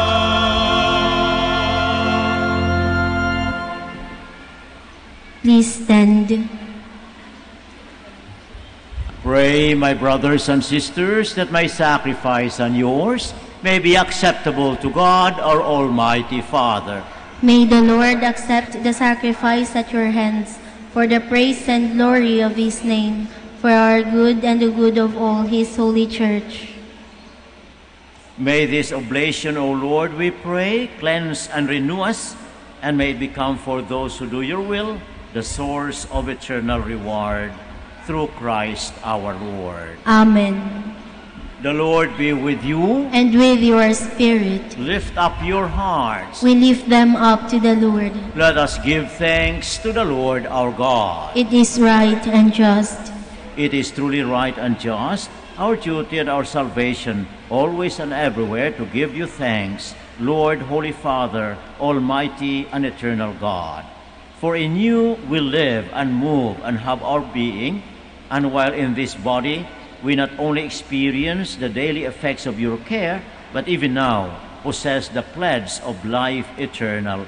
For having received the first fruits of the Spirit, through whom you raised up Jesus from the dead, we hope for an everlasting share in the Paschal mystery. And so with all the angels we praise you, as in joyful celebration we acclaim.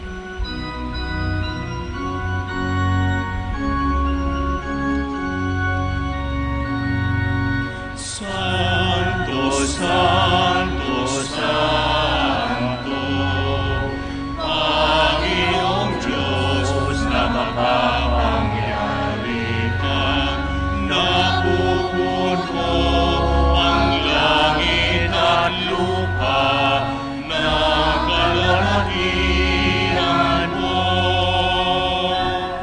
Hosana, Hosana, sa kaitaasan. Hosana, Hosana, sa kaitaasan. Pinamparan na paririto sa ngalan ng Panginoon. Hosana, Hosana, sa kaitaasan. Hosana, Hosana, sa kaitaasan. Please kneel. You are indeed holy, O Lord, the fount of all holiness.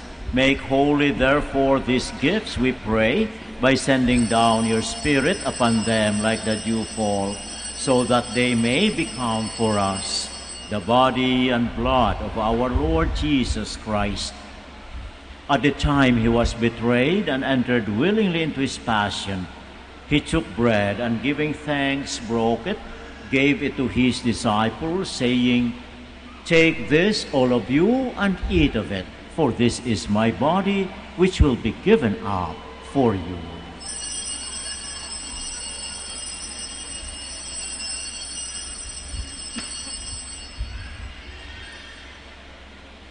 In a similar way, when supper was ended, he took the chalice and once more giving thanks, he gave it to his disciples, saying, "Take this, all of you, and drink from it, for this is the chalice of my blood, the blood of the new and eternal covenant, which will be poured out for you and for many for the forgiveness of sins. Do this in memory of me."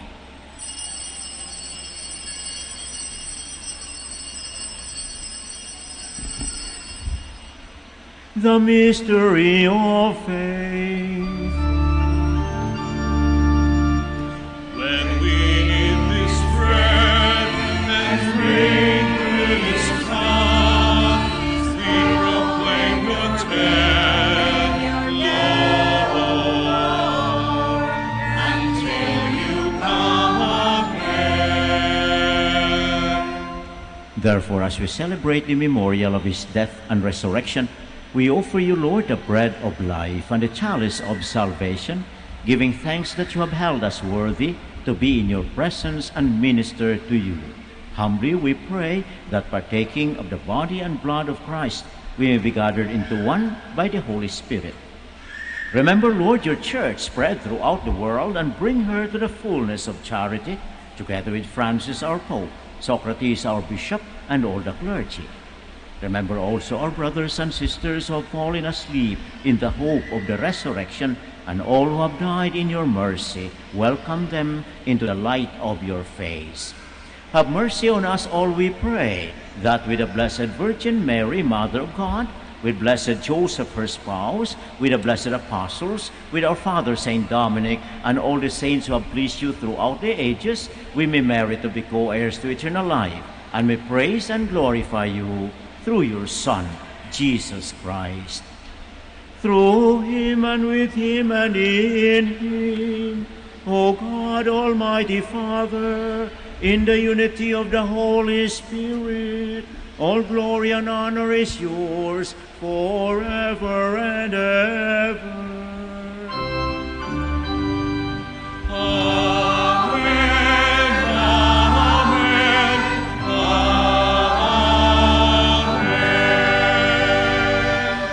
Please stand. At the Savior's command and formed by divine teaching, we dare to pray.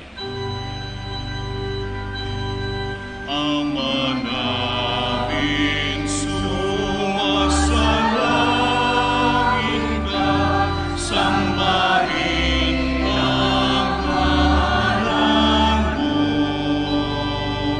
mapasa amin ang kaharian mo, sundin ang loob mo. Dito sa lupa para ng salangit, bigyan mo kami ngayon ng aming kakanin sa araw-araw, at patawarin mo ang aming mga sala para ng pagpapatawad namin sa mga kasala sa amin, at wag mo kaming ipahintulot sa tukso, at iadya mo kami sa lahat ng masama. Deliver us, Lord, we pray, from every evil. Graciously grant peace in our days, that by the help of your mercy, we may be always free from sin and safe from all distress, as we await the blessed hope and the coming of our Savior, Jesus Christ. For For the kingdom, the power, and the glory are yours now and forever. Lord Jesus Christ, who said to your apostles, "Peace I leave you, my peace I give you." Look not on our sins, but on the faith of your church, and graciously grant her peace and unity in accordance with your will, who live and reign forever and ever. Amen. The peace of the Lord be always with you. And with your spirit. Let us offer each other the sign of peace.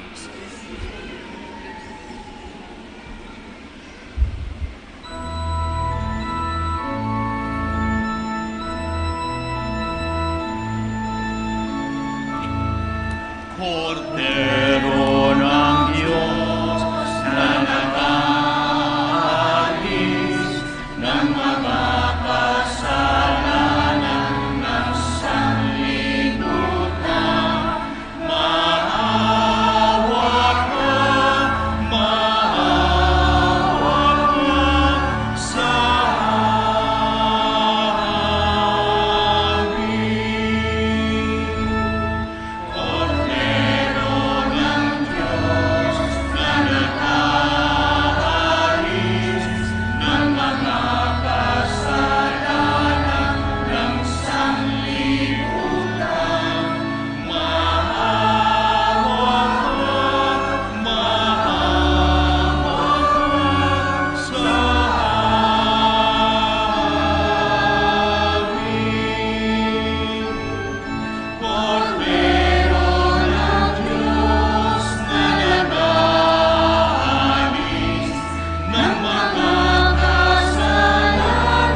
Please kneel.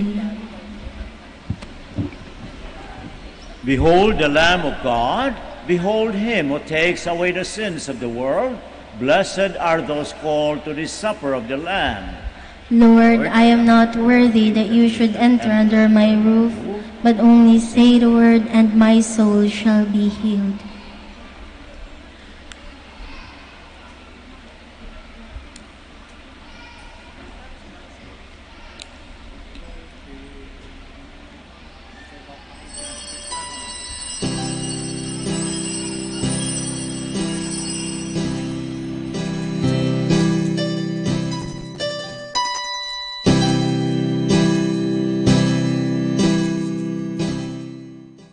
You are listening to the live Mass on air at the Minor Basilica of Our Lady of the Rosary of Manaoag. And the celebrant for this live Mass on air is Reverend Father Honorato Castigador O.P. Let us pray for the intention of our sick brothers and sisters and to all Filipinos working abroad.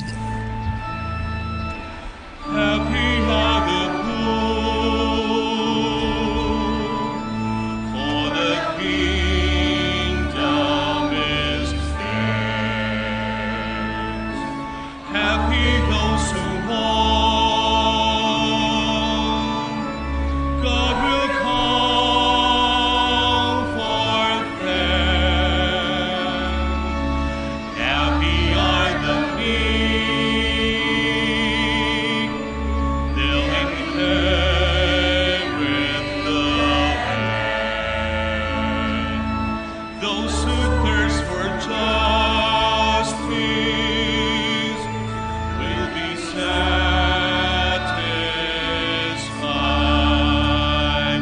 Be happy and be glad when people insult you.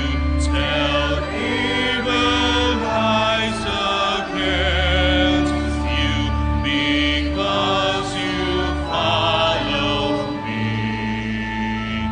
A great reward awaits you in heaven.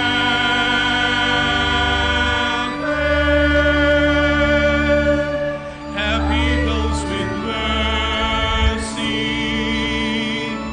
they'll be shown God's mercy. Happy are the pure, for they will see God. Those who work for peace will be called God's children. To the persecuted, the kingdom belongs. Be happy and be glad when people insult you. Tell evil lies against you because you follow me. A great reward awaits you in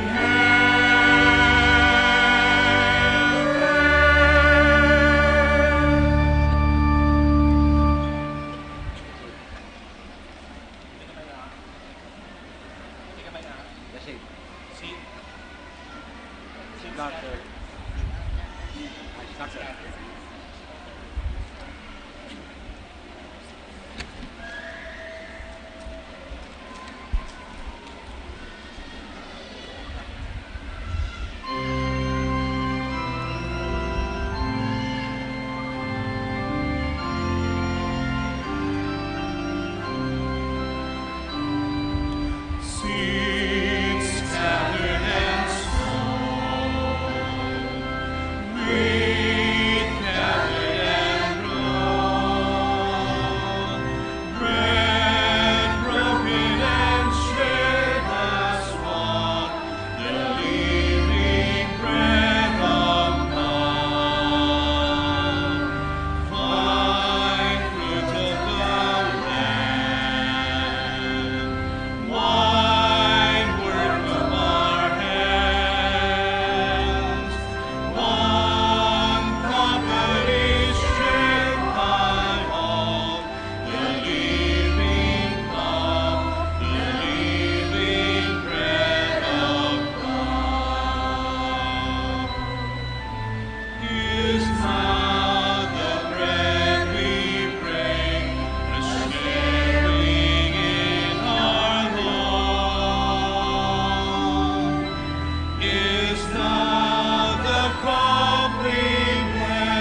Let us pray.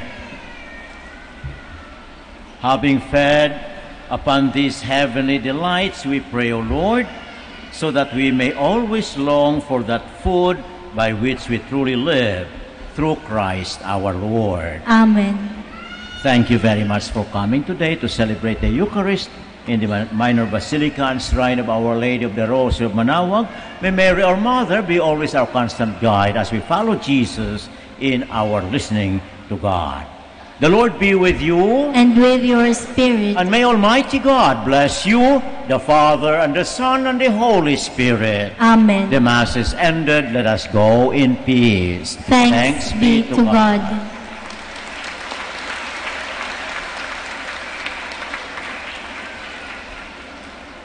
Let us now pray for our sick brothers and sisters wherever they are. We remember them and entrust them to God through our Blessed Mother.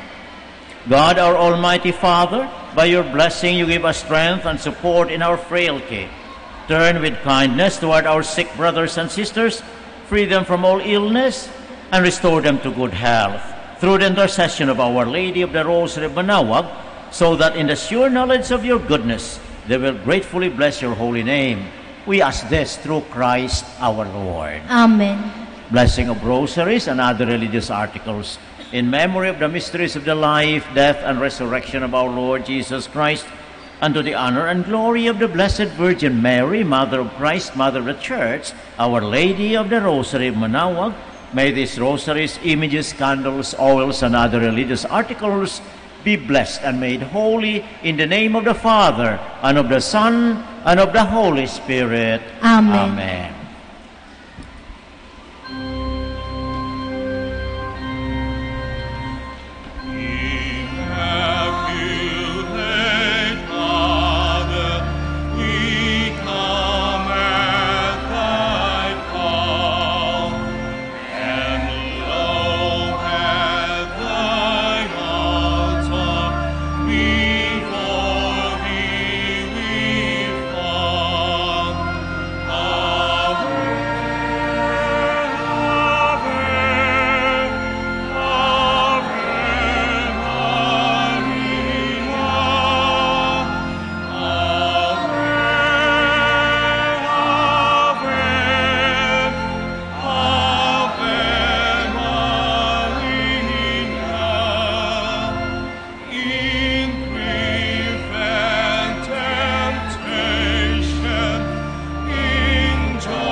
Prayer for our OFW.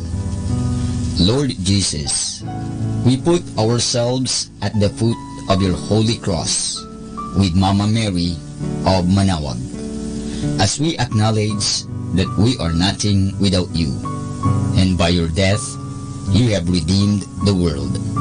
We believe in faith that nothing is impossible with you. We lift up to you our OFW listeners all over the world, whom we offer our prayers and every Holy Mass from the Minor Basilica of Our Lady of Manaoag. Lord, words cannot describe and express what they are sacrificing in order to have a better chance in life. Lord, redeem them of all their pains, trials, and persecutions as they are working in a foreign land for people that are complete strangers to them. Shield them with your most precious blood that flows from your sacred heart. Protect them from any harm and abuses that they may face as they continue their journey in life. We beg for your mercy and divine love, for they are far away from their families, loved ones, and friends. They miss our home that is causing heartaches and loneliness, that they are at a loss on what to do. Grant them the power and strength from the Holy Spirit to succeed and to be blessed in this chapter and mission in their lives.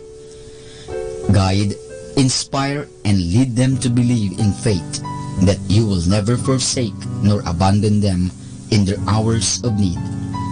Be with them always, especially for those OFW who are staying in places where they are not allowed to worship and pray for you. Make their bodies, minds, and spirit be your temple. Mama Mary of Manawag, you are always sensitive to their needs. You know what is in their minds, heart, and their condition in life. We love you. As we ask you to cover them, their families, loved ones, and friends with your mantle of love and protection. We ask all of this in the name of Jesus through the intercession of Our Lady of Manawag. Amen.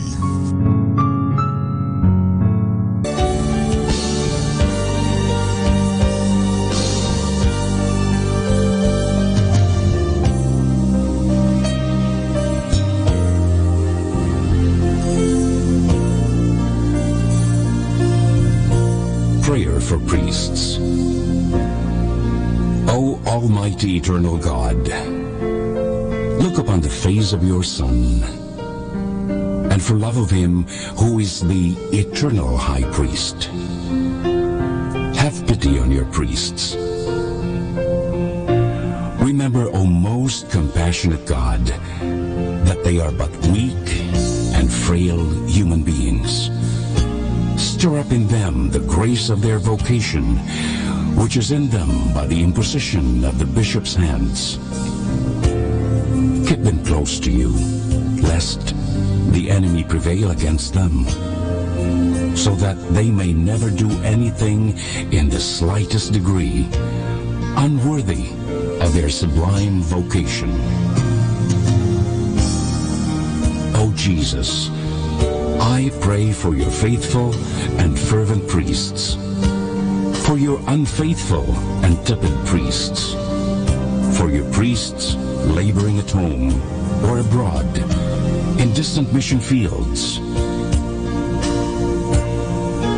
for your tempted priests, for the lonely and desolate priests, for your young priests, for your dying priests, for the souls of your priests in purgatory.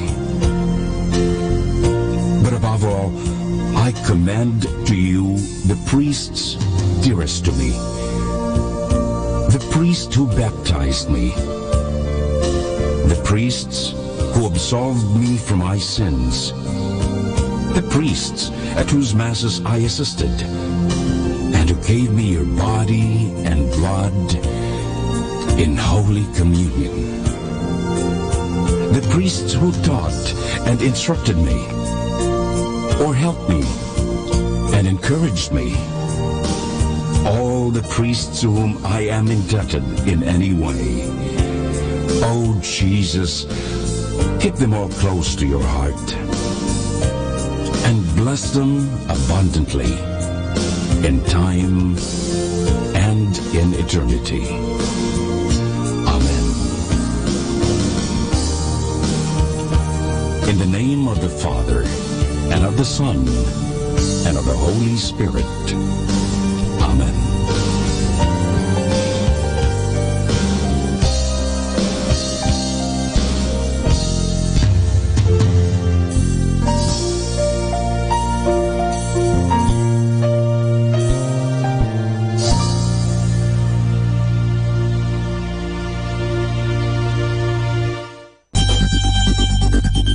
More than ever, we need Catholic radio station like Manawag Dominican Radio FM.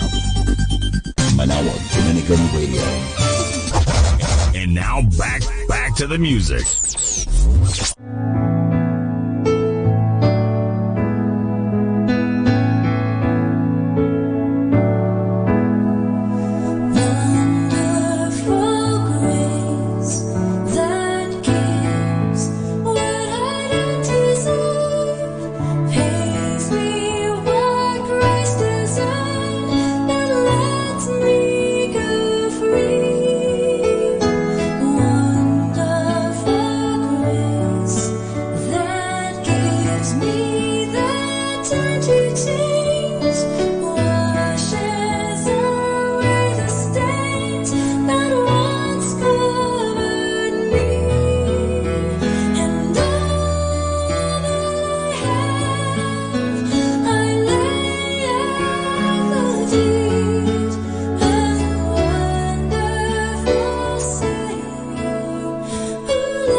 tanging Panginoon magpakailanman. Siyang aking patnubay, siyang aking gabay, siyang sa akin ang pinay buhay. Si Jesus ang katotohanan, si Jesus ang daan, siya ang tanging Panginoon magpakailanman.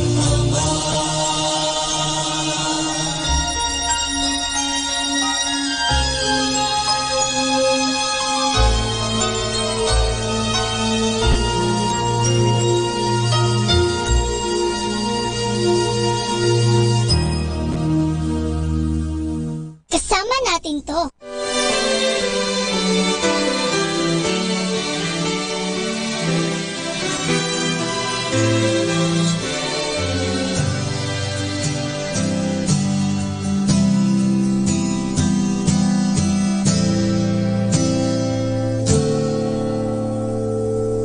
My hope is built on nothing less than Jesus' blood and righteousness.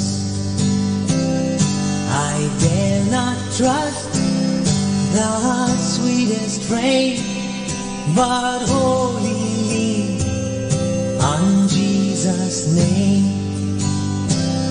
On Christ the solid rock I stand, all other ground is sinking sand.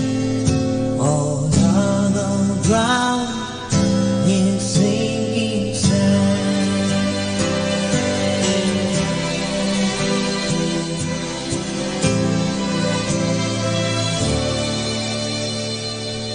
When darkness hides His lovely face, I rest on His unchanging grace. Through every high and stormy gale, my anchor holds within the veil. On Christ the solid rock I stand, all of the ground is sinking sand. All of the ground is sinking sand.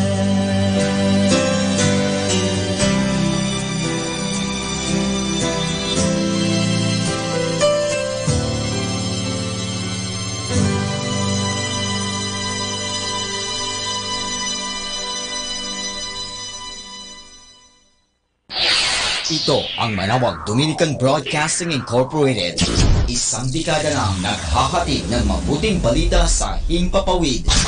May kasama ka, si Jesus, si Maria at kami. Our time now is 12 high noon. Let us now have our time check prayer.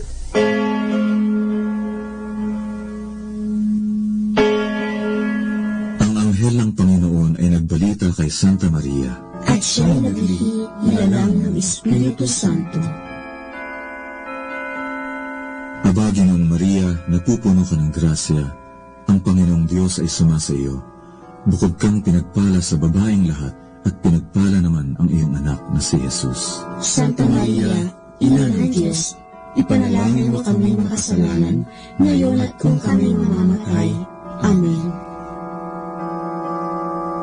Narito ang alipin ng Panginoon. Naganap nawa sa akin ayon sa wika mo. Aba, Ginoong Maria, napupuno ka ng grasya, ang Panginoong Diyos ay sumasa iyo. Bukod kang pinagpala sa babaeng lahat, at pinagpala naman ang iyong anak na si Jesus. Santa Maria, Ina ng Diyos, ipanalangin mo kami makasalanan, ngayon at kung kami mamamatay. Amen. At ang Berbo ay nagkatawang tao. at nakipamayan sa akin. Aba, Ginoong Maria, napupuno ka ng grasya, ang Panginoong Diyos ay sumasa iyo. Bukod kang pinagpala sa babaeng lahat, at pinagpala naman ang iyong anak na si Jesus. Santa Maria, Ina ng Diyos, ipanalangin mo kami makasalanan, ngayon at kung kami mamamatay. Amen. Ipanalangin mo kami, Santang Ina ng Diyos, nang kami maging dapat makinabang sa mga pangako ni Kristo. Manalangin tayo. Panginoon naming Diyos, kasi nawa ang aming mga kaluluwa ng iyong mahal na grasya, at yayamang dahilan sa pamamagitan ng anghel, ay nakilala namin ang magkakatawang tao ni Jesucristo ang anak mo, pakundangan sa mahal na sakit at pagkamatay niya sa krus. Pakinabangin mo kami ng kanyang pagkabuhay ng uli sa kaluwalhatian sa langit, sa pamamagitan ni Jesucristo ring Panginoon namin. Siya nawa. Luwalhati sa Ama, sa Anak, at sa Espiritu Santo, kapara noong unang-una, ngayon, at magpasawalang hanggan. Amen.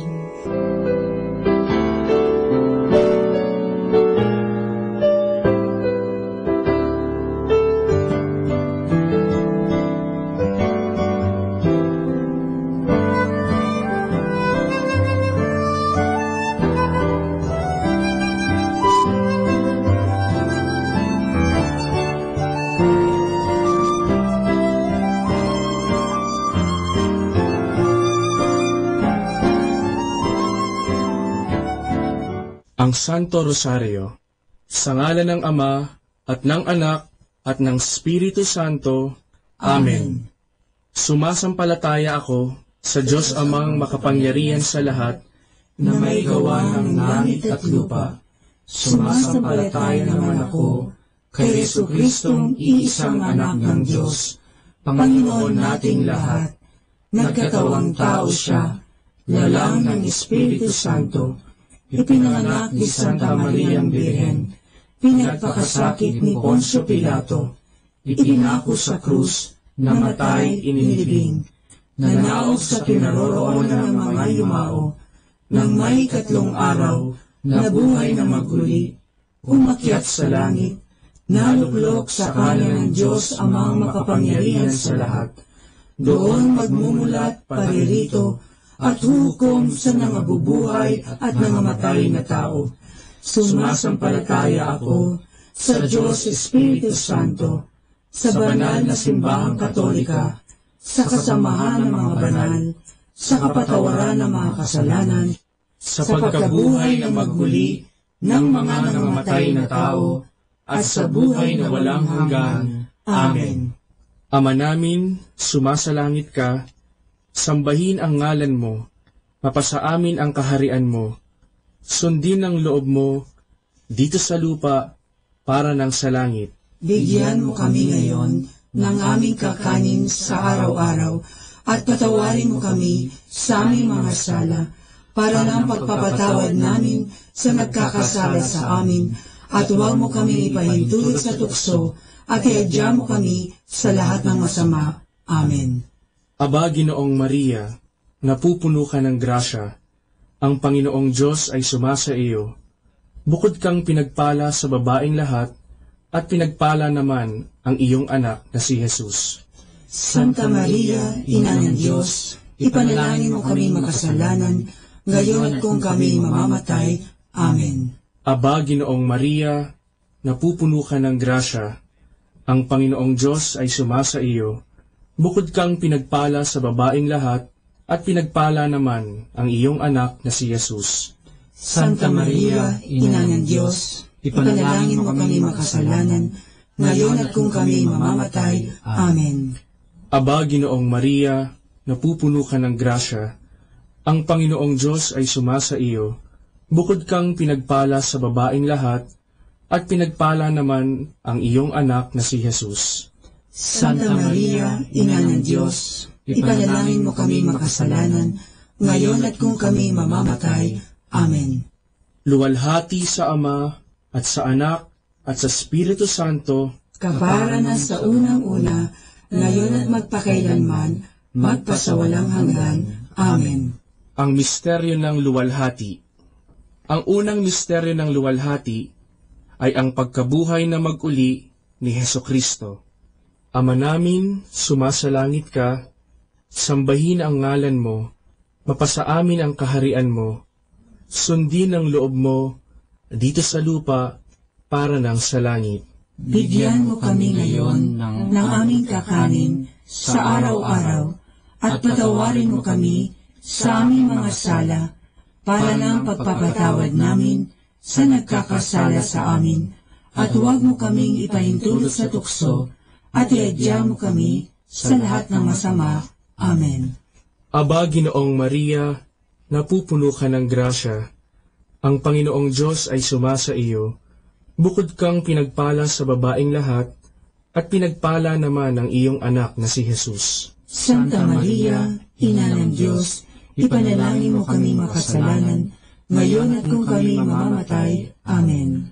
Aba, Ginoong Maria, napupuno ka ng grasya, ang Panginoong Diyos ay sumasa iyo, bukod kang pinagpala sa babaeng lahat, at pinagpala naman ang iyong anak na si Jesus.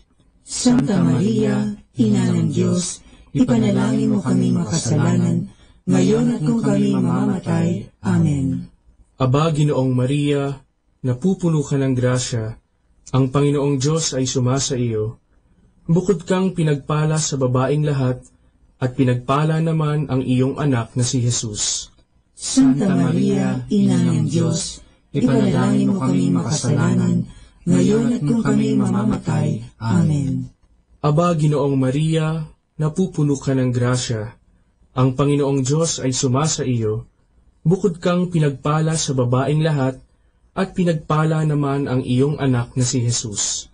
Santa Maria, Ina ng Diyos, ipanalangin mo kaming makasalanan, ngayon at kung kami mamamatay. Amen. Aba, Ginoong Maria, napupuno ka ng grasya, ang Panginoong Diyos ay sumasa iyo, bukod kang pinagpala sa babaeng lahat, at pinagpala naman ang iyong anak na si Jesus. Santa Maria, Ina ng Diyos, ipanalangin mo kami makasalanan, ngayon at kung kami mamamatay. Amen. Aba, Ginoong Maria, napupuno ka ng grasya, ang Panginoong Diyos ay sumasa iyo, bukod kang pinagpala sa babaeng lahat, at pinagpala naman ang iyong anak na si Jesus. Santa Maria, Ina ng Diyos, ipanalangin mo kami makasalanan, ngayon at kung kami mamamatay. Amen. Aba, Ginoong Maria, napupuno ka ng grasya, ang Panginoong Diyos ay sumasa iyo, bukod kang pinagpala sa babaeng lahat, at pinagpala naman ang iyong anak na si Jesus. Santa Maria, Ina ng Diyos, ipanalangin mo kami makasalanan, ngayon at kung kami mamamatay. Amen. Aba, Ginoong Maria, napupuno ka ng grasya, ang Panginoong Diyos ay sumasa iyo, bukod kang pinagpala sa babaeng lahat, at pinagpala naman ang iyong anak na si Jesus. Santa Maria, Ina ng Diyos, ipanalangin mo kaming makasalanan, ngayon at kung kami mamamatay. Amen. Aba, Ginoong Maria, napupuno ka ng grasya, ang Panginoong Diyos ay sumasa iyo, bukod kang pinagpala sa babaeng lahat, at pinagpala naman ang iyong anak na si Jesus. Santa Maria, Ina ng Diyos, ipanalangin mo kaming makasalanan, ngayon at kung kami mamamatay. Amen. Aba, Ginoong Maria, napupuno ka ng grasya, ang Panginoong Diyos ay sumasa iyo, bukod kang pinagpala sa babaeng lahat, at pinagpala naman ang iyong anak na si Jesus.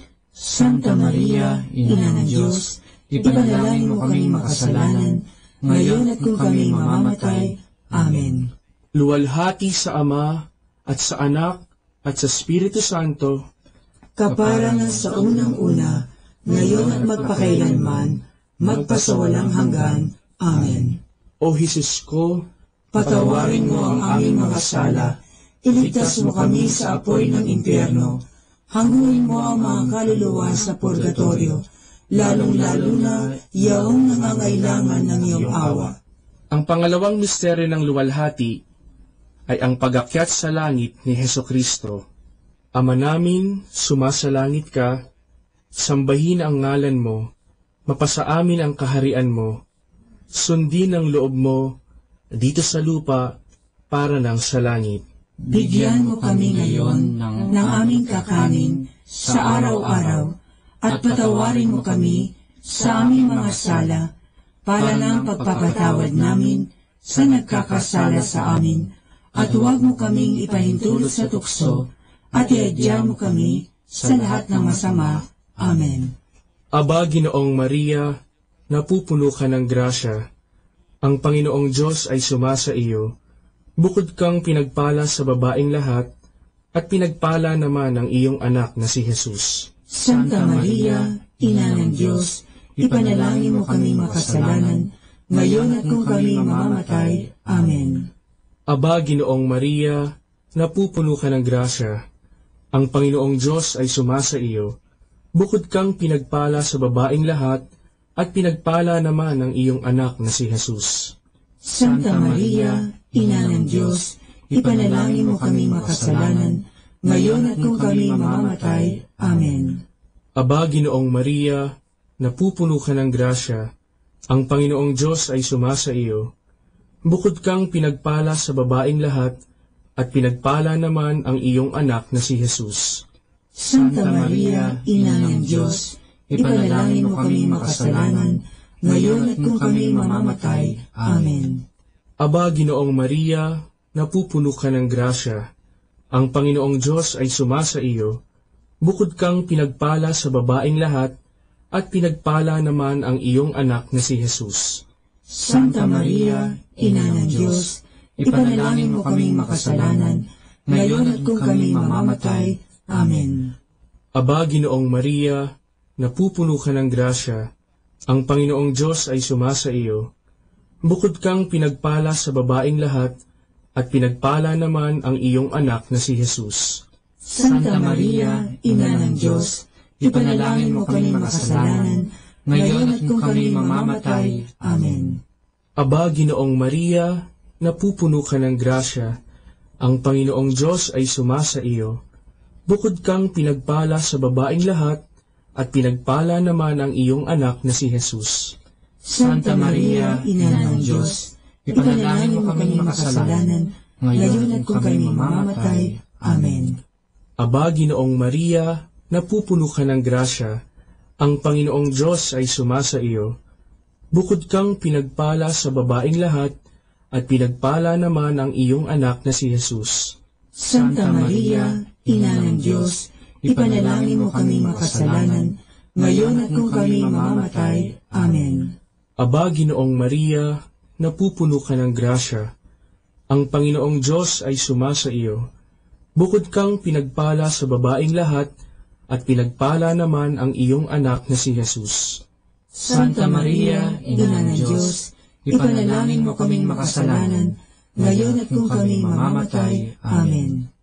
Aba, Ginoong Maria, napupuno ka ng grasya. Ang Panginoong Diyos ay sumasa iyo. Bukod kang pinagpala sa babaeng lahat, at pinagpala naman ang iyong anak na si Jesus.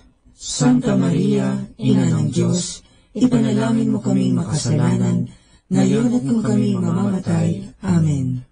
Aba, Ginoong Maria, napupuno ka ng grasya. Ang Panginoong Diyos ay sumasa iyo. Bukod kang pinagpala sa babaeng lahat, at pinagpala naman ang iyong anak na si Jesus. Santa Maria, Ina ng Diyos, ipanalangin mo kaming makasalanan, ngayon at kung kami mamamatay. Amen. Luwalhati sa Ama, at sa Anak, at sa Espiritu Santo, kapara na sa unang-una, ngayon at magpakailanman, magpasawalang hanggan. Amen. O Jesus ko, patawarin mo ang aming mga sala, iligtas mo kami sa apoy ng impyerno, hanguin mo ang mga kaluluwa sa purgatorio, lalong-lalo na yaong nangangailangan ng iyong awa. Ang pangatlong misteryo ng luwalhati ay ang pagpanaog ng Diyos Espiritu Santo sa mga apostoles at sa mahal na Birhen. Ama namin, sumasalangit ka, sambahin ang ngalan mo, mapasa amin ang kaharian mo. Sundin ang loob mo dito sa lupa para nang sa langit. Bigyan mo kami ngayon ng aming kakanin sa araw-araw at patawarin mo kami sa aming mga sala para ng pagpapatawad namin sa nagkakasala sa amin, at huwag mo kaming ipahintulot sa tukso at iadya mo kami sa lahat ng masama. Amen. Aba, Ginoong Maria, napupuno ka ng grasya. Ang Panginoong Diyos ay sumasa iyo. Bukod kang pinagpala sa babaeng lahat, at pinagpala naman ang iyong anak na si Jesus. Santa Maria, Ina ng Diyos, ipanalangin mo kaming makasalanan, ngayon at kung kami mamamatay. Amen. Aba, Ginoong Maria, napupuno ka ng grasya. Ang Panginoong Diyos ay sumasa iyo. Bukod kang pinagpala sa babaeng lahat, at pinagpala naman ang iyong anak na si Jesus. Santa Maria, Ina ng Diyos, ipanalangin mo kaming makasalanan, ngayon at kung kami mamamatay. Amen. Aba, Ginoong Maria, napupuno ka ng grasya. Ang Panginoong Diyos ay sumasa iyo. Bukod kang pinagpala sa babaeng lahat, at pinagpala naman ang iyong anak na si Jesus. Santa Maria, Ina ng Diyos, ipanalangin mo kaming makasalanan, ngayon at kung kami mamamatay. Amen. Aba, Ginoong Maria, napupuno ka ng grasya. Ang Panginoong Diyos ay sumasa iyo. Bukod kang pinagpala sa babaeng lahat, at pinagpala naman ang iyong anak na si Jesus. Santa Maria, Ina ng Diyos, ipanalangin mo kaming makasalanan, ngayon at kung kami mamamatay. Amen. Aba, Ginoong Maria, napupuno ka ng grasya. Ang Panginoong Diyos ay sumasa iyo. Bukod kang pinagpala sa babaeng lahat, at pinagpala naman ang iyong anak na si Jesus. Santa Maria, Ina ng Diyos, ipanalangin mo kaming makasalanan, ngayon at kung kami mamamatay. Amen. Aba, Ginoong Maria, napupuno ka ng grasya. Ang Panginoong Diyos ay sumasa iyo. Bukod kang pinagpala sa babaeng lahat, at pinagpala naman ang iyong anak na si Jesus. Santa Maria, Ina ng Diyos, ipanalangin mo kaming makasalanan, ngayon at kung kami mamamatay. Amen. Aba, Ginoong Maria, napupuno ka ng grasya. Ang Panginoong Diyos ay sumasa iyo. Bukod kang pinagpala sa babaeng lahat, at pinagpala naman ang iyong anak na si Jesus. Santa Maria, Ina ng Diyos, ipanalangin mo kaming makasalanan, ngayon at kung kami mamamatay. Amen. Aba, Ginoong Maria, napupuno ka ng grasya. Ang Panginoong Diyos ay sumasa iyo. Bukod kang pinagpala sa babaeng lahat, at pinagpala naman ang iyong anak na si Jesus. Santa Maria, Ina ng Diyos, ipanalangin mo kaming makasalanan, ngayon at kung kami mamamatay. Amen. Aba, Ginoong Maria, napupuno ka ng grasya. Ang Panginoong Diyos ay sumasa iyo. Bukod kang pinagpala sa babaeng lahat, at pinagpala naman ang iyong anak na si Jesus. Santa Maria, Ina ng Diyos, ipanalangin mo kaming makasalanan, ngayon at kung kami mamamatay. Amen. Aba, Ginoong Maria, napupuno ka ng grasya. Ang Panginoong Diyos ay sumasa iyo. Bukod kang pinagpala sa babaeng lahat, at pinagpala naman ang iyong anak na si Jesus. Santa Maria, Ina ng Diyos, ipanalangin mo kaming makasalanan, ngayon at kung kami mamamatay. Amen. Luwalhati sa Ama, at sa Anak, at sa Espiritu Santo, kapara nga sa unang-una, ngayon at magpakailanman, magpasawalang hanggan. Amen. O Jesus ko, patawarin mo ang aming mga sala, iligtas mo kami sa apoy ng impyerno, hangguin mo ang mga kaluluwa sa purgatorio, lalong-lalo na yaong nangangailangan ng iyong awa. Ang pang-apat na misteryo ng luwalhati ay ang pag-akyat sa langit ng mahal na birhen.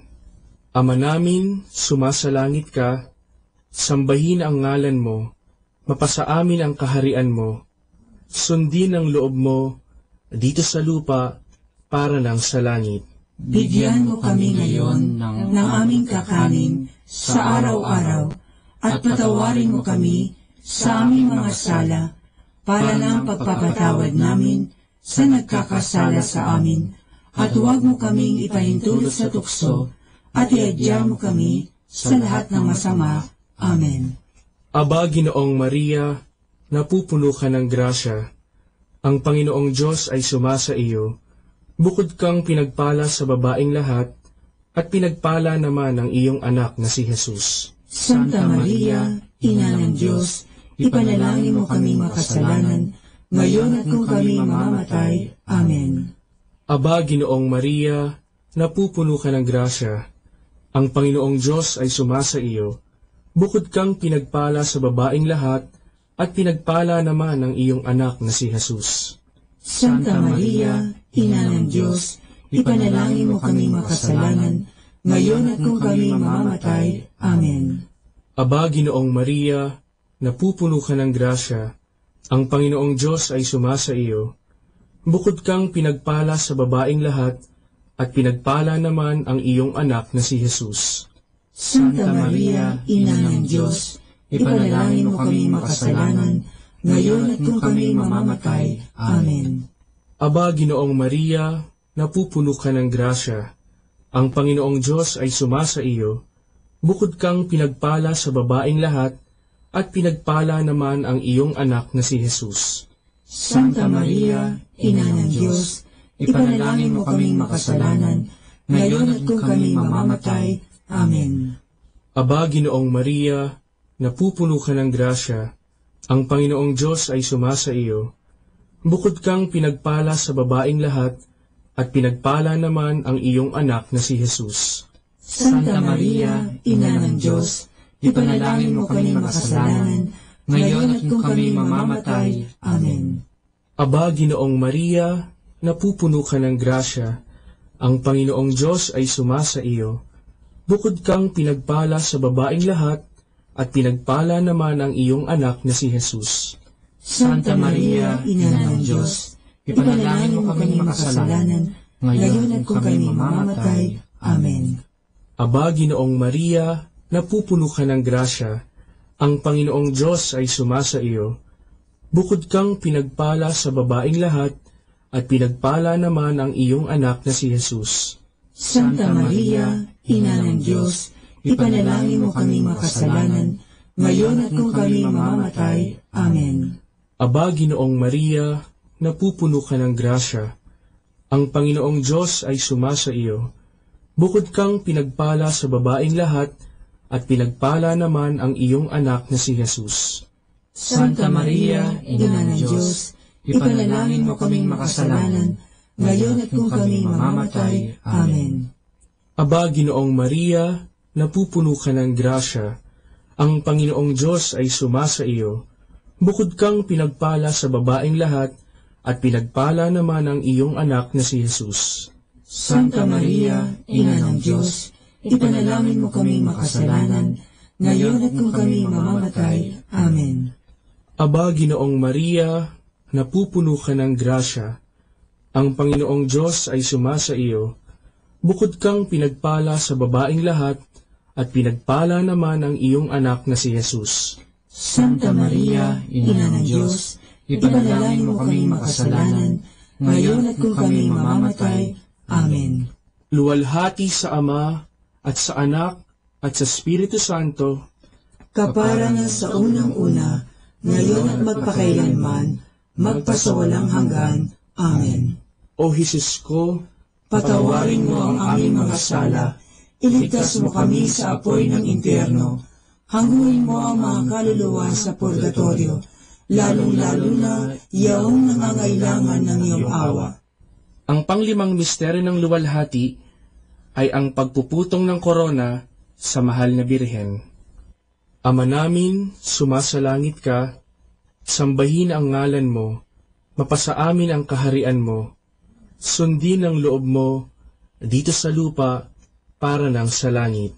Bigyan mo kami ngayon ng aming kakanin sa araw-araw, at patawarin mo kami sa aming mga sala, para ng pagpapatawad namin sa nagkakasala sa amin, at huwag mo kaming ipahintulot sa tukso, at iadya mo kami sa lahat ng masama.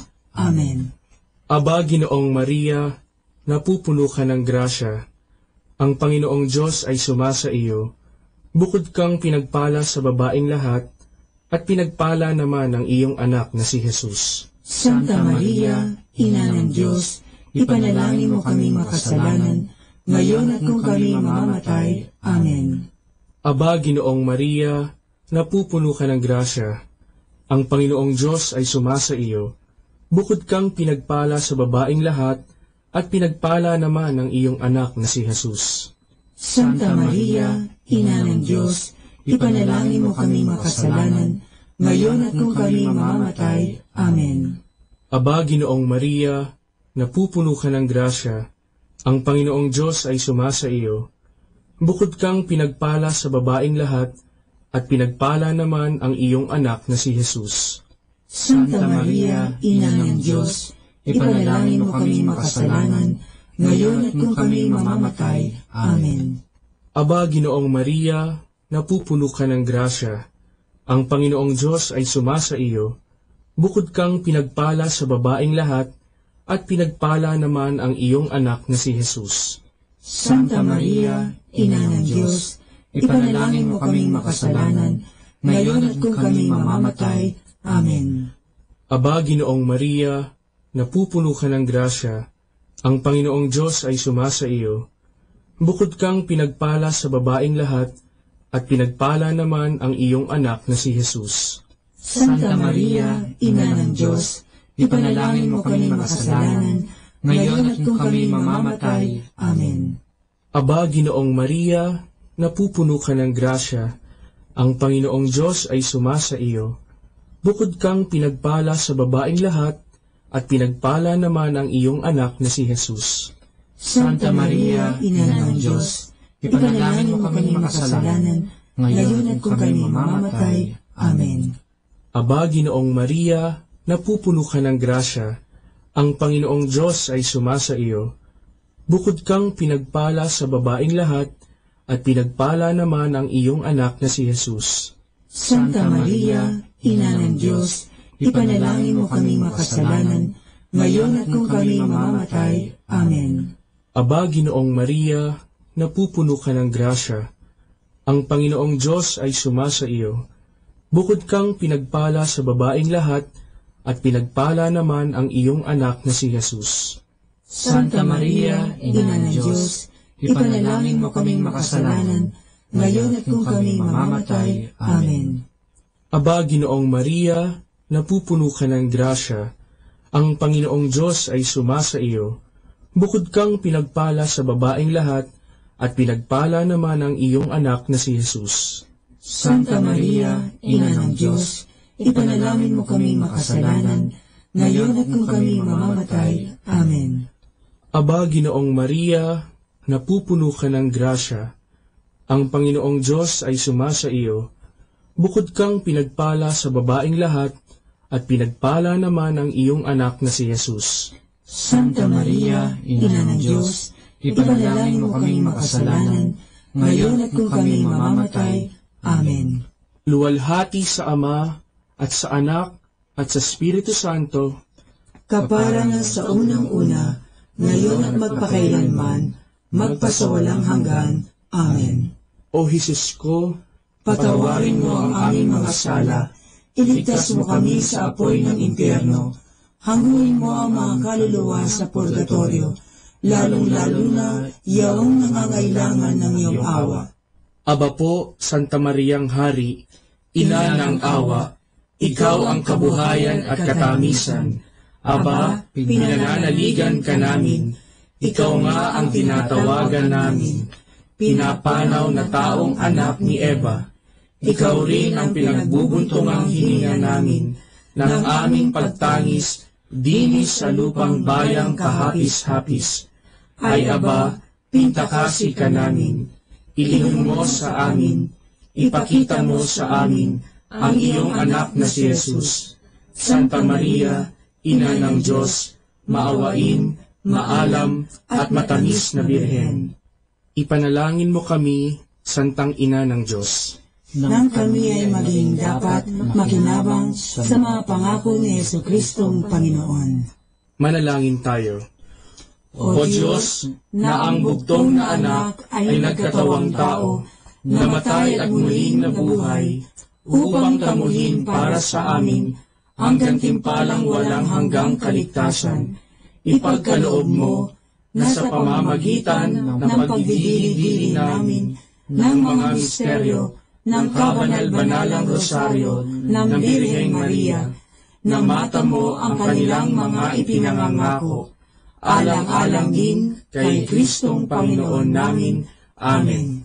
Sumapayapa nawa ang kaluluwa ng mga yumao sa grasya ng Panginoong Diyos. Amen. Sa ngalan ng Ama, at ng Anak, at ng Espiritu Santo. Amen.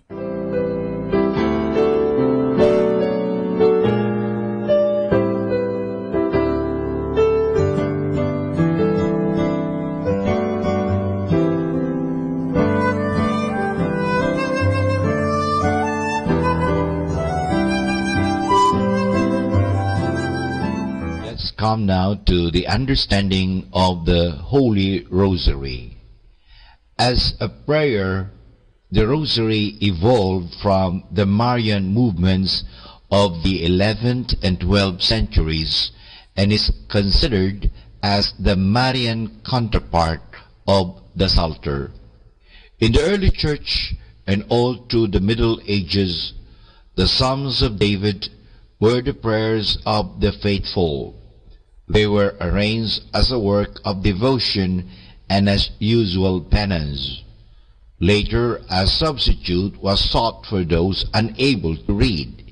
Instead of reciting 50 psalms, it sufficed to recite a psalm that one had mastered with the addition or insertion of 5 Our Fathers. When even this was not possible, the recitation of an 1 Our Father for each psalm was deemed sufficient. This later change was provided for in the Constitutiones Odorici for non-priests. In monasteries, the recitation of the 150 psalms was the usual suffrage for the dead. However, according to some authorities, this practice was replaced by the recitation of the same number of Our Fathers. So that is understanding the Rosary. Tune in later for more understanding. More than ever, we need Catholic radio station like Manawag Dominican Radio FM.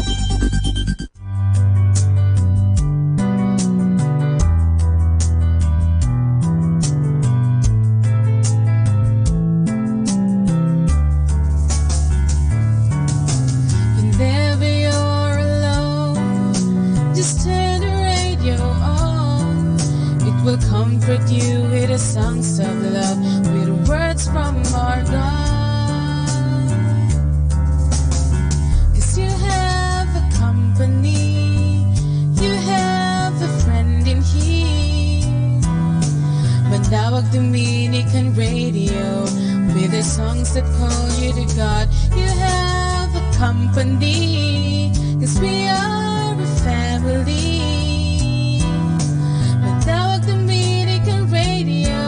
With the songs that bring you to God.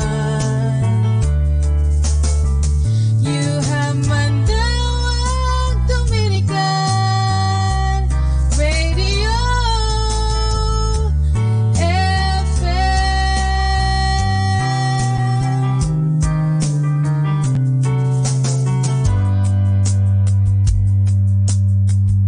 Dominican Radio, in cooperation with TheFranciscanRadio.org, brings you the Saint of the Day. This is Saint of the Day for February 17th from the Franciscans and St. Anthony Messenger Press. Today we celebrate the 7 founders of the Servite Order. What is the likelihood of 7 prominent men who live in a cultured, prosperous city agreeing to leave their homes and professions and taking up a communal life of self-denial? That's precisely what 7 noblemen from Florence, Italy did in the year 1240. They withdrew from the city, relocated, and moved to a secluded setting for solitude, prayer, and penance. At least that was their goal. But the men soon found themselves disturbed by constant visitors from nearby Florence, and so they withdrew to the deserted slopes of Monte Senario. Visitors found their way to the new location as well, many of whom stayed to join the group. They adopted a religious habit similar to that worn by Dominicans, chose to live under Augustinian rule, and called themselves the Servites, or the Order of Friar Servants of Mary. Community members combined monastic life and active ministry. In the monastery, they led a life of prayer, work, and silence while also engaging in parish work, teaching, and preaching. Servites came to the United States from Austria in 1852, settling in New York and later in Philadelphia. There's more about the saints along with inspiration and Catholic resources at our website, franciscanradio.org.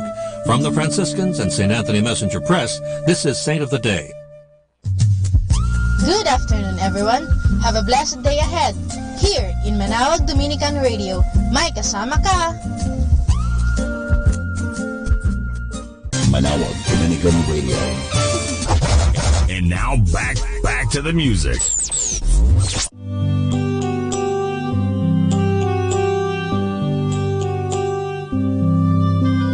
Jesus is Lord, creation voice proclaim it, for by his power each tree and flower was planned and made.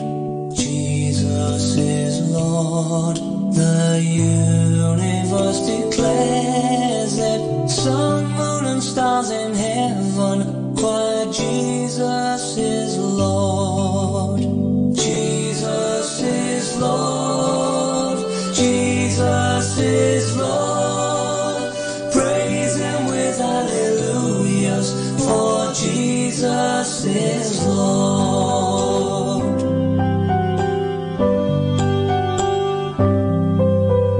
Jesus is Lord, yet from his throne eternal, in flesh he came to die in pain on Calvary's tree. Jesus is Lord, from him all life proceeding, yet gave his life a ransom, thus setting us free. Jesus is Lord, Jesus is Lord, praise him with hallelujahs, for Jesus is Lord.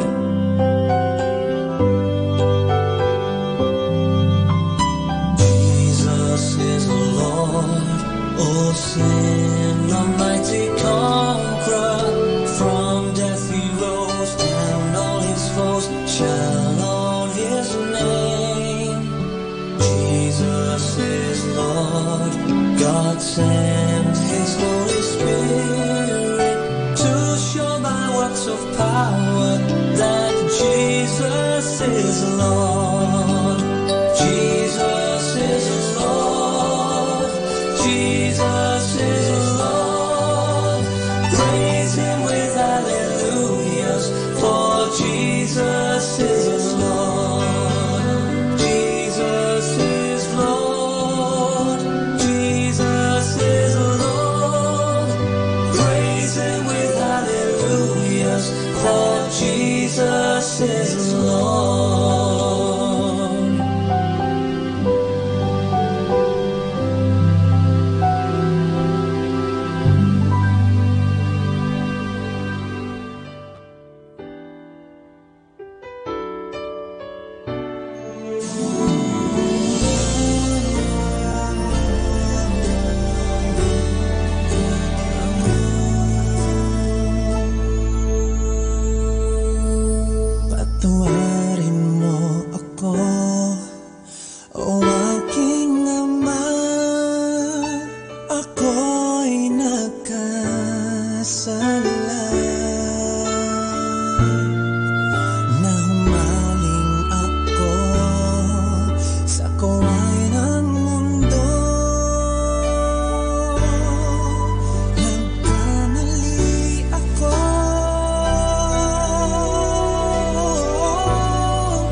Kalinga mo'y aking inaasal.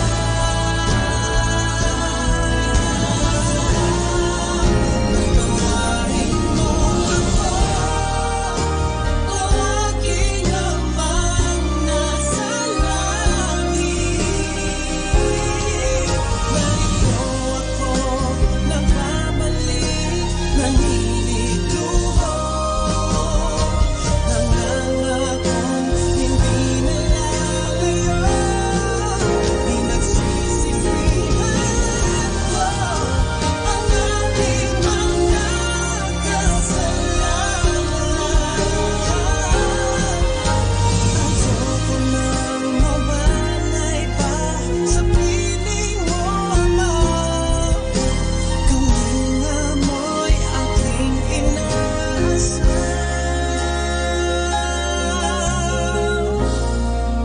Patawarin mo ako.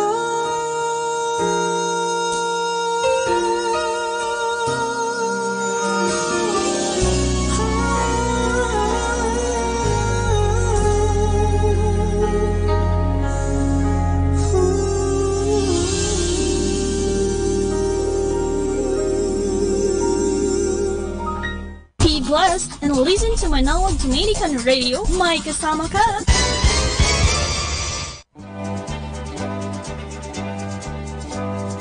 Okay, let's have some fun and some laughter. Our stories about keep 10 commandments.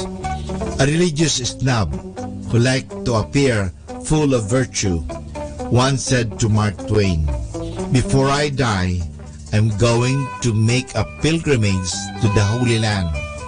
I shall climb to the top of Mount Sinai and read the 10 Commandments aloud." To which Twain replied, "I have a better idea. Why don't you stay right at home and keep them?" Oo nga, ang iba kasi sasabihin, para makapag-pilgrimage, para makapunta doon sa lugar ng Mount Sinai, doon sa Holy Land. Pero kung okay, mayroon kang pera, wala namang problema. Pero kung talagang wala, bakit pa? Ang kinakailangan talaga naman, para masunod talaga natin ang 10 Commandments, isagawa na natin.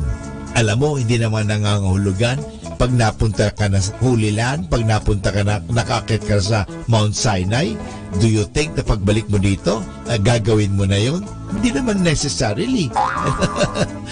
Baka hindi mo naman magagawa. Mas mabuti pa, gawin mo na lang. Hindi naman kinakailangan pumunta ka pa doon sa Sinai at basahin mo yung 10 Commandments doon sa Holy Land, parang makita mo, kundi ang importante dito ngayon ay iyong isinasabuhay ang 10 utos ng Diyos. Yan po ang mahalaga. Keep the 10 Commandments. Good afternoon mga kasama. Always be a blessing to everyone. Keep on listening to Manawag Dominican Radio. May kasama ka.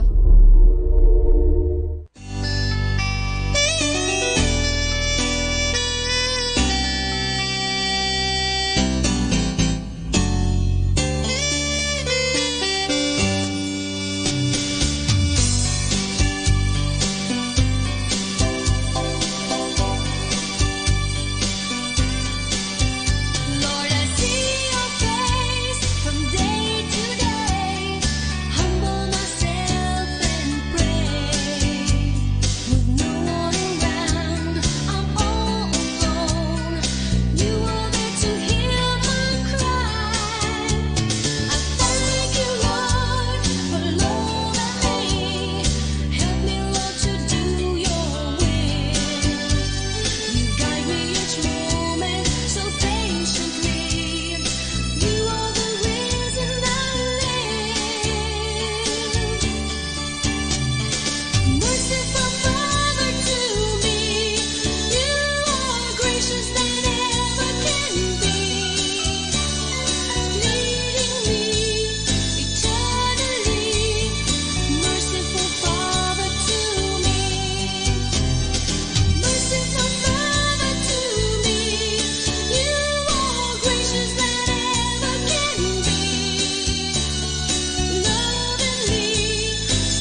sa may pawiin, isang pusong tapat sa aking likhain. Bigyan mo, Diyos, ng bagong damdamin. Sa iyong harapan, huwag akong alisin. Ang Espiritu mo ang papahariin.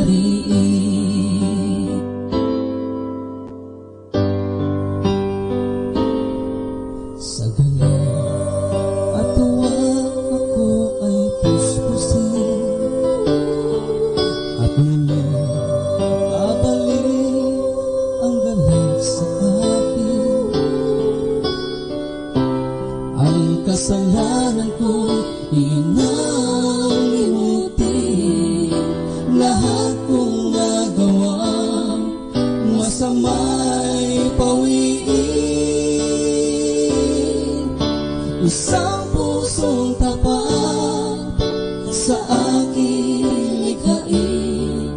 Bigyan mo, Diyos, ng bagong damdamin. Sa iyong harapan, huwag akong alisin. Ang Espiritu mo ang papahariin. Isang pusong tapat sa aking likhain. Bigyan mo, Diyos, ng bagong damdamin. Sa iyong harapan, huwag akong alisin. Ang Espiritu mo ang papahariin. Ang galak na dulot ng iyong pagliligtas, ibalik at ako'y gawin mong tapat. Kung makalayang ay aking tuturuan, sa iyo'y lumapit.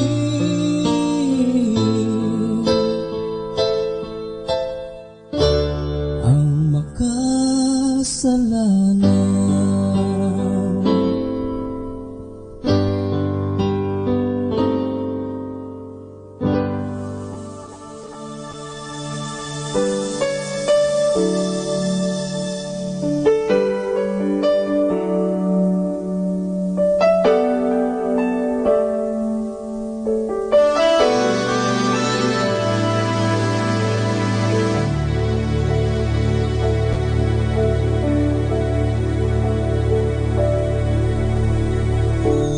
I lift my hands to you as I surrender,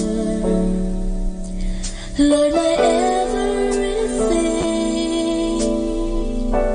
And I lift my voice to you and sing for your glory, Lord, my loving King. You are my love, Lord, you are my sight. See me through the darkness, make me hear for the light. You are Lord, you have called me out of sorrow. You are Lord, oh God, my Creator, Almighty Father. There is no greater than you. You are Lord.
Our time now is 1 o'clock in the afternoon.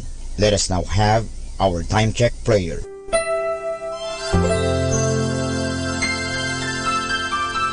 Panalangin ng isang kasambahay. Mapagmahal naming Ama, sa iyong tulong at pagsusubaybay, ako umaasa. Lubin mong matupad ko ng maayos ang mga gawaing bahay na kaatang sa akin. Biyayaan mo ako ng sipag, lakas ng katawan at tiyaga sa araw-araw upang maibigay ko ang paglilingkod na inaasahan sa akin. Luwin mo rin, kilalanin at igalang ng aking mga pinaglilingkuran ang aking mga karapatan bilang isang tao at bilang isang anak ng Diyos. Bigyan ako ng panahon ng pagpapahinga at unawain kapag ako'y nagkukulang. Mahirap ang aking kalagayan, Panginoon, sapagkat nakikipamuhay ako sa mga taong hindi ko kapamilya. Kaya huwag mo akong pabayaan. Samo at dalangin ko sa iyo na gawin mo silang makatarungan, mahinahon at mabait sa pakikipag-ugnayan sa akin at sa iba pang mga kasama namin. Pagpalain mo ako upang sa tamang panahon maranasan ko rin ang isang mas maayos at maginhawang buhay. Sa ngalan ni Jesus. Amen.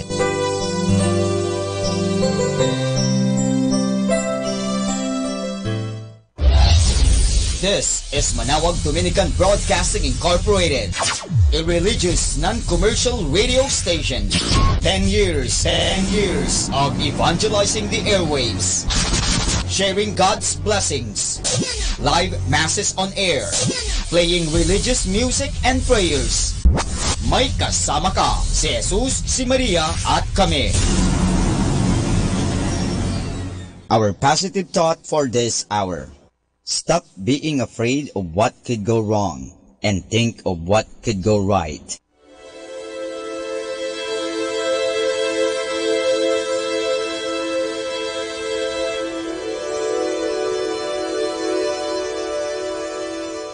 Isang mapagpalang pagbati po sa inyong lahat mula sa aming mga Dominikanong nobisyo dito sa Minor Basilica of Our Lady of the Holy Rosary of Manawag. Kayo po ay nakikinig sa binhi ng buhay.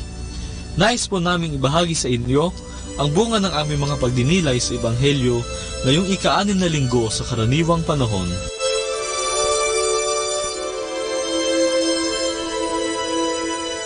Ang ating Ebanghelyo ay manggagaling kay San Lucas. Coming down the hill with them, Jesus stood in an open plain. Many of his disciples were there, and a large crowd of people who had come from all parts of Judea and Jerusalem, and from the coastal cities of Tyre and Sidon. Then looking at his disciples, Jesus said, "Fortunate are you who are poor, for the kingdom of God is yours. Fortunate are you who are hungry now, for you will be filled. Fortunate are you who weep now, for you will laugh.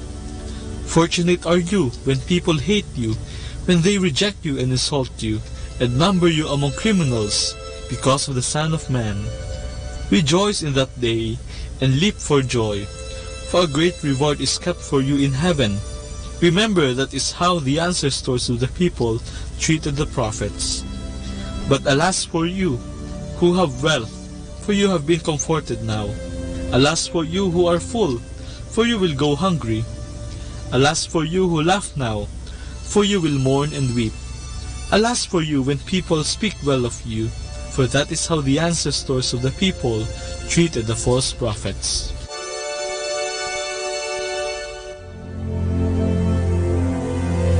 Ang pagbasa ngayon ay tungkol sa paraan kung papaano mabuhay ng masaya at makamit ang buhay na walang hanggan. Mahirap itong makamit, subalit posible kung sisimulan natin ngayon at isa sa puso natin ang pagbabagong buhay. Ang pagsunod kay Jesus ay mahirap at hindi madali, subalit nakasisiguro tayong kasama natin siya sa mga pagsubok ng ating buhay. Huwag tayong magugulat o panghihinaan ng loob, sapagkat maging ang Panginoon ay saksi rin sa ganitong mga pagsubok. Sa mga binasa ngayon, hindi ninanais ni Jesus ang kahirapan para sa tao o minamasama ang kaunlaran ng bawat tao.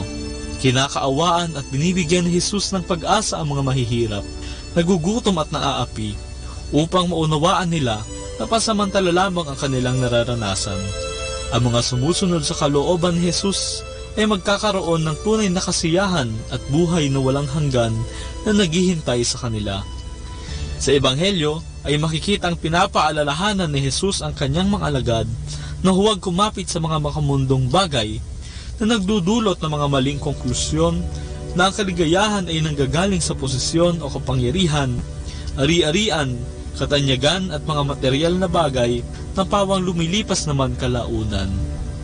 Ipinapaalala sa atin na ang tunay na kaligayahan ay nakakamit lamang sa pagsunod at pagsasabuhay sa kagustuhan ng Diyos. Sa ating pagbasa ngayon, tayo'y inaanyayahang matutong magpakumbaba, maging maawain, matulungin at mapagkawang gawa sa mga nangangailangan. Nariyan ang paanyaya sa ating makontento sa buhay upang walang maging sagabal sa pagkakaroon ng tunay na kaligayahan. Lagi sana nating isipin na ang paanyaya sa atin ay ang manalig lamang sa Diyos at hindi sa salapi o karangyaan na idinudulot sa atin ng buhay. Mga kapatid ko kay Kristo, lagi sana nating pagsikapan na sundin at isabuhay ang kalooban ng Diyos upang makamit natin ang tunay na kaligayahan ng buhay na walang hanggan. Nariyan ang simbahan na kumakatawan sa Kanya. At gaya nga nakautosan sa atin ng Panginoong Hesus, mahalin mo ang iyong kapwa na parang iyong sarili at mahalin mo ang Panginoong Diyos ng buong isip, puso, kaluluwa at lakas.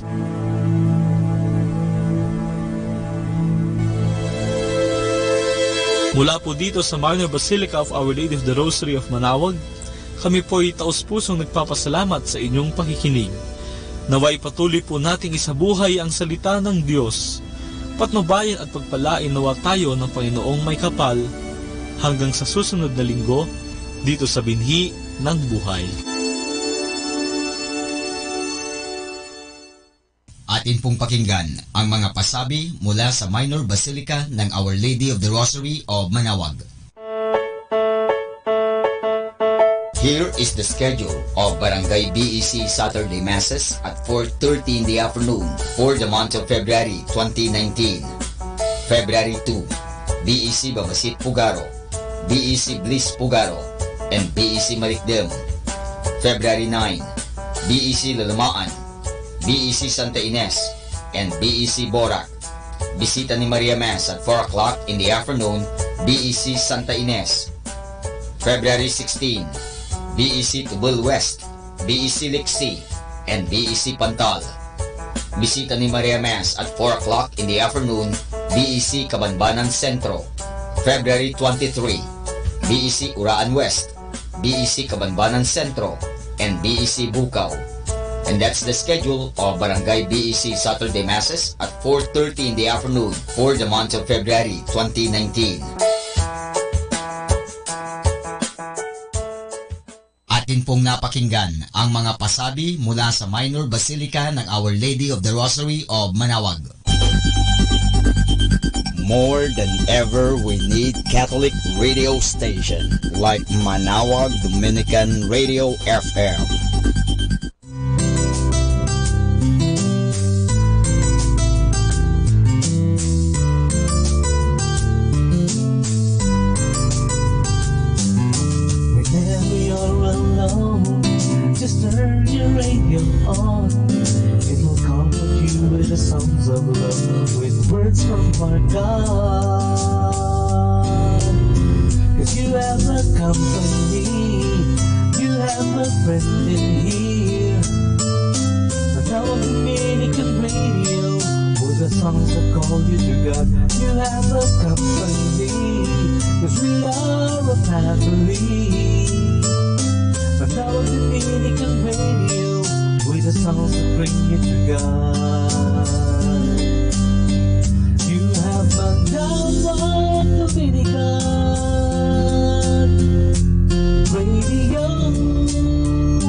listening to Manawag Dominican Radio.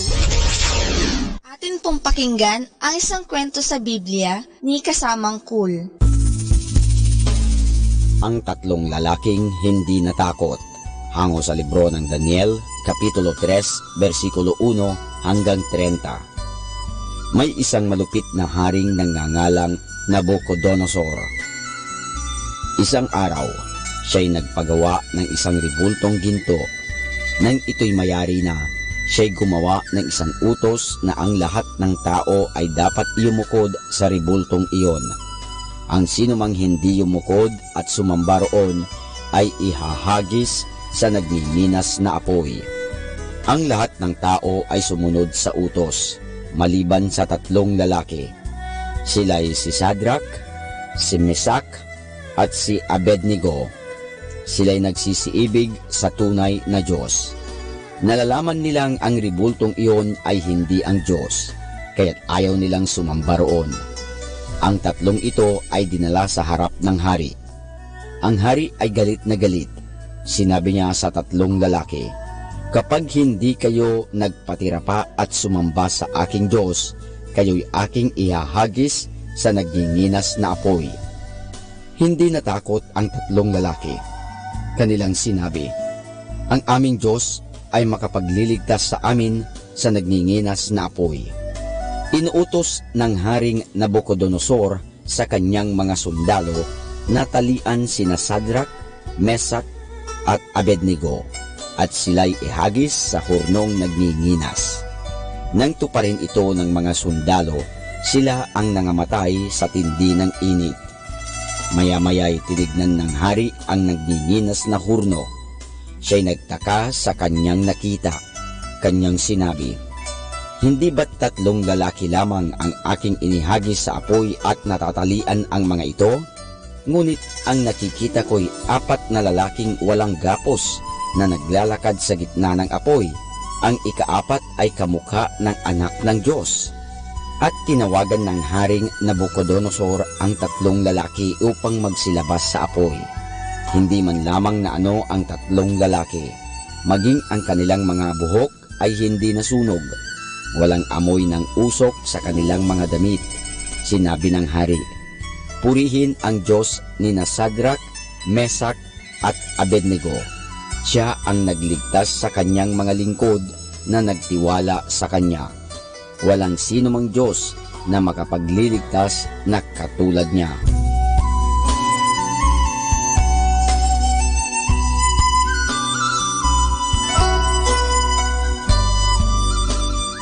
At yan po mga kasama ang isa na namang kwento sa Biblia na pinamagatang Ang Tatlong Lalaking Hindi Natakot, hango sa libro ng Daniel, Kapitulo 3, versikulo 1 hanggang 30.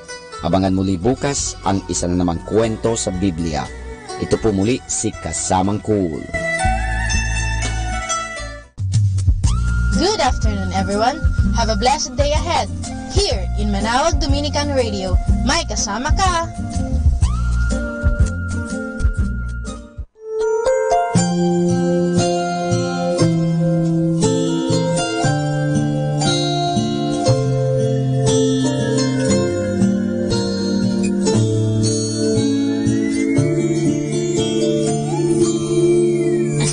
Time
ng ulan.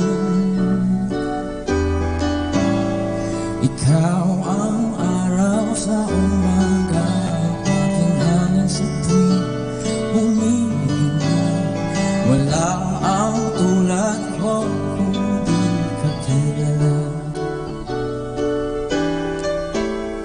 Ang awit na to ay para lang sa'yo, himig ng papuri. Umawit kami para sa'yo, hinig sa aking labi. Ito'y nagmumula sa puso ko, wala na akong mahihiling, basta ikaw ay nasa aking piling. Jesus, I love you. La la la, Jesus, I love you. Sa sandaling ito, wala akong hinihiling, pasasalamat lang ang aking panalangin. Sa simpleng awit, ihahandog ito. Ay para sa'yo ang awit kong ito, himig ng papuri. Umawit kami para sa'yo, hinig sa ating labi. Ito'y nagmumula sa puso ko, wala na akong mahihiling, basta ikaw ang nasa aking piling. Jesus, I love you. La la la, Jesus, I love you. Higit pa sa yaman ng mundong ito, ikaw ang maghahari. Umawit kami para sa'yo, lahat ay nagpupuri. Naging mga anghel sa langit mo, wala na akong mahihiling, basta't ikaw ay laging nasa aking piling. Jesus, I love you. Oh, Jesus, I love you. Oh, Jesus, I love you. Jesus, I love you. Oh, Jesus, I love you.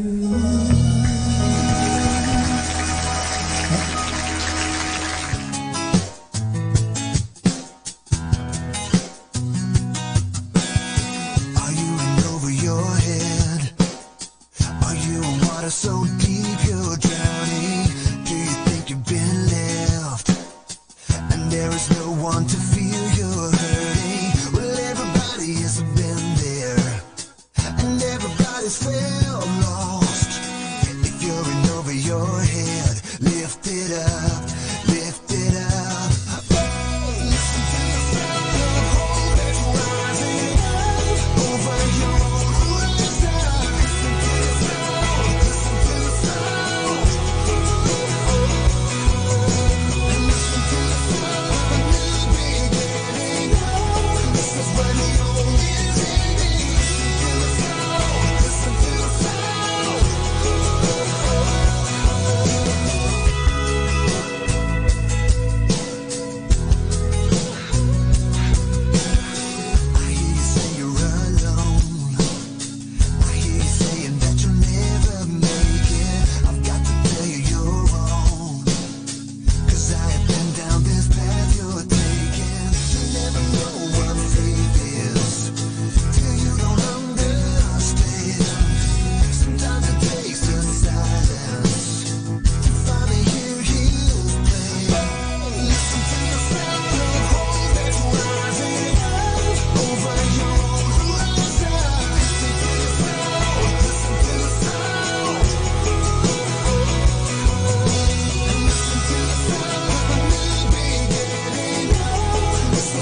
natin to.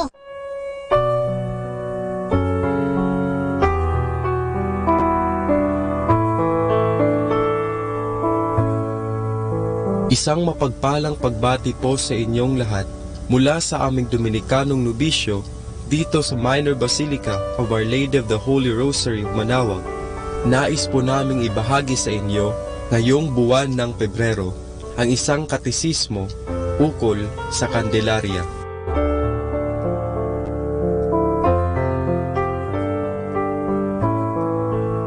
Ang Candelaria ay kilala rin bilang kapistahan ng pagpapakilala ng ating Panginoong Hesus sa templo. Ang pagdiriwang na ito ay isa sa pinakapatandang tradisyon nating mga Kristiyano.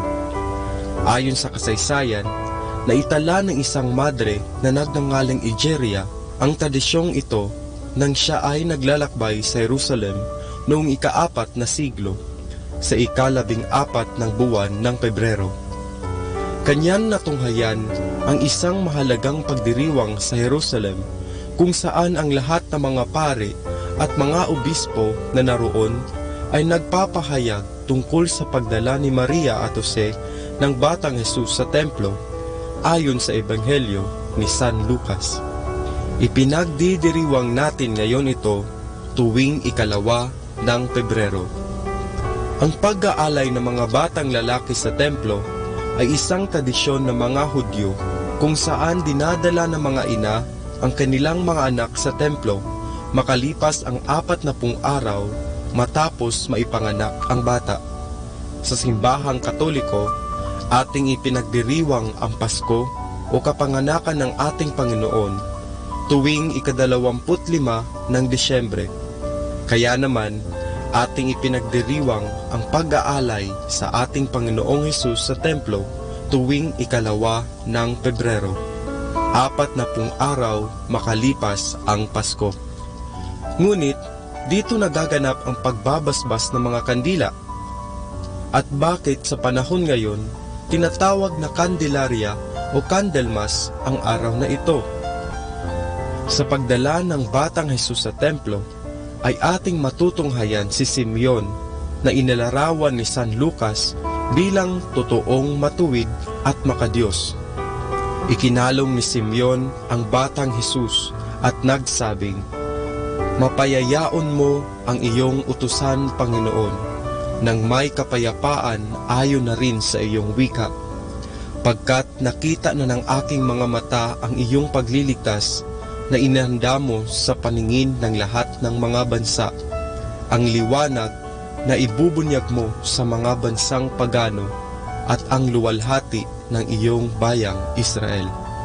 Ang mga linyang nagsasabi na si Jesus ang liwanag na ibubunyag mo sa mga bansang pagano, dito isinasagisag ang mga kandilang ipinababasbasan sa kapistahan ng Candelaria.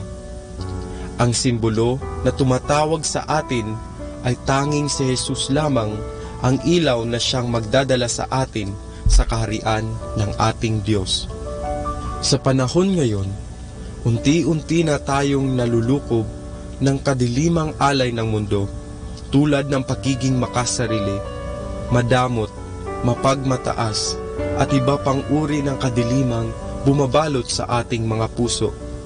Ngayon, sa ating pagdiriwang ng Candelaria, tayo ay pinapaalalahanan na sa bawat pagsindi natin ng ating mga kandila, dapat nating isaisip ang ilaw na ipinagkaloob niya, ang ilaw na nagliligtas, nagdadala ng katotohanan at nagpapaliwanag sa kadiliman ng ating mga puso.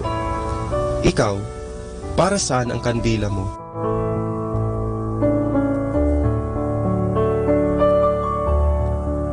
Mula po dito sa Minor Basilica of Our Lady of the Holy Rosary of Manaoag, kami po ay taos-pusong nagpapasalamat sa inyong pakikinig. Naway patuloy po nating isabuhay ang mga turo ng simbahan. Pagpalain nawa tayo lagi ng ating Panginoong Diyos. Hanggang sa susunod na buwan po para sa isa namang katisismo mula sa aming mga Dominikanong nobisyo. Maraming salamat po.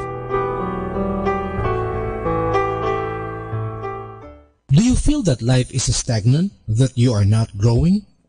Listen to God's voice. He may be asking you to change your strategy. Don't be attached to how you did things before, because what brought you to where you are now may not bring you to where you want to go. Always be a channel of His blessing. Enjoy listening to Manaoag Dominican Radio. What if the armies of the Lord picked up and dusted off their swords, vowed to set the captive free, and not let Satan have one more? What if the church for heaven's sake finally stepped up to the plate, took a stand upon God's promise, and stormed hell's rusty gates? What if His people prayed, and those who bear His name would run and sing His praise, and turn from their own way? What will happen if we pray for those raised up to lead the way? Then maybe kids in school could pray, and unborn children see light. What if the life that we pursue came from a hunger for the truth? What if the family turned to Jesus, stopped asking Oprah what to do? What if His people prayed, and those who bear His name would run and sing His praise, and turn from their own ways? He said that He would hear. His promise has been made. He has a loud and clear, if only we would pray. If my people called by my name, if thou humble themselves and pray, if my people called by my name, if thou humble themselves and pray. What if His people prayed, and those who bear His name would run and sing His praise, and turn from their own ways? He said that He would hear. His promise has been made. He lets it loud and clear, if only we would pray. What if His people pray?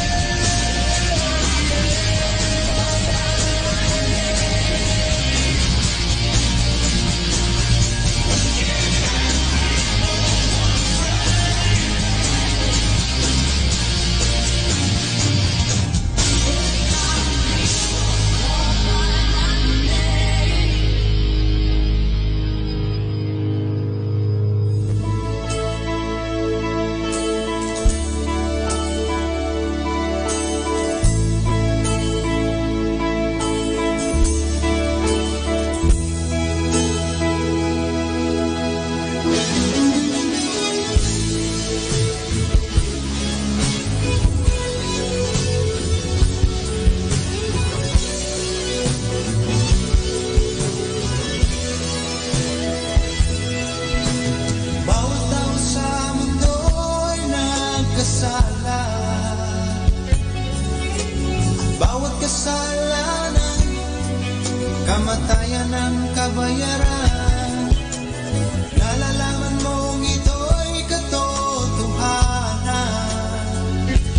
nais mo'y mabayaran sa sarili paraan. Subalit hindi natin kaya, pagkat tayo'y di karapat-dapat.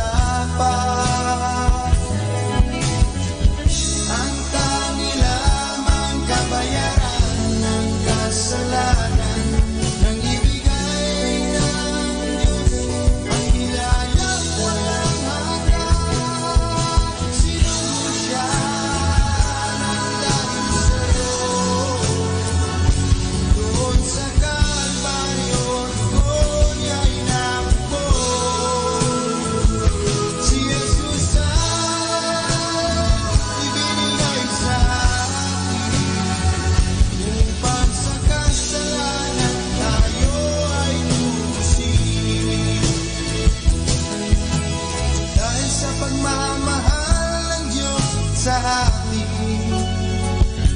Ang nais niya, ikaw at ako'y magkapiling. Subalit ang tao'y matigas ang kalooban. Inisip gumagawa ng sariling paraan. Subalit hindi natin kaya, pagkat tayo'y karapat-dapat. Ang tangi lamang kabayaran ng kasalanan, ang ibigay ng Diyos, ang biyayang walang hanggan.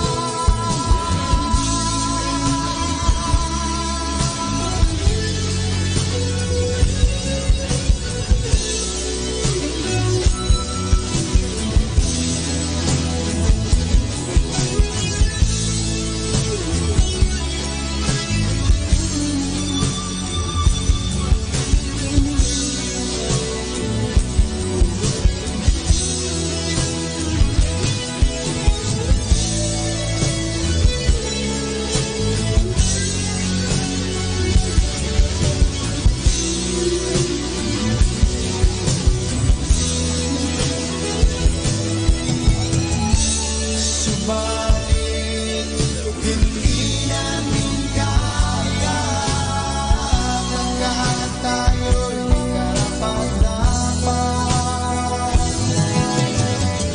Ang tangi lamang kabayaran ng kasalanan, ng ibigay ng Diyos, ang biyayang walang hanggan.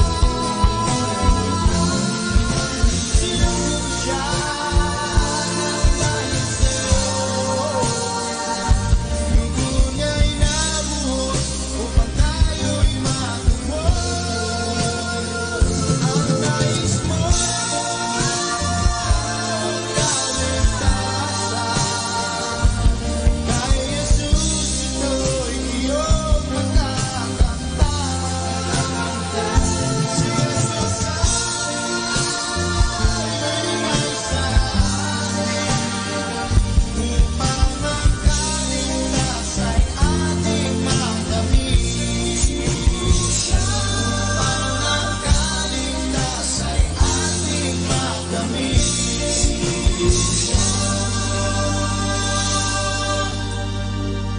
Sinugo siya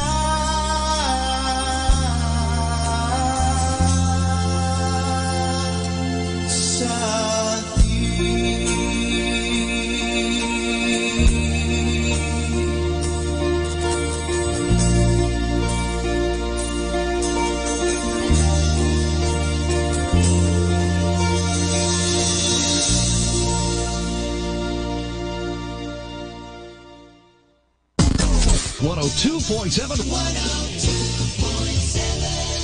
Pakinggan po natin si kasamang JT sa Tagumpay sa Tag-Unos kasama ang Diyos. Ngayong Pebrero 17, ating pagnilayan ang inspirasyon ng bayani ngayon, kahiya-hiya bukas. Ang bansag sa kanya ng media, bida sa linggo kontra bida sa Lunes.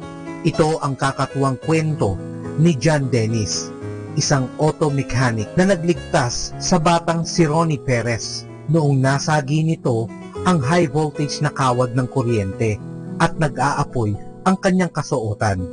Pinunit ni Dennis ang damit ng bata at nailigtas ang buhay nito. Ngunit nang lumabas sa dyaryo ang larawan ni Dennis, nakilala siya ng mga pulis, ang magnanakaw na nanloob sa isang gasolinahan.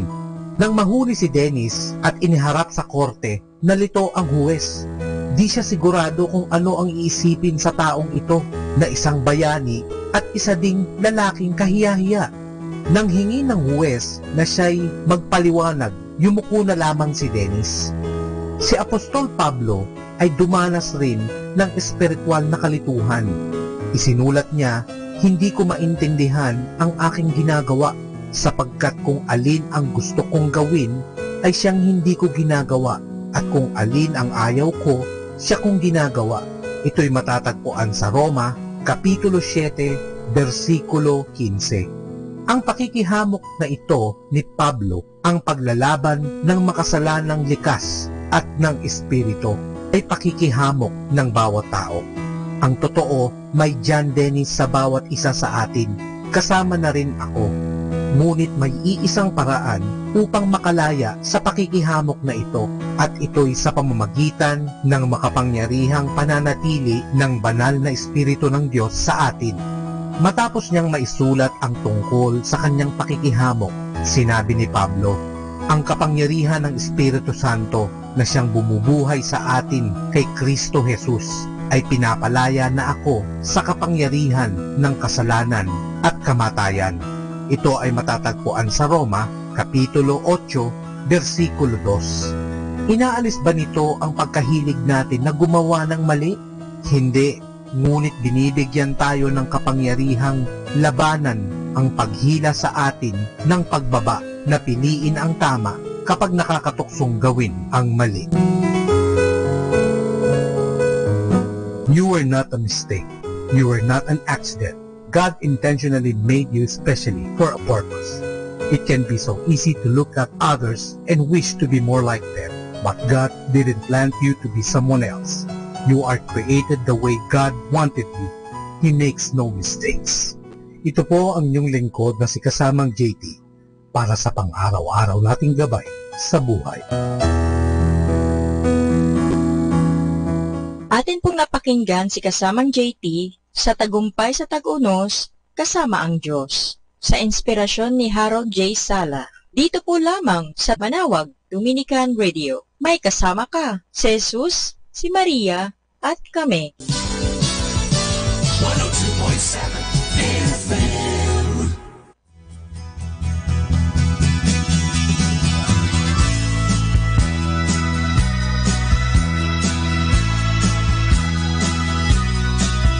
So you say you can't take it, the price is too high. Feelings are gone, it seems the river's run dry. You never imagined it could turn out so rough. You give and give and give and still it's never enough.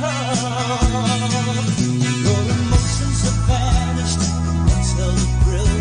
You wonder if love could be alive in you still. That ring on your finger was put there to stay. Never forget the words you promised that day. Jesus didn't die for you because it was fun. He hung there for love because it had to be done. And in spite of the anguish, his word was fulfilled. His love is not a feeling, it's an act of your will. Love is not a feeling, it's an act of your will.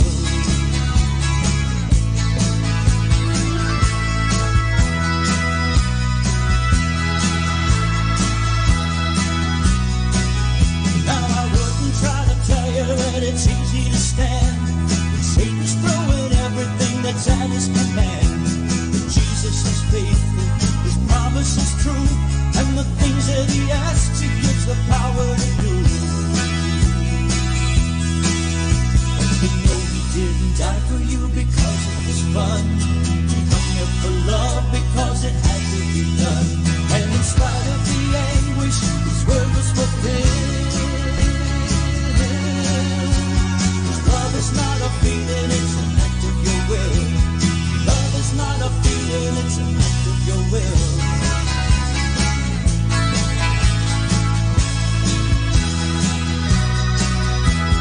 Love is not a feeling, it's an act of your will.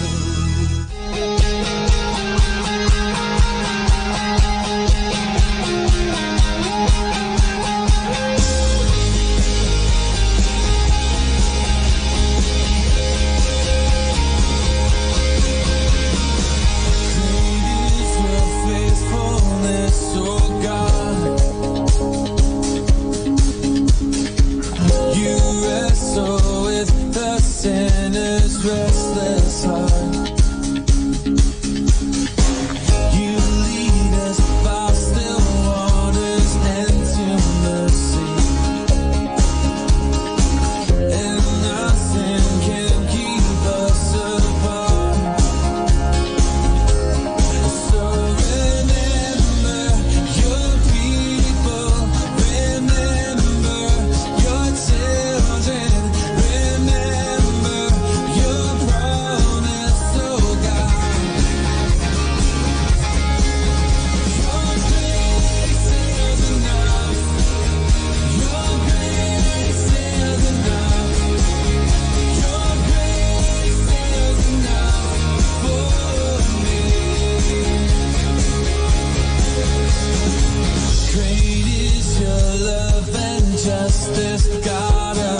Savior. You use the weak to lead the strong. You lead us in the song of your salvation. And all your people sing along. So remember your people, remember your children, remember your promise, oh God. Your grace is enough. Your grace is enough. Your grace is enough for me. Yeah, your grace is enough. Your grace is enough. Your grace is enough for me. Remember your people, remember your children, remember your promise, oh God. Your grace is enough. Your grace is enough. Your grace is enough for me.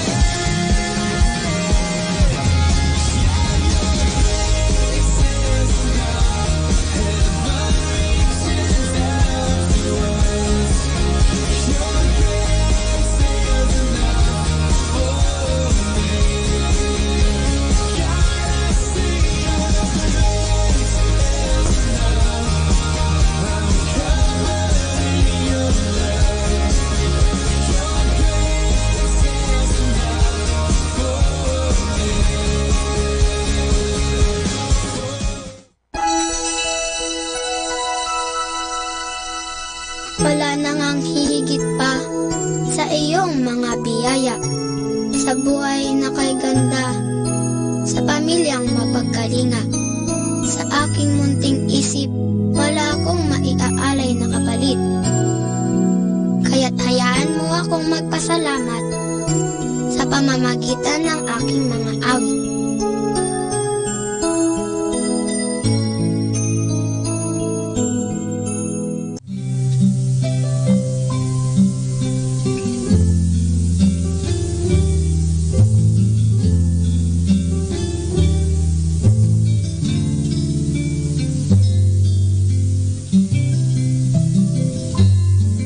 Kalimutan mo na ang nakaraan, ngayon'y nakalaan ang buhay mo sa ating Panginoon. Mga dati mong gawin na palagi ng mali, at hindi ka siya sa may kapal. Kung noon ang naghahari ay galit, ngayon ang kapalit, pag-ibig na nanggagaling kay Jesus. Ang bako-bakong landas, tinuwid na ng Mesyas, patunayan mong ikaw ngayon'y ligtas. Mayroon bang tuwirang isip na naglinis at nagbihis, ngunit ang isinuot ay dati niyang damit? Ang alat na mama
feel His mighty power and His grace.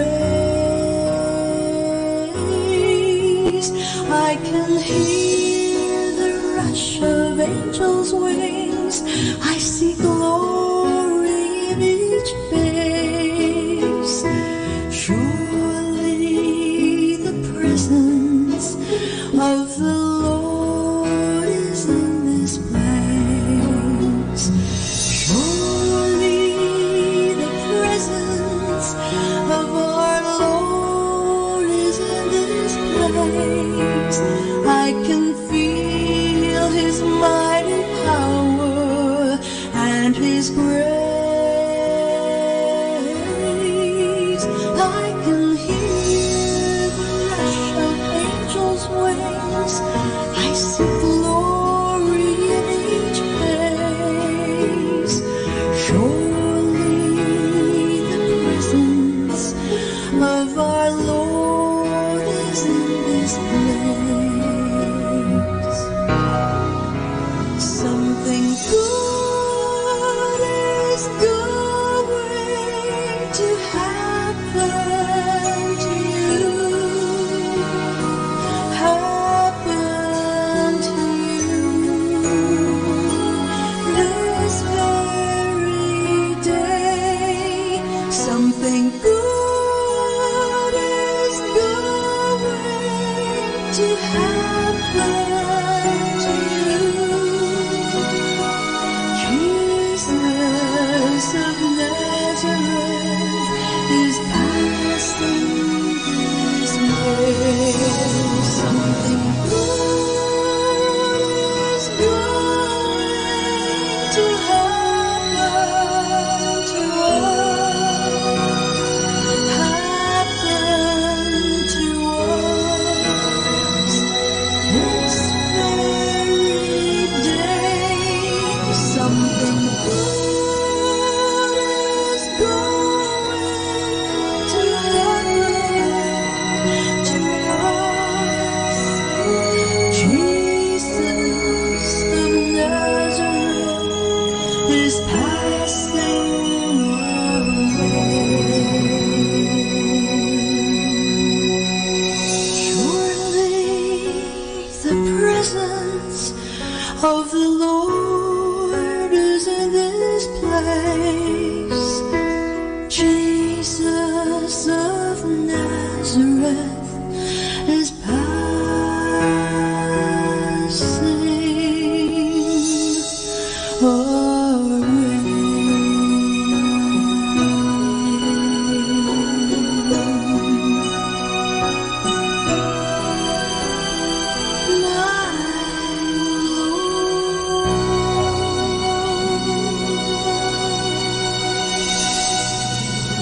Our time now is 2 o'clock in the afternoon. Let us now have our time check prayer.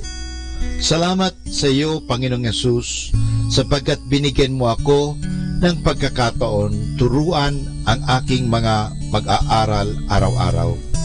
Pagpalain mo ang aking isip, O Panginoon, upang maituro ko sa kanila ang karunungang kailangan nila sa buhay. Pagpalain mo ang aking mga mata, O Panginoon, upang makita ko sa bawat isa sa kanila. Pagpalain mo ang aking mga labi, O Panginoon, upang maipahayag ko sa kanila ang katotohanan tungkol sa lahat ng bagay, at sa gayoy magabayan sila sa buhay. Pagpalain mo ang aking puso, O Panginoon, upang mahalin ko ang aking mga mag-aaral, katulad ng pagmamahal mo sa akin. Pagpalain mo ang aking mga kamay, O Panginoon, upang maituro ko sa kanila ang mga kasanayang kailangan, at sa gayoy makahanap sila ng maayos na ikakabuhay. At bilang panghuli, pagpalain mo ang buong kong pagkatao, O Panginoon, upang ako'y maging buhay na halimbawa ng lahat ng mabubuting bagay na itinuturo ko sa kanila. Ang lahat nito ay hinihingi namin sa ngalan ni Kristo. Amen.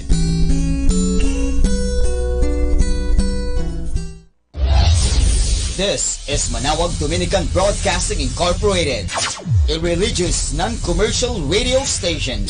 10 years of evangelizing the airwaves, sharing God's blessings, live masses on air, playing religious music and prayers. May kasama ka, si Jesus, si Maria, at kami. Our positive thought for this hour. My perfect friend doesn't count my wrongs. Atin pong pakinggan ang mga pasabi mula sa Minor Basilica ng Our Lady of the Rosary of Manaoag. Here is the schedule of Barangay BEC Saturday Masses at 4:30 in the afternoon for the month of February 2019. February 2, BEC Babasit Pugaro, BEC Bliss Pugaro, and BEC Malikdem. February 9, BEC Lalamaan, BEC Santa Ines, and BEC Borac. Bisita ni Maria Mass at 4 o'clock in the afternoon, BEC Santa Ines. February 16, BEC Tubul West, BEC Lixi, and BEC Pantal. Bisita ni Maria Mass at 4 o'clock in the afternoon, BEC Cabanbanan Centro. February 23, BEC Uraan West, BEC Cabanbanan Centro, and BEC Bukaw. And that's the schedule of Barangay BEC Saturday Masses at 4:30 in the afternoon for the month of February 2019. Atin pong napakinggan ang mga pasabi mula sa Minor Basilica ng Our Lady of the Rosary of Manaoag. The Association of Religious Men and Women in the Archdiocese of Lingayen de Gupan, in cooperation with Manaoag Dominican Broadcasting Incorporated, invites you to listen the program Ang Forever Ko sa Diyos. Ang Forever Ko sa Diyos. We will be talking about vocation. Vocation started at young age. Pwede yun, yes.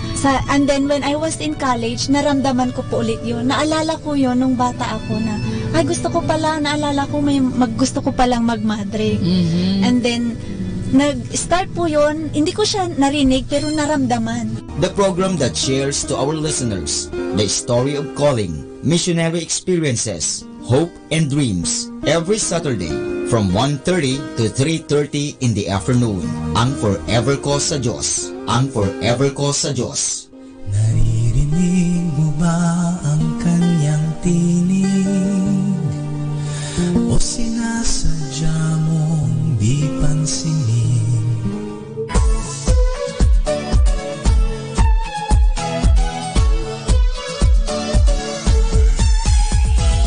Halina at sama-samang makinig sa programang Ang Kristiyanong Pamilya at Iba Pa ni Kuya Bobot at Ate Lea mula Lunes hanggang Sabado alas 8 hanggang alas 9 ng umaga at alas 8 hanggang alas 9 ng gabi.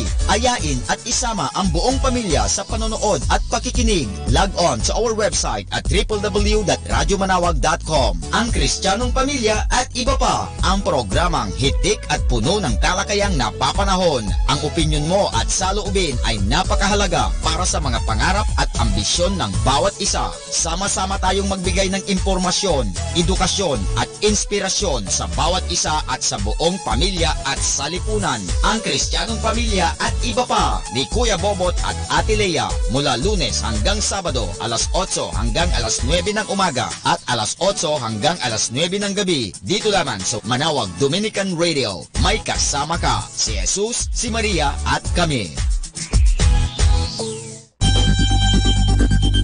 More than ever, we need Catholic radio station like Manaoag Dominican Radio FM.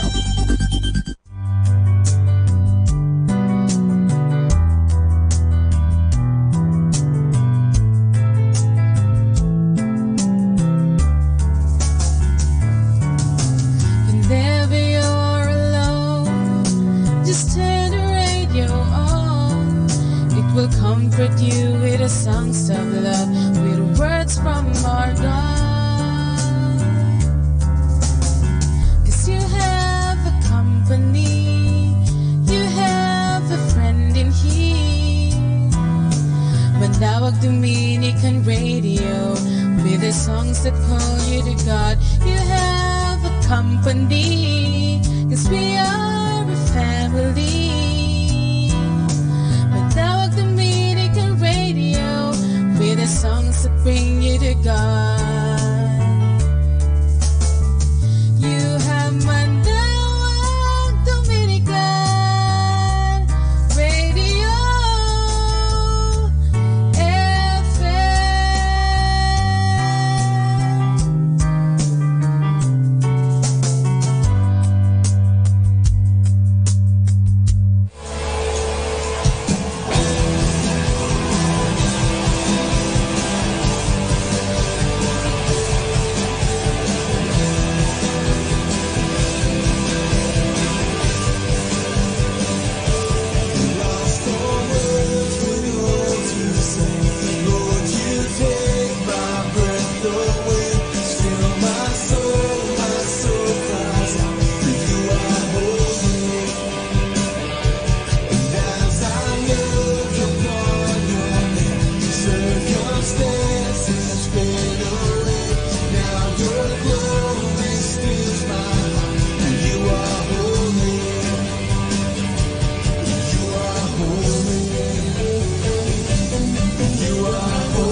Wala akong hindi makakayang gawin kung ako'y maniniwala.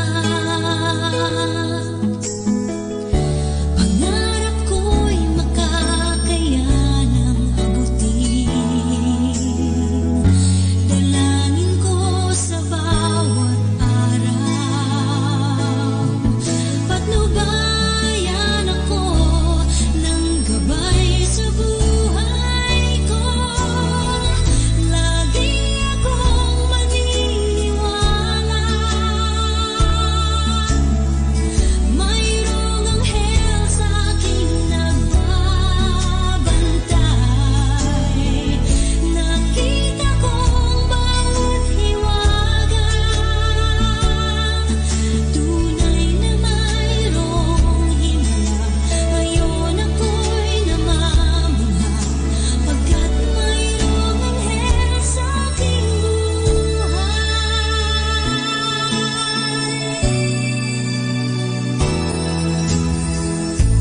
Kung ako'y maniniwala, wala akong hindi magkakayang gawin. Kung ako'y maniniwala, pangarap ko'y makakayanang abutin. Dalangin ko sa bawat araw. Patnubayan ako ng gabay sa buhay ko. Lagi akong maniniwala. Mayroong anghel sa aking nagbabantay. Nakita kong bawat hiwaga. Tunay na mayroong himala. Ngayon ako'y namamangha pagkat mayroong anghel sa aking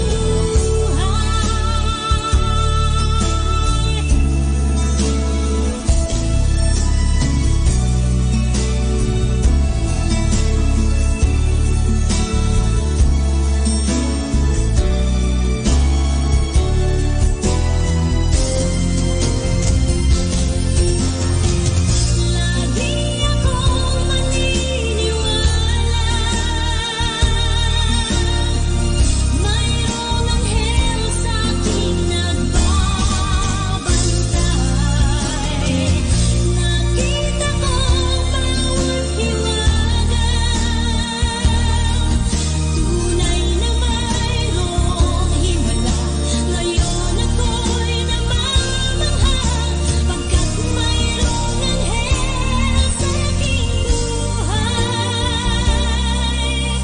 Pagkat mayroong anghel sa aking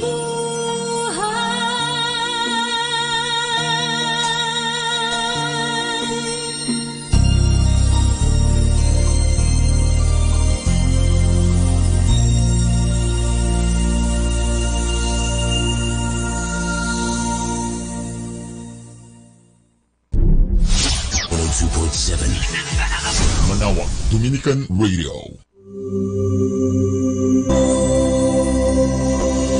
Let's come now to the Catechism of Catholic Doctrine. And the question is, who is God? The answer, God is the Supreme Being who made all things. He is our Father in heaven. Another question is, what do we mean when we say that God is the Supreme Being? The answer, when we say that God is the Supreme Being, we mean that He is above all creatures, that He has power over all, and that He does not depend on anyone. God is all perfect. Only God exists of Himself from all eternity. He made all things and keeps them in existence. No one made him. The Bible says in Exodus chapter 3 verse 14, God said to Moses, I am who I am. The questions are, who is God? What do we mean when we say that God is the supreme being? Number 1 radio station. 102.7 Manawag Dominican Radio.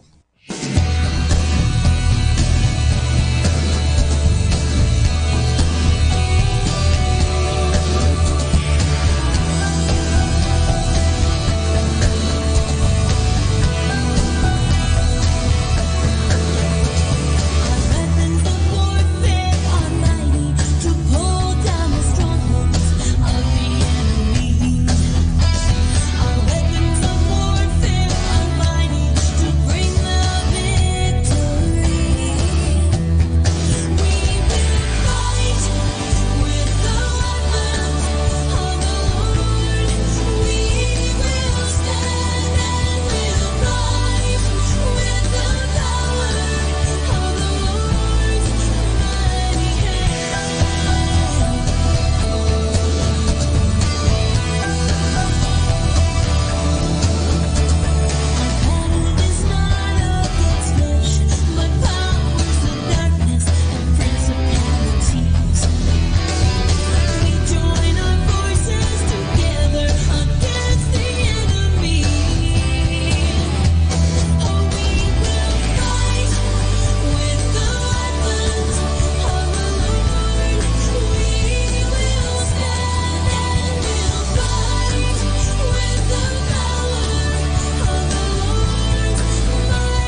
presence, God. There's nothing like your presence, God.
Atin pong pakinggan ang mga pasabi mula sa Minor Basilica ng Our Lady of the Rosary of Manaoag. Here is the schedule of Barangay BEC Saturday Masses at 4:30 in the afternoon for the month of February 2019. February 2, BEC Babasit Pugaro, BEC Bliss Pugaro, and BEC Malikdem. February 9, BEC Lalamaan, BEC Santa Ines, and BEC Borac.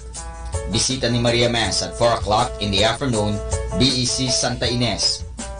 February 16, BEC Tubul West, BEC Lixi, and BEC Pantal. Bisita ni Maria Mass at 4 o'clock in the afternoon, BEC Cabanbanan Centro. February 23, BEC Uraan West, BEC Cabanbanan Centro, and BEC Bukaw. And that's the schedule of Barangay BEC Saturday Masses at 4:30 in the afternoon for the month of February 2019. Atin pong napakinggan ang mga pasabi mula sa Minor Basilica ng Our Lady of the Rosary of Manawag.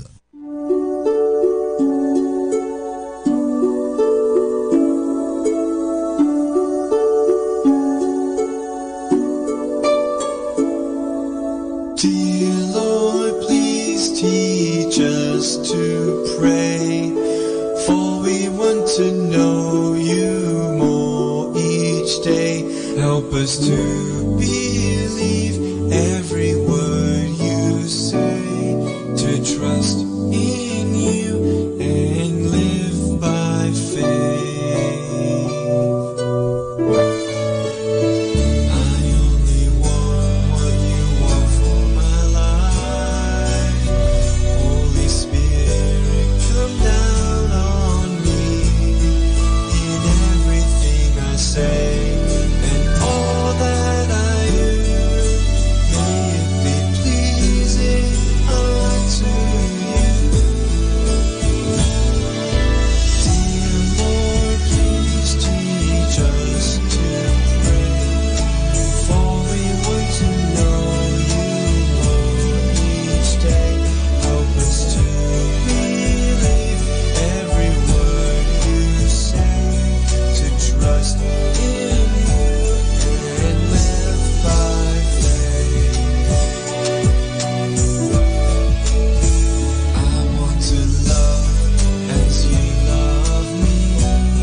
kaligtasan. Sa tawag mo sa amin araw-araw, o aming ina, lagi kang gumagabay. Dito sa piling mo, nawawala ang takot sa aming puso. Sa dalangin mo sa aming kasalanan ay mapapatawad. Salamat aming ina.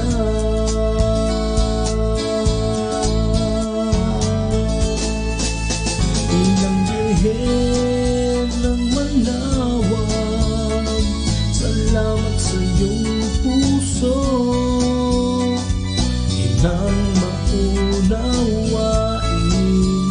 sa aming mga dasal. Inang Birhen ng Manawag, kami nagpapasalamat sa pagbigay ng iyong anak na tumubos sa aming kasalanan. Inang Birhen ng Manawag, sa iyo'y inaalay ang awit na to. Para sa iyo na pinupuri namin, dakila mong puso na para sa amin. Inang Maria ng aming buhay, nasa puso ay taglay.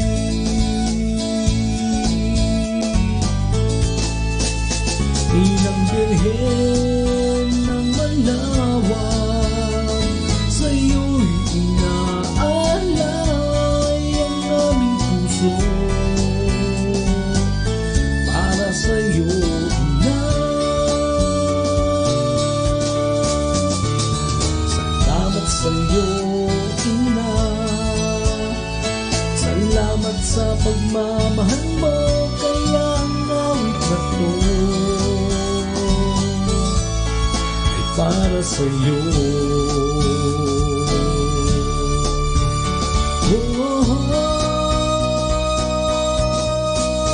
Inang Birhen ng Manawag, salamat sa iyong pagtawag upang kami pagpalain at maging mapagdasal.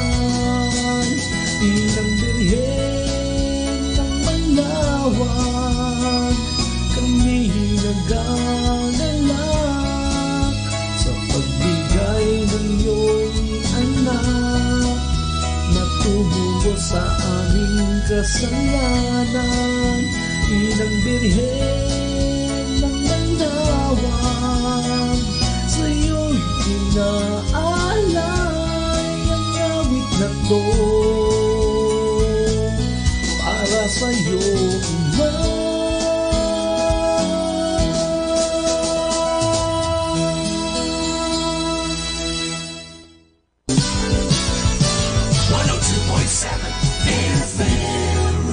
Dominican Radio, in cooperation with thefranciscanradio.org, brings you the Saint of the Day. This is Saint of the Day for February 17th from the Franciscans and St. Anthony Messenger Press. Today we celebrate the 7 founders of the Servite Order. What is the likelihood of 7 prominent men who live in a cultured, prosperous city agreeing to leave their homes and professions and taking up a communal life of self-denial? That's precisely what 7 noblemen from Florence, Italy did in the year 1240. They withdrew from the city, relocated and moved to a secluded setting for solitude, prayer, and penance. At least that was their goal. But the men soon found themselves disturbed by constant visitors from nearby Florence, and so they withdrew to the deserted slopes of Monte Senario. Visitors found their way to the new location as well, many of whom stayed to join the group. They adopted a religious habit similar to that worn by Dominicans, chose to live under Augustinian rule, and called themselves the Servites, or the Order of Friar Servants of Mary. community members combined monastic life and active ministry. In the monastery, they led a life of prayer, work, and silence while also engaging in parish work, teaching, and preaching. Servites came to the United States from Austria in 1852, settling in New York and later in Philadelphia. There's more about the saints along with inspiration and Catholic resources at our website, franciscanradio.org. From the Franciscans and St. Anthony Messenger Press, this is Saint of the Day. 102.7.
Why does everyone want me to die?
seems like you're fighting for your life, but why, oh why? Wide awake in the middle of your nightmare. You saw it coming, but it hit you out of nowhere. And there's always scars when you fall that far. We lose our way, we get back up again. It's never too late to get back up again. And one day you won't shine again. You may be knocked down, but not out forever. Lose our way, we get back up again. So get up, you won't shine again. It's never too late to get back up again. You may be knocked down, but not out forever. Maybe knocked down. You roll out at the dawning of the day. Heart racing as you made your little getaway. It feels like you've been running all your life, but why? Oh why? So you pull away from the love that would have been there and stop believing that your situation's unfair. There's always scars when you fall that far. We lose our way, we get back up again. It's never too late to get back up again. And one day you won't shine again. You may be knocked down, but not out forever. Lose our way, we get back up again. So get up, you won't shine again. It's never too late to get back up again. You may be knocked down, but not out forever. Maybe knocked down, but not out forever. This is love calling out to the broken. This is love calling. This is love calling out to the broken. This is love calling. This is love calling. I am so broken. This is love calling. We lose our way, we get back up again. It's never too late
3 o'clock afternoon prayer.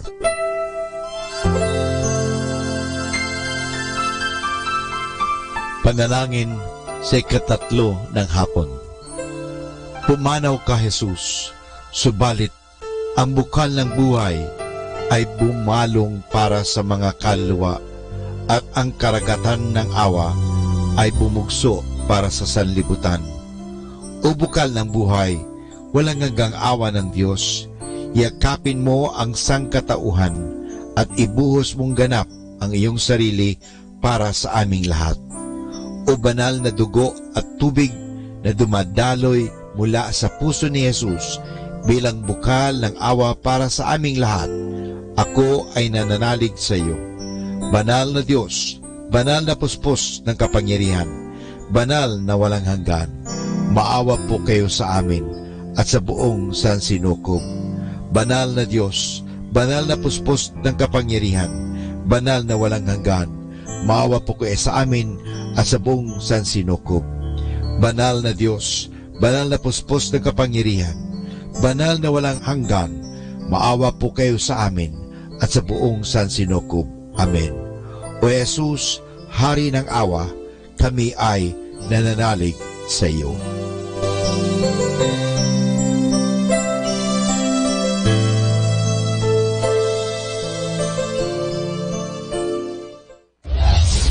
This is Manawag Dominican Broadcasting Incorporated, a religious, non-commercial radio station.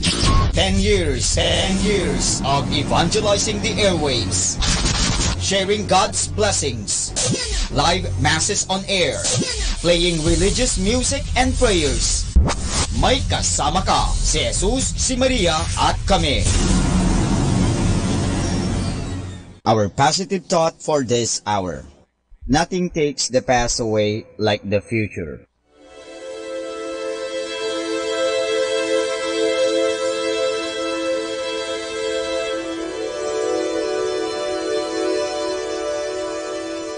Isang mapagpalang pagbati po sa inyong lahat mula sa aming mga Dominikanong nobisyo dito sa Minor Basilica of Our Lady of the Holy Rosary of Manawag. Kayo po ay nakikinig sa binhi ng buhay. Nais po naming ibahagi sa inyo ang bunga ng aming mga pagdinilay sa Ebanghelyo ngayong ika-6 na linggo sa karaniwang panahon.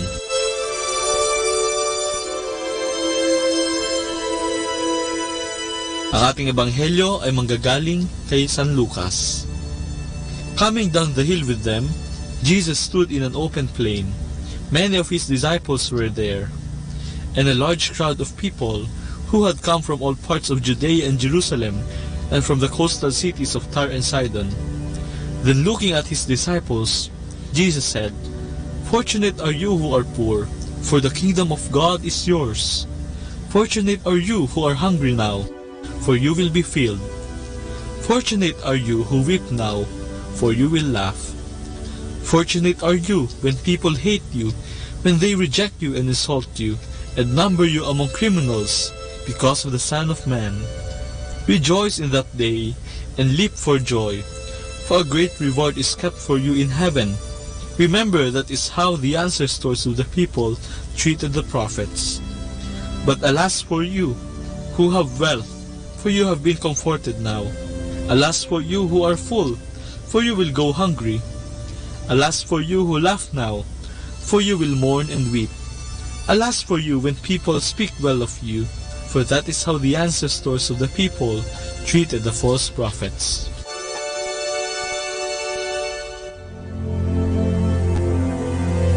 Ang pagbasa ngayon ay tungkol sa paraan kung papaano mabuhay ng masaya at makamit ang buhay na walang hanggan. Mahirap itong makamit, subalit posible kung sisimulan natin ngayon at isa sa puso natin ang pagbabagong buhay. Ang pagsunod kay Jesus ay mahirap at hindi madali, subalit nakasisiguro tayong kasama natin siya sa mga pagsubok ng ating buhay. Huwag tayong magugulat o panghihinaan ng loob, sapagkat maging ang Panginoon ay saksi rin sa ganitong mga pagsubok. Sa mga binasa ngayon, hindi ninanais ni Jesus ang kahirapan para sa tao o minamasama ang kaunlaran ng bawat tao. Kinakaawaan at binibigyan ni Jesus ng pag-asa ang mga mahihirap, nagugutom at naaapi, upang maunawaan nila na pasamantala lamang ang kanilang nararanasan. Ang mga sumusunod sa kalooban ni Jesus ay magkakaroon ng tunay na kasiyahan at buhay na walang hanggan na naghihintay sa kanila. Sa Ebanghelyo ay makikita ang pinapaalalahanan ni Jesus ang kanyang mga alagad na huwag kumapit sa mga makamundong bagay na nagdudulot ng mga maling konklusyon na ang kaligayahan ay nanggagaling sa posisyon o kapangyarihan, ari-arian, katanyagan at mga materyal na bagay na pawang lumilipas naman kalaunan. Ipinapaalala sa atin na ang tunay na kaligayahan ay nakakamit lamang sa pagsunod at pagsasabuhay sa kagustuhan ng Diyos. Sa ating pagbasa ngayon, tayo'y inaanyayahang matutong magpakumbaba, maging maawain, matulungin at mapagkawang gawa sa mga nangangailangan. Nariyan ang paanyaya sa ating makontento sa buhay upang walang maging sagabal sa pagkakaroon ng tunay na kaligayahan.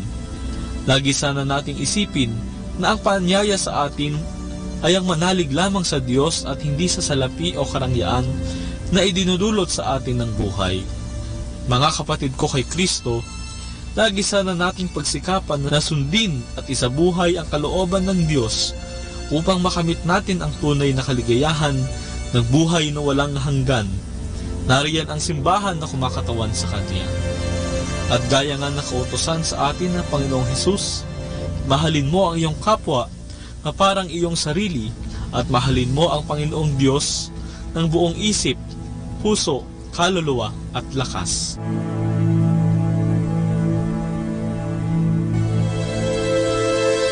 Mula po dito sa Minor Basilica of Our Lady of the Rosary of Manawag, kami po'y taos-pusong nagpapasalamat sa inyong pakikinig. Naway patuloy po nating isabuhay ang salita ng Diyos. Patnubayan at pagpalain nawa tayo ng Panginoong may kapal hanggang sa susunod na linggo dito sa Binhi ng Buhay. Atin pong pakinggan ang mga pasabi mula sa Minor Basilica ng Our Lady of the Rosary of Manawag. Here is the schedule of Barangay BEC Saturday Masses at 4:30 in the afternoon for the month of February 2019. February 2, BEC Babasit Pugaro, BEC Bliss Pugaro, and BEC Malikdem. February 9, BEC Lalamaan, BEC Santa Ines, and BEC Borac. Bisita ni Maria Mass at 4 o'clock in the afternoon, BEC Santa Ines. February 16, BEC Tubal West, BEC Lixi, and BEC Pantal. Bisita ni Maria Mass at 4 o'clock in the afternoon, BEC Cabanbanan Centro. February 23, BEC Uraan West, BEC Cabanbanan Centro, and BEC Bukaw. And that's the schedule of Barangay BEC Saturday Masses at 4:30 in the afternoon for the month of February 2019. Atin pong napakinggan ang mga pasabi mula sa Minor Basilica ng Our Lady of the Rosary of Manawag. More than ever, we need Catholic radio station like Manawag Dominican Radio FM.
hindi napapagapag dahil ika'y nandiyan.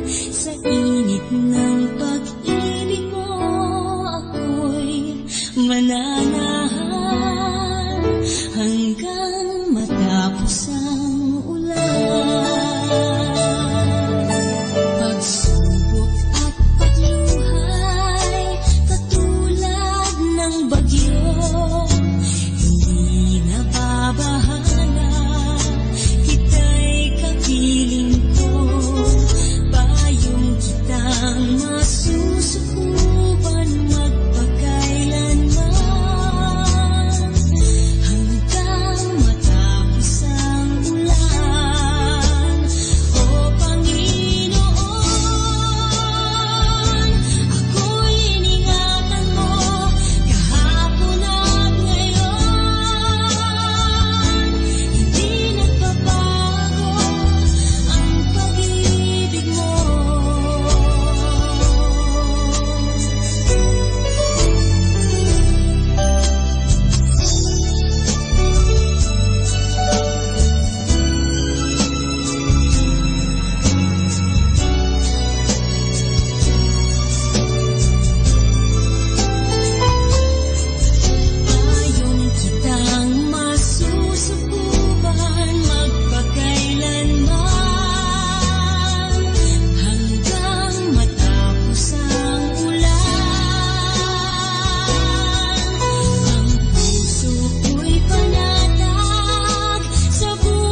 102.7. Do you want to be happy? Choose to be happy always. Pakinggan natin si Father Butch Bombasi OP sa kanyang tips for happiness. Gain new perspectives. Have the eyes for what is positive, beautiful, and pleasant. The way you see the outside world is a reflection of how you see yourself from the inside. There are 365 days in a year. Some of these are labeled as bad days. They are the smallest fraction of the so many other wonderful days. In fact, bad days are temporary and they are nothing but bad days, period. They cannot affect who you are, what you have, and where you are headed if you do not allow them to. Do not magnify their effect, that is, if they occupy the bigger fraction of your life. Adjust to the setback and use them as stepping stones to come back. Some days may be terrible, suffering may be inevitable, mistakes may be inescapable, but life is not perfect, and so are we. See bad days as opportunities to learn and explore new possibilities. Your way of seeing determines your way of acting. Changing your perspectives will help make you feel and act differently. So happy people look at the world in a positive light. You too can have a new way of looking at things and people. Look for beauty and not for the dirt in your surroundings. Find out what is pleasing in others and do not focus on their poor service, lack of credibility, or inappropriate behavior. You see the world around you depending on how you see the world inside you.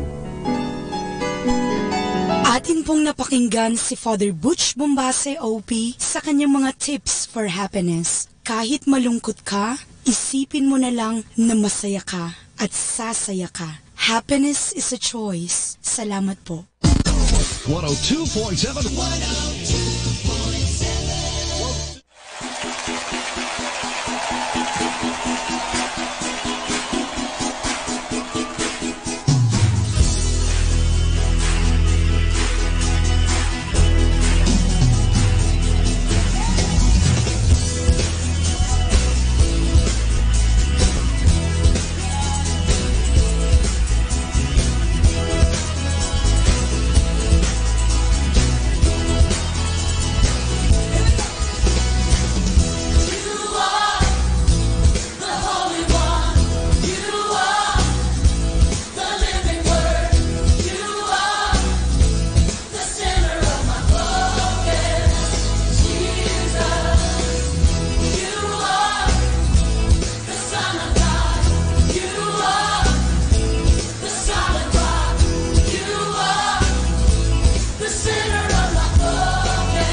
Panginoon ang buhay ko. Nadaramang lagi ay kalungkutan, kabiguan, hirap at dusa.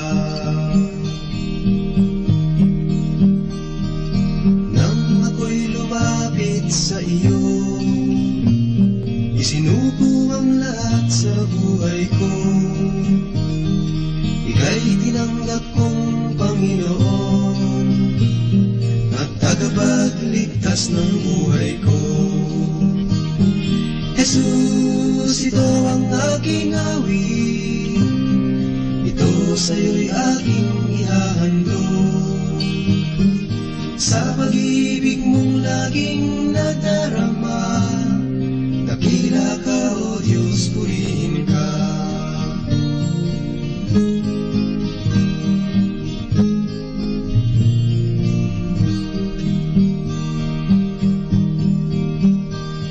Pagsubok man sa akin dumating, ako'y hindi mo pababayaan. Ikaw lamang lagi ang pupurihin, sasambahin magpakailanman. Jesus, ito ang aking awit, ito sa'yo'y aking ihahandog. Sa pag-ibig mong laging nadarama, dakila ka, O Diyos, purihin ka. Jesus, ito ang aking awit, ito sa'yo'y aking ihahandog. Sa pag-ibig mong laging nadarama, dakila ka, O Diyos, purihin ka. Dakila ka, O Diyos, purihin ka. Dakila ka, O Diyos, purihin ka.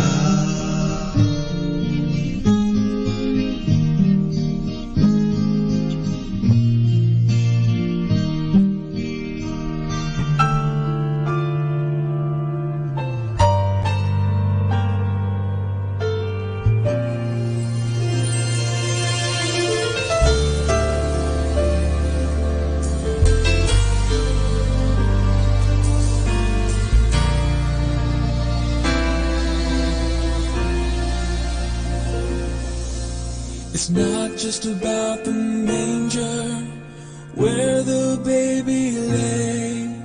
It's not all about the angels who sing for him that day. It's not all about the shepherds on the bright and shining star. It's not all about the wise men who traveled from afar. It's about the cross, it's about my sin, it's about how Jesus came to be born once so that we can be born again. It's about the stone that was rolled away so that you and I could have real life someday. It's about the cross.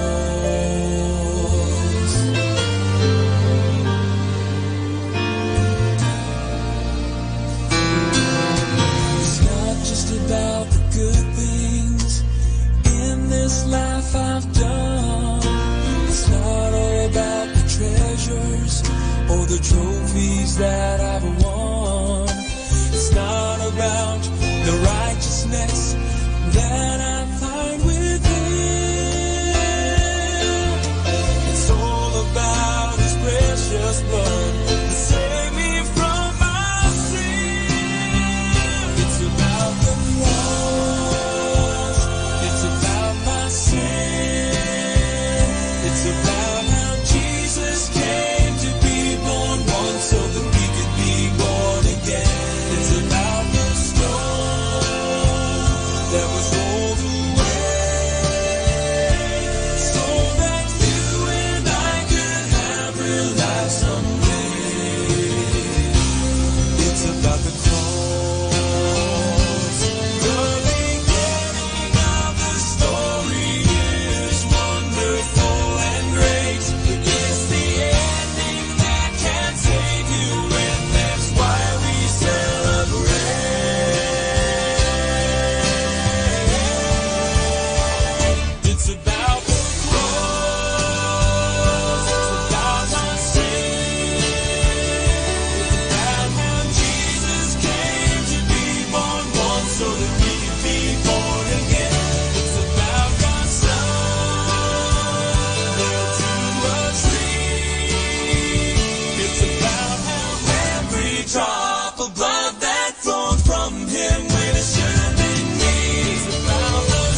station. This is 102.7 FM. Manawag Dominican Radio. Kaibigan, I have something for you. What is an educated person? An educated person has a developed, well-balanced, rich personality. He shows signs of not only mental growth, but also social, emotional, and spiritual development. The educated person has appetite for learning. He is skilled in listening and observing. He solves his problems mainly by his own resources. He has a sense of values and growing maturity in outlook. Knowing the basic facts concerning health and disease, he protects his own health, that his family works to improve the health of the community. He is interested in sports and other pastimes. He appreciates beauty. The educated person gives responsible direction to his own life, and at the same time has respect for humanity. He enjoys a rich, sincere, and varied social life. He can work and play with others. He observes the amenities of social behavior. The educated person appreciates the family as a social institution. Skilled in homemaking, he maintains democratic family relationships and conserves family ideals. A person shows he has been properly educated if he understands the requirements and opportunities for various jobs and eventually succeeds in chosen vocation. He has been educated properly if in planning the economics of his own life, he also considers the social value of his work. An educated citizen seeks to understand social structures and social processes. He is sensitive to the disparities of human circumstance and ready to correct unsatisfactory conditions. He must certainly respect honest differences of opinions. He knows, for example, that there are three sides of every question, problem or issue, his side, the other person's, and the right one. The educated person has a regard for the nation's resources and concern with the environmental cleaning. That's what he can as regards to the population problem. He respects the law, accepts his civic duties, and acts upon unswerving loyalty to a democratic ideals. He does not forget that he is also a world citizen and therefore he is cooperating member of the world community. Education is complete if the person has a normal, well-balanced emotional life. If he is cheerful, happy, self-confident, he has broad interests in music, art, dramatics, physical activities that make for a well-rounded emotional life. The educated person is spiritually developed. The dynamics for promoting the highest possible growth of a person is more than physical, more than mental, more than social. It is spiritual. Happiness is a spiritual quality. Love of the beautiful in music, in art, in nature, in human, and in nobility of character is a spiritual quality. An educated person is all this among other good qualities. You surely can add more.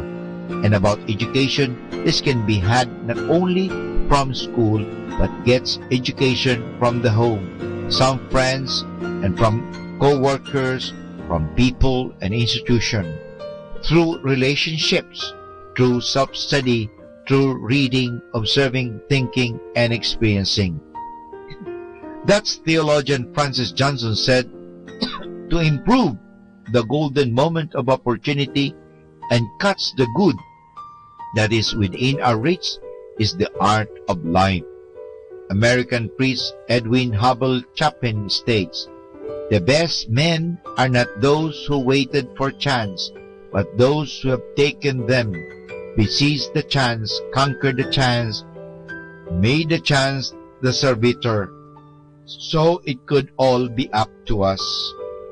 Many great men have improved themselves just by their own efforts. Many have risen to success through their sheer personal endeavors. A very fine example is our own Andres Bonifacio, not properly schooled but educated himself to later turn out to even become a writer and thinker. Abraham Lincoln, Thomas Alva Edison, Benjamin Franklin did their own education themselves just by reading and self-improvement. Very true is the statement, to prize personal attainments is in itself good. To pursue them as school study is better, but to continue and extend one's personal development to the impetus of interest and determination is best of all. The educated person shows and gives evidence that what he has learned through all these means have improved him, that they have made him a better member of humanity, better able to live with his fellow men, and a more worthy son of the Father. His thoughts, words, actions, his whole life should mirror the education that he has obtained. Are we educated? 102.7 Manawag Dominican Radio. I'm the street lights that guide you home. I'll be the GPS when you've lost your phone. I'll be the song that's rocking in your headphones. I'll show you the signs to let you know you'll never be late. Let me start it off by saying this: you mean everything to me, nothing I wouldn't risk. Every single second, a moment that passes by, I'm thinking about you and I really want you to know that there's something more out there, something that will hold you very tight when you're scared. Cause I know when times get tough and it starts to feel rough, it can feel like everything's crashing down on you. When it seems like every road you're on is hit a dead end, there is hope. Let me show. I'm the street lights that guide you home. I'll be the GPS when you've lost your phone. I'll be the song that's rocking in your headphones.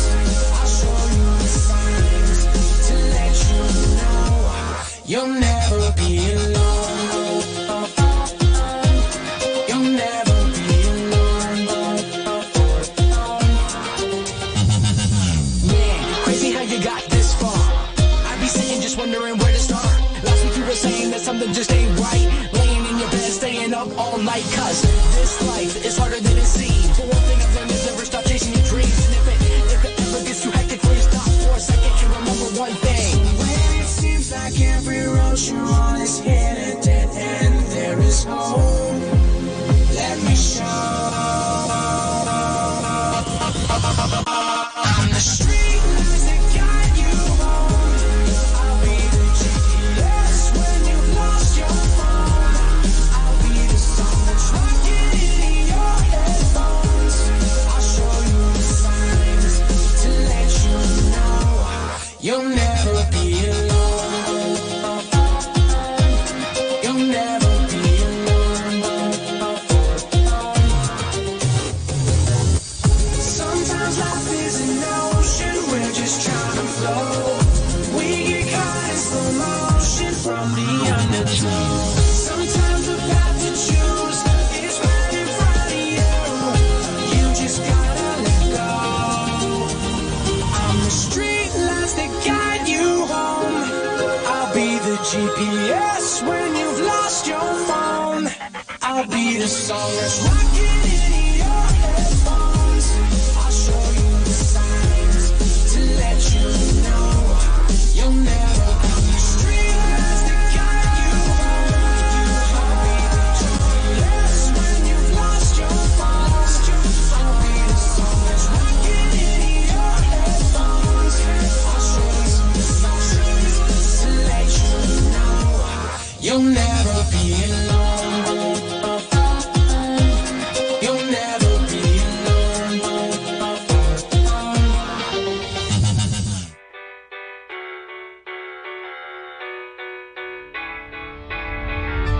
Another day, another fight.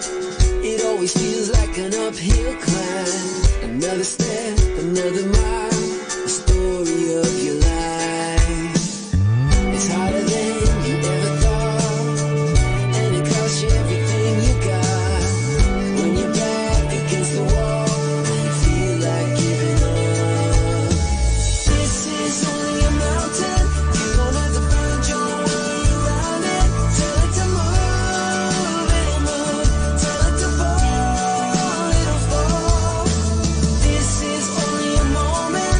You don't have to let your fear control it. Tell it to move, it'll move. Tell it to fall, it'll fall. You gotta find a second wind. It's not as high as you think it is. Don't give up and don't you quit. You gotta climb if you wanna win, yeah. And I know it looks big, and I know you feel small, but just a little bit of faith can change it all, change it all. This is only a mountain. You don't have to find your way around it. Tell it to move, it'll move. Tell it to fall, it'll fall. This is only a moment. You don't have to let your fear control it. Tell it to move, it'll move. Tell it to fall, it'll fall. Ask like you believe it. Trust like you can see it. Take your fear and say there's nothing in your way, no. Even when it looks big, even when you feel small, just a little bit of faith can change it all. This is only a mountain. You don't have to find your way around it. Tell it to move, it'll move. Tell it to fall, it'll fall. This is only a moment. You don't have to let your fear control it. Tell it to move, it'll move. Tell it to fall, it'll fall. It's only a mountain, only a mountain, only a mountain. Just a little bit of faith can change it all. It's only a mountain, only a mountain, only a mountain. Just a little bit of faith can change it all. It's only a mountain. Best inspirational Sunday songs here in Radyo Manawag.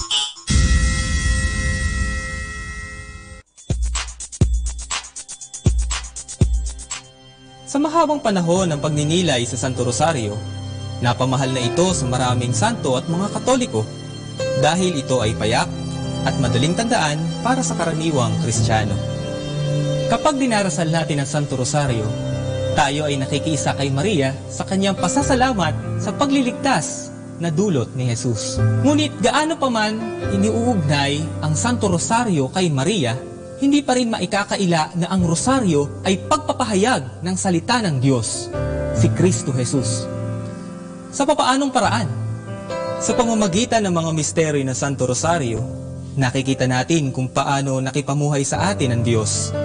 Nangaral, naghirap, namatay, at muling nabuhay, nang sa gayon ay mabuhay rin tayo sa Kanya. Ang pagkakasunod-sunod ng mga misteryo mula sa tuwa hanggang sa luwalhati ay nagtuturo kung paano dapat ang pagkakapalagay ng loob ng nagdarasal nito. Ang paulit-ulit na pagdarasal ng Aba Ginoong Maria ay nagbibigay ng kapanatagan sa kalooban na nagdarasal at higit na pagninilay sa mga misteryong kanyang inaalaala. Sa ganitong paraan, natutuon ang ating pansin sa mga misteryo ng buhay, pagkamatay, at pagkabuhay na maguli ni Kristong Panginoon natin. Sa bawat pagbati natin kay Maria, ginagabayan niya tayo sa kanyang anak na si Jesus. At higit nating naisa sa puso ang bawat dasal na ating sinasambit. Bahagi ng rosaryo ang mga dasal na Ama Namin at Luwalhati. Ang Ama Namin, ang modelo ng lahat ng mga dasal. Mahalaga sapagkat si Jesus mismo ang nagturo nito. Ang Luwalhati naman ay nagpapaalala sa atin na ang lahat ng bagay ay dapat mauwi sa pagpupuri sa Diyos na iisa at tatlo. Kapag ang Kristiyano ay taimtim na nagdarasal ng rosaryo, inaalaalan niya hindi lang ang buhay at gawa ni Jesus, kundi pati na ang mga turo ni Kristo, ang pananampalataya na isang Katoliko at ang gantimpalang ating inaasam-asam.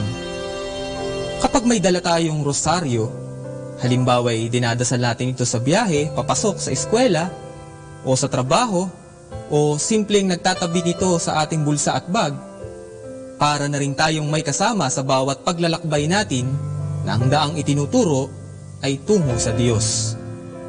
Gaya ng magulang na nagbibili ng mga dapat at hindi dapat gawin, tila ipinaalala sa atin ni Maria na sa pamamagitan ng rosaryo na umiwas sa masama at piliin ang mabuti, gaya ng kanyang anak na ang buhay, pagpapakasakit, pagkamatay at muling pagkabuhay ay siyang isinasaysay ng rosaryo. Sa katunayan, sinabi ni Papa Pablo Ika-6 na ang Santo Rosaryo ay isa sa pinakamainam na dasal para sa pamilyang Kristiyano, pangalawa lamang sa Liturgy of the Hours. Tunay ngang punong-puno ng grasya ang Santo Rosaryo, at tulad din ni Maria, Happy Sunday! Alalahanin po natin na ang linggo ay sagrado, isang banal na araw. Sabi nga, on the seventh day, God rested. So, kinakailangan magpahinga ka naman. O, wala ka namang ibang